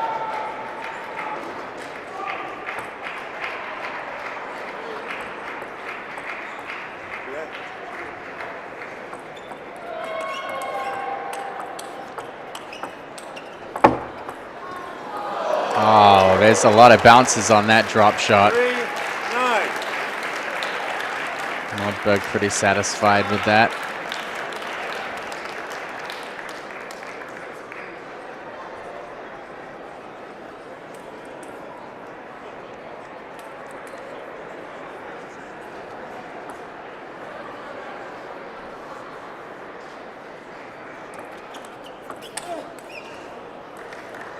So 7-game match and team tie points for Hampus Nordberg. Gandhi sneaks it in. 10-4. Tried it earlier and wasn't able to execute. We'll see what Nordberg comes back with.